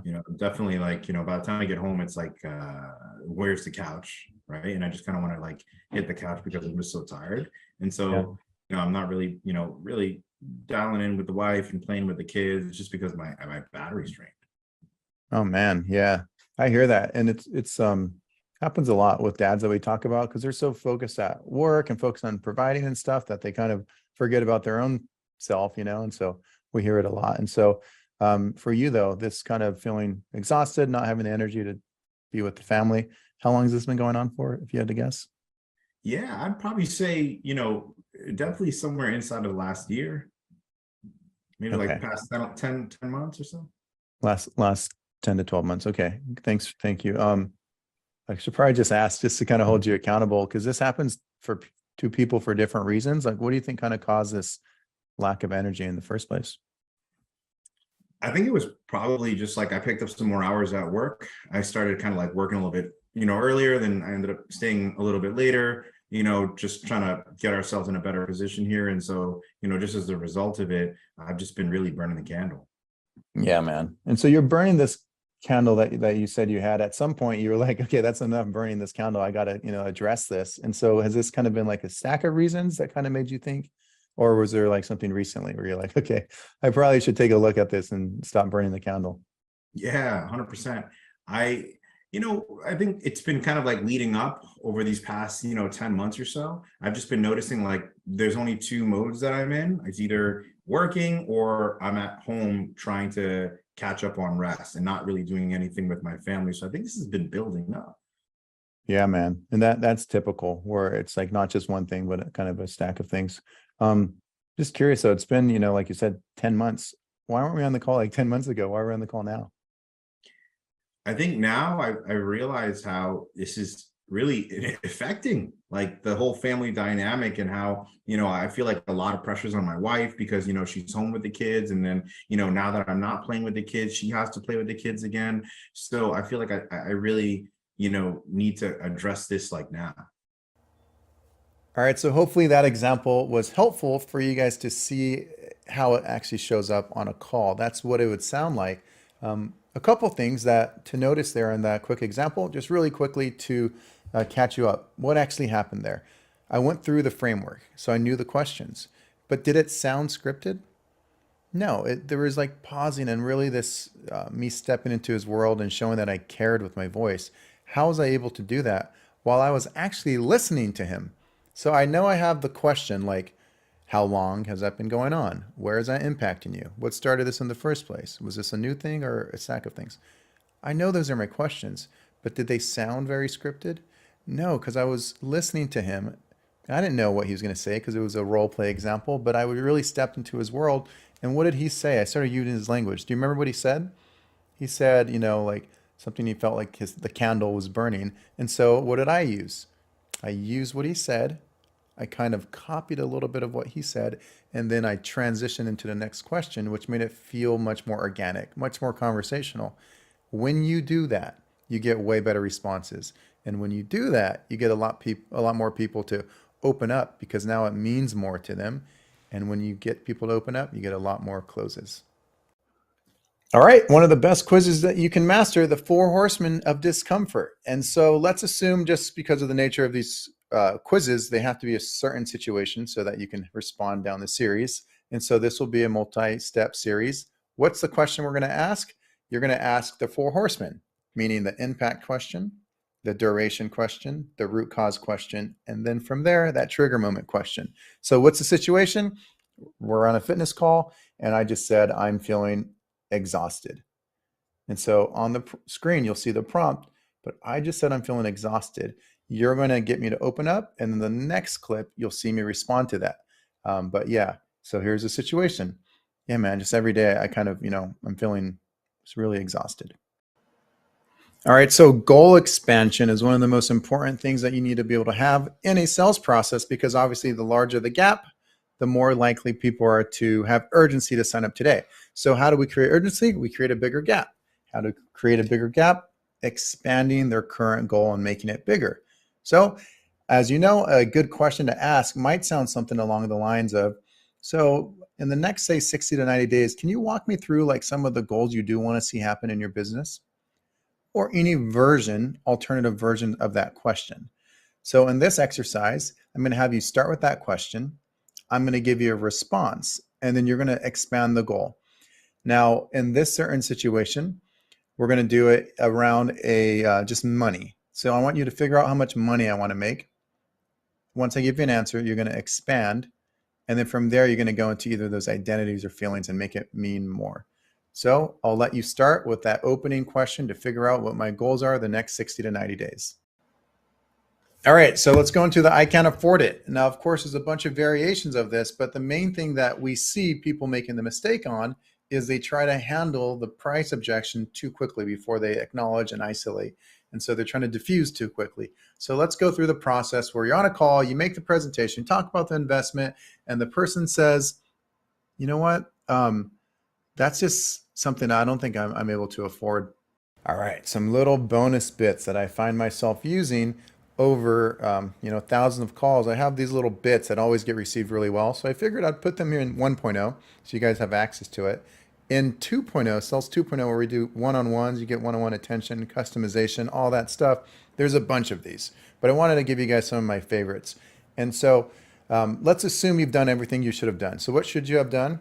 Went through the mindset training, and then you went through the framework training, and then the objection handling framing. And after you kind of have that trifecta of the skills, then we quiz you, the situation training. And that alone is, you're better than 90% of people at sales, just because you understand mindset, the best framework in the world, and then how to handle objections the correct way. You don't even use the word objections. Actually, it's questions, it's comments, it's concerns. But all that being said, there's these little bits that you can add that aren't question-based. They're more of little add-ons that get received really well. And so right below is going to be a list of bonus bits that I use on every one of my calls. And I think you guys will really like them. All right, so the situation where I am talking to someone who is a mother. How do I know they're a mother? Oftentimes it comes up. They might even say, do you have kids? Or, oh, yeah, as a mom, I have to deal with all this. Or, got to take care of the kids. I got to pick them up from school. Somewhere along the line in that call, when I'm asking about maybe the impact question, it shows up that they are a mother. Now, I've been on thousands and thousands of calls. I've closed thousands of mothers. I've used this one technique that I'm about to share with you. 100% of the time this has worked. 100% of the time when I use it, I get a confirmation nod and they're like, yes, Eli understands me. So what do I say? The moment we're on a call and they're talking about being a mother, and they're, obviously they're on a call because they have a problem that they need solved, I'll say, it's funny, I talk to moms like you all the time, and it's interesting. There's so many moms that they're so focused on being a mom, a good mom and providing, that they kind of forget about themselves in a lot of ways. Boom. So many moms that I talk to are so focused on providing for their family and being there for their children. They're so focused on being a mom. They're so focused on their kids that they forget about themselves. Every time I say that, you see them go like, yes. And really what that is doing is, number one, it's a form of a morality frame, but it helps them say like, yes, my priorities were focused on something else, but it makes them feel good about not having the results that they wanted. because they had a good focus. They're focused on being a mom. It's a very moral, noble thing to be focused on. But really what that does is actually picks them up and puts them in a good state where it's like, I'm not a failure. I was just focused on other things, but now I'm focusing on different things. Check this out. I'm not done. There's two parts to this kind of frame. That's the first part, right?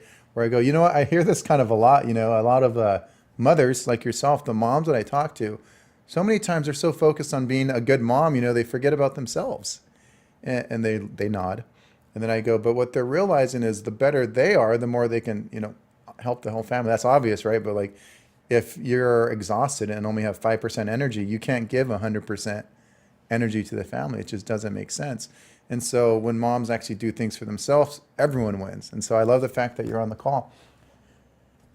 Maybe from there I go, I love the fact that you're on the call. I'm curious, at what point did you even think you might be open to getting some support? Think about that question. I'm curious though, at what point did you think you might even be open to getting some support? The mom who just agreed that she previously was focused on being a mom, but now she's realizing the more she has, the better it affects the whole family. And then I ask, at what point did you think you might even be open to getting that support? She's going to say why she's so open to getting support. The subtext to that is why she's so open to signing up with me today. But can you see how this is some form of identity selling at this point? In Sales 2.0, the certification 2.0, we go into all these different details of the different types of personalities and how to sell to different groups and customize script. But that's a really important bit that I wanted you guys to have. The next bit is talking to dads. You can kind of naturally assume that if there's some bits around talking to moms, and just previously I showed you one of those, there's a lot more. There's obviously going to be some around how to talk to dads. Comparable. Again, every time I've used this bit, it's very, very common, actually 100% accuracy. Whenever you use this, they kind of just like, yes, I agree. What's the bit? You say something like to the dad on the call. It's like, I actually hear that it's quite often a lot of men like you're as a man, I think you're so focused oftentimes on being that foundation and providing for the kids. Sometimes you're so focused on work and providing in that way that you forget about yourself, like the things you need to do for yourself. That's it. Again, very similar to the mother bit, but what you're doing is you're locking them into this morality frame that the reason they were not successful in the past was they had a different focus. It's not that they were dumb. It's not that they weren't capable. It's that they were focused on being a foundation for their family. Why does this work, by the way? Think about why does this work? Because what's the alternative? The reason, John, you failed in the past is because you suck. The reason why you failed in the past, you don't want to do that. You don't want people to feel like they suck. Or the worst salespeople are those pushy salespeople that try to make people feel stupid or stumped. Or I thought you were going to be a leader for your family. How come you haven't been able to do this? Because you're trying to break people. I hate that type of selling. It works, by the way. It works for about 25% of people that actually like getting yelled at, or that they don't like getting yelled at so much that they'll just sign up because you're making them feel small. It's not cool. It's not the best way to be. It's not the person I want to be. You want to help people become a better version of themselves. You want to put them in a more resourceful state. You want them to feel that they are capable, and that person actually gets better results instead of trying to make someone feel stupid. So how do you put them in a resourceful state? You don't want them to feel stuck, dumb, stupid, because a person who feels stuck, dumb, stupid, trapped, they're not going to trust themselves to even sign up with you. They're not going to trust themselves to even do well on this course that you're selling. So that's some of the details of why this works. But you could see on that call, you would say, talk to dads like this all the time, and so many dads, that are good. They're trying to provide. They're trying to be that foundation. They're so focused on providing financially that they forget about taking care of themselves, And the guy goes, yes. And then once I have them there, I guide them and I'll say, but what these, dads are realizing is the more they take care of themselves, it helps everyone, right? If they're feeling good, if they feel X, if they feel Y, whatever you're selling, you insert. If they're feeling that result, that's actually better for everyone, not just because of Y, because of B. Because that helps the whole family. So now there's this morality frame that it's okay that they didn't have success in the past. It wasn't their fault. It was their focus. It's not that they have limitations inside, so they actually are capable of having success. They just had different focuses. But now they have this other focus that the better they are for themselves, the better it is for the whole family. Small shift, but small shifts, small hinges swing big doors, right? What we're doing there is just giving them this little resourceful perspective. We're changing the frame on why things didn't work in the past and why things will work now. Small frames like that make a big difference later on in the call. Hopefully these are helpful for you. Next one is talking to entrepreneurs. Now, in a moment, you're going to see exactly how I might add little frames or identity selling to an entrepreneur. Basically, you say, here's who you are, entrepreneur. In other words, label, here's who you are. And then you say belief systems for that label, or you say behaviors for that label. And by you doing that, if they identify themselves as that label, an entrepreneur, then they're more likely to take the behavior or belief systems that the group has adopted. That's just the way our brains work, by the way. If you say you're part of this umbrella of anything, a fighter, a Christian, someone who does yoga, it doesn't matter. If you're under that umbrella, you say those people feel this, they're way more likely to take on the group belief systems. Now, as long as all this stuff is true, this stuff works really well. Everything in all this course, everything in 1.0 and then 2.0, where you really get into the personality selling, everything I'm saying is 100% true. Please only use this stuff if it's the truth. Because even if it wasn't the truth, people are really likely to believe you. So use this powers to guide people to be a better version of themselves. Please don't be insincere. Please don't be unethical and add things that aren't true.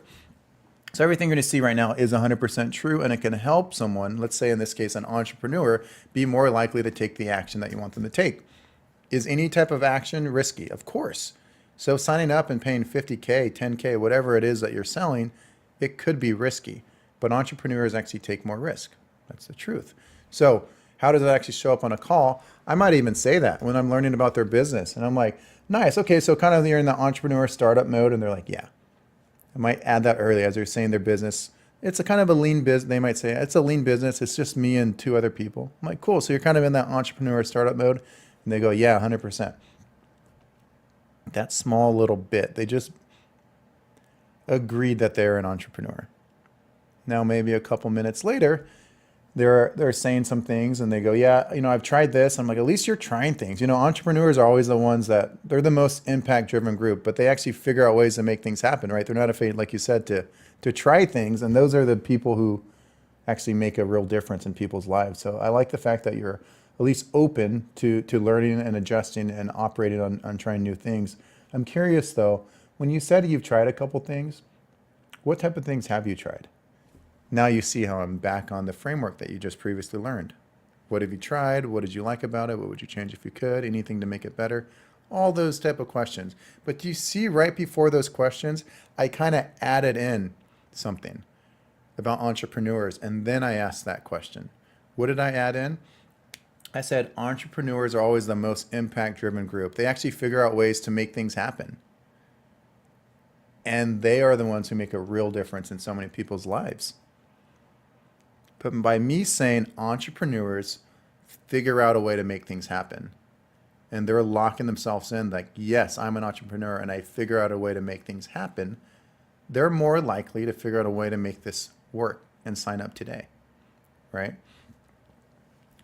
Earlier or later, or when it's appropriate time, I might add in a bit, got it. Yeah, entrepreneurs are the ones that actually impact and change the world. It's more risky, but it's always worth it when you're actually making the world a better place. Entrepreneurs are the ones that actually change the world. It's more risky, but it's worth it if you actually make the world a better place. That's what life's about, growing yourself, but giving back and making the world a better place. Just those small little agreements is like, yes, locking in, I am an entrepreneur. I change the world. It's more risky, but it's making the world a better place. You're getting their brain to accept the fact that they're open to taking more risk. You're getting their brain to accept the fact, what did I add in on the previous example? Figure out ways to make it happen. To figure out ways to make it happen. And so I hope you guys are seeing it. There's a whole kind of identity selling. Once you understand your avatar, when we do one-on-ones with people on Sales 2.0, we actually go over a list of what you could add. But I hope you guys are seeing, if you say something like that, I'll give you a third example. Talking to an entrepreneur and they say something they want, or they say some things that they've had, or they say anything, some growth that they've already had. It's like, I love the fact that you guys are actually have momentum. So many people actually, say they want to do things, but they are afraid to actually do it and they never actually get that momentum. So you at least have X. You at least know why. You at least have already taken steps in the right direction. I'm giving them this momentum kind of mindset in their mind. Something that has momentum is more likely to move forward. But more important than that, I added in a word, afraid. So many people want to do stuff like that, but they're afraid to actually make it happen. They're afraid. Other people are afraid. There's so many people that are afraid to actually make it happen. You actually have done it. Because they've done it, they're not afraid. Locking in these little belief systems. Let's do a little sanity check. What do we go over? By me adding all those in, this label that they agreed to, this entrepreneur, open to taking risk. Why? Because those are the ones who actually change the world. The most impact-driven group. Why? Because they actually figure out ways to make things happen and they make a real difference in so many people's lives. Having progress and momentum. Why? Because other people are afraid to actually make it happen. They're afraid, which implies entrepreneurs are not afraid. They just make it happen. All that stuff is true, by the way. But it's not about them, you're just hoping that they know that. It's about you almost planting these belief seeds to help them realize that's who they are. And then it puts them in a state to be way more likely to make the decisions that are going to be best for them at the end of the call. Not a lot of coaches are teaching this stuff. I'm hoping that you guys see the value in it. And there's a lot more of this in the other trainings and other videos and in 2.0, but hopefully this video is something that you guys will be able to use because it's not just entrepreneurs, is it? You can make that up and figure out the avatar of any label you want and then find those characteristics and use this same principle and same strategy in a lot of other areas. All right, next situation. You're on a sales call with a salesperson, or even worse, you're on a sales call and someone calls out your sales technique. I've been on thousands of calls, so of course this has happened. And the best response is to immediately deframe the whole foundation in which they're trying to speak from. So what they're trying to say is, that's a technique. I know you're doing a technique. I'm aware of this. I'm a salesperson myself. I've been in the game for 10 years. They're trying to hit that angle, So the moment this happens, and it happens at different times of the call, I've had people go, oh, so is that kind of like you're labeling the agenda for the call? Are you setting the protocol? They might tell me the technique that I'm doing. Immediately I go, I love it. So you already know some sales stuff. So you already know real sales isn't about like any techniques or tricks. Real sales is about whether or not you can actually help people. So I guess what we could do is just go over some ideas just to see if this could even work, man. I guess a good question to start with would be, and then I can ask whatever I want. What did I do? They said something. Oh, so are you doing kind of like the problem stage on me? And I'll say, oh, I love it, man. So you at least ready to know sales. And like there's some type of sales is all techniquey and stuff, but real sales, like true sales is about whether or not you can actually help someone. And so, yeah, what you'll probably see is like, yeah, there's always names of certain things, but really it's whether or not we can, get you the results that you said you want. So for me to know a little bit more about that, I should ask, boom, back on the call. Immediately deframing it, right? That's good enough. That's all you need. That works every time. But I can give you a little bit more information and just kind of some background on also the history of sales. One thing you can say is someone says, oh, so are you kind of using the old, double commitment question on me? It's like, really what this is, you're funny, man, because I'm the same thing. If you study language enough or study anything enough, like there's a name for everything. So it's not whether or not is there a name for that, because turns out there's a name for everything. It's whether or not this stuff actually works, right? And so really all I got to do is just legitimately, I need to know a couple things to know if this could even work for you. For example, like by me knowing if you tried anything in the past, I can actually help you better to make sure we can prevent the same mistakes from happening again, obviously, you know? And so like, that's why it's good for me to ask. And I'll ask now, like, have you done anything else in the past? You see what I'm doing? I'm qualifying my words and saying this is in your best interest. You know, like, as you know, true sales, I should say, true sales is about actually truly helping someone. It's not about like these language patterns. But if you study this stuff enough, there's like a name for everything, man. But there's certain things that I should actually, like, I legitimately need to know so I can provide a better service for you, or just to even see if we can help you. For example, it would be good for me to know if you've tried anything in the past. You see it? You see the frame there? That's a really good way to handle anytime someone says, I've studied sales for 10 years. I know what you're doing. That's your answer. All right, so now we have question catch, one of the most important drills in sales. And all this really is your ability to re-ask the same question that you just asked to keep the call flowing and to not make it seem like you're just using techniques. Why do you need this drill? Well, inevitably, if you're doing enough sales calls, one of the things happen is when you ask a good question and you get a bad answer. You might ask someone like, how long have you felt like you've been feeling this exhaustion? Just as a random example. How long have you felt like your energy levels haven't been where you wanted? And they might say, oh yeah, I definitely want to work on that. My energy levels are terrible. They didn't quite answer how long though, right? And so you have to have the ability to kind of circle back in a way that doesn't make them, that's not what I asked, John. I asked how long. You don't want them to feel stupid, but you still need to get certain things out of the call. And so having the ability to re-ask the same question is really important. So in the drill that you'll see me and my partner do in just a moment, what's the drill? What's the game? What's the exercise? One person, you guys agree on the same question, which is, in this case, how long has this problem been going on for? I ask that same question. The second person has to ask that same question in a different way. So using different words. And then I have to ask the same question in a different way. So you can't repeat the exact same way. And you keep going back and forth until one person runs out of responses. And that's the game. So let's take a look. Okay, and thanks for sharing that. And just for context, you know, that exhaustion you mentioned, how long has this been going on for? Totally understand what you mean, Eli, when you say exhausted. Just so I best understand, when was it that you first felt exhausted? Okay, man, thanks for explaining that. And I'm sorry you're going through it. We hear those type of things a lot. I know you mentioned though that exhaustion. Is this a new thing or like, I guess how long has this been going on for? Yeah, and I appreciate you really being open and transparent because it helps me understand, Eli. When you say you feel exhausted, has this been going on for a while, or is it something new that you've been rather recently facing? Okay. Yeah. So, man, I think anyone would feel that frustration you're mentioning. Just for context in my mind, how long has this been going on for? Totally understand, Eli. I've been there myself. I mean, the exhaustion's always real. I mean, when you say exhausted, though, just so I could really best understand where you're coming from, how long ago did you first feel exhausted? I mean, has this been a month or two, maybe a year or two? How long do you think it was? Okay. So feeling exhausted, what's like the timeline on that? When did you first notice it started? Got it. And when you say you're exhausted, how long ago did you start feeling exhausted? All right. So that's a really good example for you. One thing to notice two things. Cadence that Juhan or myself had in that example, where we're pausing as if we're really trying to make sure we ask the right question.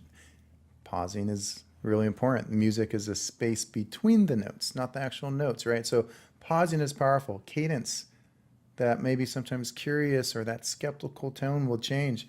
Notice that, but also notice a second key thing. The transitions. We weren't just always asking that same core question.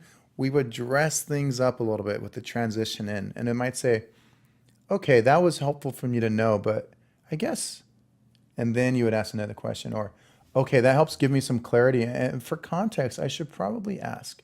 Do you see how those transitions in really make it feel much more conversational, as if you're not just reading a script, as if you're genuinely trying to understand and figure things out, which is the best version to get the best responses. So hopefully you notice that. Have fun with the drill. All right, so in this video, we're going to show you one of the best exercises you can do in sales, and it's this the role play exercise. And the reason why this is so good is because you're kind of putting it all together. You're using your tonality, you're using your cadence, you're using the transition, you're using all of it, but making it flow.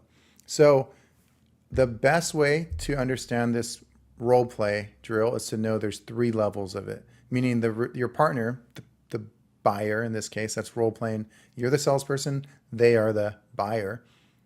They need to know that there's levels of resistance. The worst thing you can do is try to be the hardest prospect in the world and not give them success. Drills are about getting reps, and you need to get reps of success to get good at something. We all want to get better at sales. So this rock star role play or role play drill that we're going to do is going to be through 3 levels of resistance. First level, super easy. You have to be a really good prospect or buyer, be a really good role playing partner, and give them the answers that they need so that they can get good at just the flow. That's the first one. And so in this video that you're going to see right now, you're going to see us go through everything nice and easy. I ask a question, my partner gives me a great answer. I transition to the next question, ask that next question, my partner gives me a great answer. I might mirror what they say, I transition into that third question, my partner gives me a great answer. You'll get the pace, but again, first kind of stage is going to be really easy. Watch the video of us doing that first stage, and then after that, I'll give you an example of how to do it a little bit more difficult. All right, awesome. And just so I have a little context, what kind of made you initially kind of, interested in our health and fitness program? Yeah, totally. I heard a lot about you guys. I mean, I just want to really lose a lot of weight, maybe around 10 kilos, and, just get my confidence back up. Nice, man. Yeah, that makes sense. The weight makes sense, heard a lot, but the fact that you understand the reasons behind it and the confidence is really good. For you, what is it about having more confidence that's important to you, though? I think really, Eli, it's just mainly been the energy levels. It really hasn't been what it has been before. And you just want to really be that role model for my kids. So I can actually be there and not feel always exhausted when I'm trying to, catch up with them. Yeah, man, I appreciate you saying that. It's one thing we say sometimes is like, because you mentioned the energy, like when you're a father and you only have 5% energy, you can't give 100% energy to your kids. I mean, it just doesn't make sense, right? And so the more energy you have, the better. Just so I know, because it's helpful that you did mention having that energy with your kids. I'm curious, imagining you do have that energy and you get to do all the things with your kids and you feel great about it. Like when you achieve this, what would that mean to you? Oh man, it would mean so much. I feel like right now, I'd be first of all, so much more fulfilled for sure. Just being able to be there, use the best time that I can with the best ways that I can with my kids at the same time, just feeling like a better father too. Just, fully being there present, not being always too exhausted. And I could totally feel just having more confidence, having more energy levels up is going to be really critical for that. It'd mean a lot. Man, I really appreciate that. And I love the fact that you at least know what your goals are. Like the clients who actually have the goals and know why the drivers behind it get the best results. I guess it might be good for me to ask next question. Time. Awesome. All right. So in that video, you can get a pretty good example of how the flow should go. You notice a couple of things that I'm doing. I'm not just reading the question, but I'm adding a little bit of making myself feel like a human. Show that I'm actually listening, mirroring a little bit, transitioning in, transitioning out, making it feel conversational. And that's a good example of that. Now, that's how you should start doing role play at that level. Eventually, though, you'll get to this level, which is the most common level on an actual sales call, where there's just a little bit of resistance. It's not that they're trying to be mean. It's just that people don't give good answers all the time. And so you'll see in this next example, I'm going to show you guys some role play of me asking a good question, but not getting a good answer. I might ask questions like, what brought you on the call? And they go, yeah, just checking things out, just looking for information. Or what are your goals with your health and fitness? Got to get in a better routine. Well, what do you mean by better routine? Got to get in shape. And you're like, oh God, it's not going anywhere. But you'll be able to see in this next version of an example is how to handle it, and check it out right here. All right, just so I can kind of have some context, what I guess kind of made you initially interested in even reaching out to us? Yeah, I just got to change some things in life with fitness. You change some things with your fitness, just so I know, like, what's important to you about making those changes? Yeah, definitely getting back in shape, Eli. Cool. Awesome. Yeah, that's so important, to get back in shape. Everyone kind of has different reasons for getting back in shape. Like, what are the main reasons that that's important to you? Yeah, definitely losing weight and at the same time, just having a little bit more energy level. Oh, cool. Yeah, that's super important. Both of those. Losing weight obviously makes you healthier, builds your confidence, like you said, the energy thing. So you mentioned energy. Like, what is it about having your energy levels back that's important to you? Yeah, I think energy levels are really important. Day-to-day work, I just want to be more energized and being fully present at work. But more importantly, honestly, when I come back home with my kids, they have a lot of energy and I just want to be there fully present for them.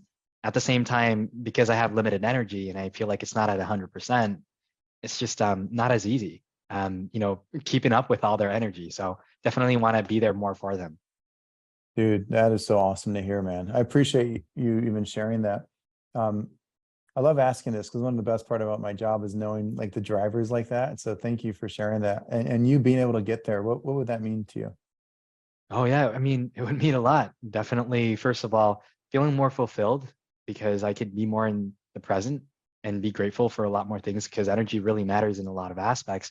And yeah, just being able to be there more for my kids. I mean, that would actually make me a better father. So definitely want to be a role model for them. Man, that's so cool to hear. Yeah, that your kids are lucky to have you. Um, I guess just so I have some context about what's currently going on, you mentioned your levels aren't where you wanted. Like, where is that currently affecting you? Is it like at work or at home? Time. Yeah, All right, so that video is an example of exactly what to do. If someone's not giving you the best answers, you might notice I asked the same question, but in a slightly different way. I'm not making them feel stupid. I'm just really kind of flowing with them. And then I might ask what you guys know as a double commitment question, which is I've asked what's behind that or what's important about that or what's the reason. And for whatever reason, it's not landing. They're not moving forward. They're not giving me what I want. Then I might deploy the double commitment question, which is it more this or that? In the case of the example, you might have heard me say, is that more like to increase your energy or is it to reduce chances of health issues? If you're a resistant buyer, they might just be like, I don't know, both. Okay, got it. And the energy is an important one. So when you say your energy isn't quite at 100%, like where's that showing up? Just so I know. And you kind of just take that small bit and go with it. Now the final level, and this is just for drilling purposes, this only happens on a call maybe 5% of the time. If it's happening more than that, it's probably something the way you're showing up to them, by the way. But if they're really resistant, you're going to see an example of how I handle that in this next video. All right, so kind of catch me up a little bit, man. Like what made you interested in potentially learning about our health and nutrition program? yeah, just get on with the healthier lifestyle. Oh, cool. Yeah, that's super important. Just kind of, updating and improving your lifestyle. So thanks for sharing that. What is it about a better, healthier lifestyle that's important to you, though? Yeah, just losing some weight, being able to do some more things and be healthier. Nice, man. And so when you say lose some weight, do more things, what's the reason behind wanting to do that? Just get some routines going better, more fixed routines and a healthier lifestyle of that sort. Okay, cool. And so when you say like a healthier lifestyle, is that more to like increase your energy, your confidence, or is it like reduce chances of health issues? Like what's the main reason you want to do that? Yeah, both. Okay, cool. And so like when you say energy, right? And you mentioned your energy might not be at 100%, like what do you mean by that? Yeah, sometimes just it's just not where exactly I want it to be at, especially at work. Just want it to be a little bit more energetic instead of dragging myself to work every day. 100%, man. And so to be more energetic, to feel good, so you're not dragging yourself to work, I guess like for you, what would that do for you? Yeah, no, I do actually quite a lot. I mean, I just don't want to continue on the same lifestyle of dreading myself going to work and actually expecting something different if I'm not really working on myself. So definitely just kind of felt I need to make some changes. Wow, man. That's really cool that you at least have that perspective and I don't kind of need to convince you of it. Just for clarity, right? So I understand a little bit more. When you say, dragging yourself around at work, like how is that actually showing up or affecting you at work? Like what does it show up as? Yeah, no, it's stressful, Eli. I see Yeah. myself being a little bit more hot-tempered, even towards my colleagues, where, it's just like that's unreasonable for me. And I catch myself doing that at times, like, okay, why am I like this? And it's just I kind of realized maybe something needs to change. Yes, time for a change possibly. But to be honest, you do have some terrible employees and coworkers. So I'm just kidding. Just go joking. But just so I know, man, I appreciate you honestly being transparent. We hear that stuff a lot. When you're not at 100%, meaning your energy is not where you want it, it's going to affect your mood, your temper, how you feel. And so at least you understand that. For you, just have some context. How long has this kind of been going on for? Yeah. Wow, it's already been 3 years now. Time. All right, so that's kind of the flow. You guys can see now the full levels of all 3 levels of the role play. Again, level 1, you just give someone very little, you give them exactly what they're looking for so they can get good at just flowing with the questions. Level 2, you're not being mean, you're just not answering directly the perfect answer, which allows that salesperson to have to re-ask the question and kind of get deeper about kind of figuring out how to go deeper by dancing a little bit and being a little bit more flexible with your language. And then the final version was the person's not opening up much at all, but you're still able to get them to open up by continuing to be the question asker. All right, so cadence control is a really important skill to have just anytime you're communicating, but it helps in sales. Why is it so important? Well, if you sound scripted, you're more likely to get people to be resistant. They're not going to open up. And also, if you're good at your cadence, your control, your pausing, all those things, you're a little bit more entertaining when you talk. So it captures people's attention. And again, it shows up a little bit more authentic. It seems like you care more when there's more passion in your voice, but also variance in your voice. So what does that mean? It means we're going to do a drill on cadence control. Please do not make this mistake. The mistake that people make with this drill is they think the content matters. In other words, the words we're about to say don't matter. All that matters is we're doing an exercise where we're working on changing the speed in which we talk, changing the pausing that we might use, changing the emphasis on certain words. So to make things simple, me and my partner here are going to do a drill, and all we're going to ask is the same exact question. What's the question? We're going to ask, got it. So why is this something you want to learn now and not 6 months ago? And then we're going to ask that same question again, but maybe change it to a more skeptical tone. And then next time, maybe a little bit faster and then a little bit slower. And it's just getting us to practice changing the speed of our voice, the sound of our voice, and all that. It's a fun drill. Let's get into it. So I'll start. And got it. So why is this something that you want to learn now, not 6 months ago? Got it, Eli. And why is this something that you want to learn now and not 6 months ago? Got it. So why? I guess just so I have some clarity, why is this something you want to learn now and not 6 months ago, though? Got it, Eli. I mean, why is this something that I guess you want to learn now and not 6 months ago?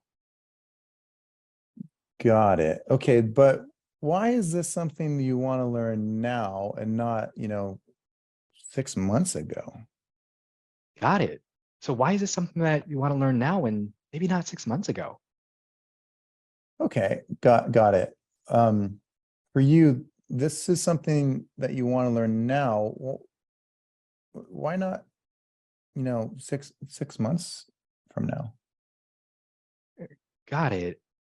I mean, why is this something that you kind of want to learn now and maybe not 6 months ago? And that's it. So that might seem like a little bit of a silly drill, but the truth is tonality is crucial. It can totally change the type of calls that you have. And oftentimes we'll look at a call recording and someone goes, this prospect might have not been qualified, or they blame it on the prospect. But really the way you're asking questions matters just as much as the question you ask. I'll say it again. The way you're asking questions matters just as much as the questions that you ask. So if you're able to change your pausing, your tonality, your cadence, it's a really good skill to have. That's why we just included that drill. So the good news is people have figured this out. The debate is over. Like, it's so much better to use the way the brain has been proven to work. Use what psychology has figured out of what makes people make decisions, right? it's emotion and pre-handling this stuff so that it doesn't come up at the end. Yes, there's all these type of really cool objection handling. There's all these videos of me and my clients doing objection handling, but I really do not get many objections anymore because I pre-handle them.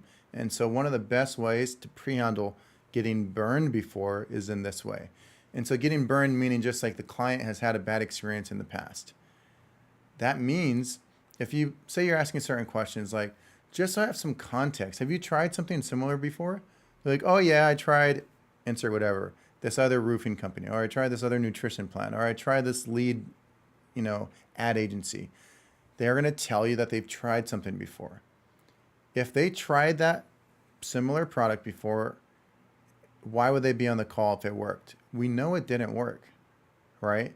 And so we know they have some hesitation. We want to handle that now before it comes up later in the call. So if someone says like, yeah, let's just use nutrition, right? Yeah, I tried some nutrition programs. I didn't really love them. Okay, well, just so I have some context, like, is there anything that you did enjoy about them? Oh yeah, I mean, they did this, this, and this. And you start collecting the information of things they do like. You're going to take a mental note, or if you can, take notes on the positive things that they do like. Not just the positive features, but also the positive words that they use. Because then you could use those words back. But the second thing you can say is like, is there anything you would have done to make it even better? Right? And they're going to tell you the things they would have changed about it if they had the option or the ability to change it. And they're going to say the things they didn't like. So now you're collecting the things that they're afraid of, and then also the words that they don't like. But I always like to add this in, this small little belief seed that's going to prevent them from giving me an objection at the end. I'm like, awesome. And it's refreshing that you at least know kind of what you're looking for. And then you also have some experience, right? All my best clients are often people who have had a couple other experiences, so they know what to compare it to. And at least, like, I'm excited that you're on the call. Like, some people, it's like ridiculous, but they're like, just because I've been, had a bad experience, like say I had a bad girlfriend, doesn't mean I'll ever talk to a woman again. I'll never get married, right? Or if I've been in a car accident, I'll never get in a car again, right? That's not reality. And so it's always a little bit intimidating at first, stepping forward and getting support again. But I'm glad you're doing it. Obviously, it's the right move for you, though. Like, just so I have some context, at what point did you think you might be open to getting some help again? And maybe that's my next question. But do you see I jumped right back on the call?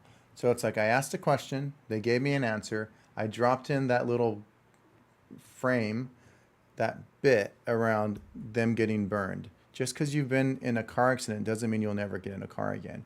Or maybe you use, just because the first girlfriend didn't work out doesn't mean you should never speak to a woman again and get married. Like, I mean, that's obvious, but you'd be surprised how many people are afraid to move forward and get support. I mean, it's a good thing that you did, but it's always fun for me to ask. For you, though, like, at what point did you think you might be open to getting support again? What do you think they're going to tell you? You just said smart people do this, dumb people are afraid to get help, pretty much is what you're saying in a nice way. And then you ask them, at what point did you think you would be open to getting some support? They're going to tell you right in that moment, here's why I want some help, right? And that same person is not at the end of the call now going to say, you know what, I love this stuff, but I've been burned before. I don't want to move forward, because you pre-handled it in that moment. One more short tip while you have me. That same essence, you could use totally different words, but get the same pros out of it, the same outcome, is just something as simple. If you're gathering that they're intelligent, it's like, I love that you actually know this, right? Obviously, you're going to go farther and faster with support. Study after study shows you're going to go a lot farther with a second pair of eyes on it. So I love the fact that you're open to it. For you, though, when did you first realize that you might be open to getting some support? So what am I doing? I'm pre-handling, I'm priming them by saying smart people know that study after study shows you go farther and faster with support. At least you know that. And just for context, at what point did you even think you might be open to getting support? In which they say, oh, I've always been open, I just finally have the time. Or, yeah, the last few months I've been looking. Oh, yeah, I've always loved having coaches. Like, I'm an athlete, I've always had my good coaches. Oh, yeah, mentors, they're going to start telling you why they think it's a good idea to get support. And why are they doing that? It's because you planted a seed.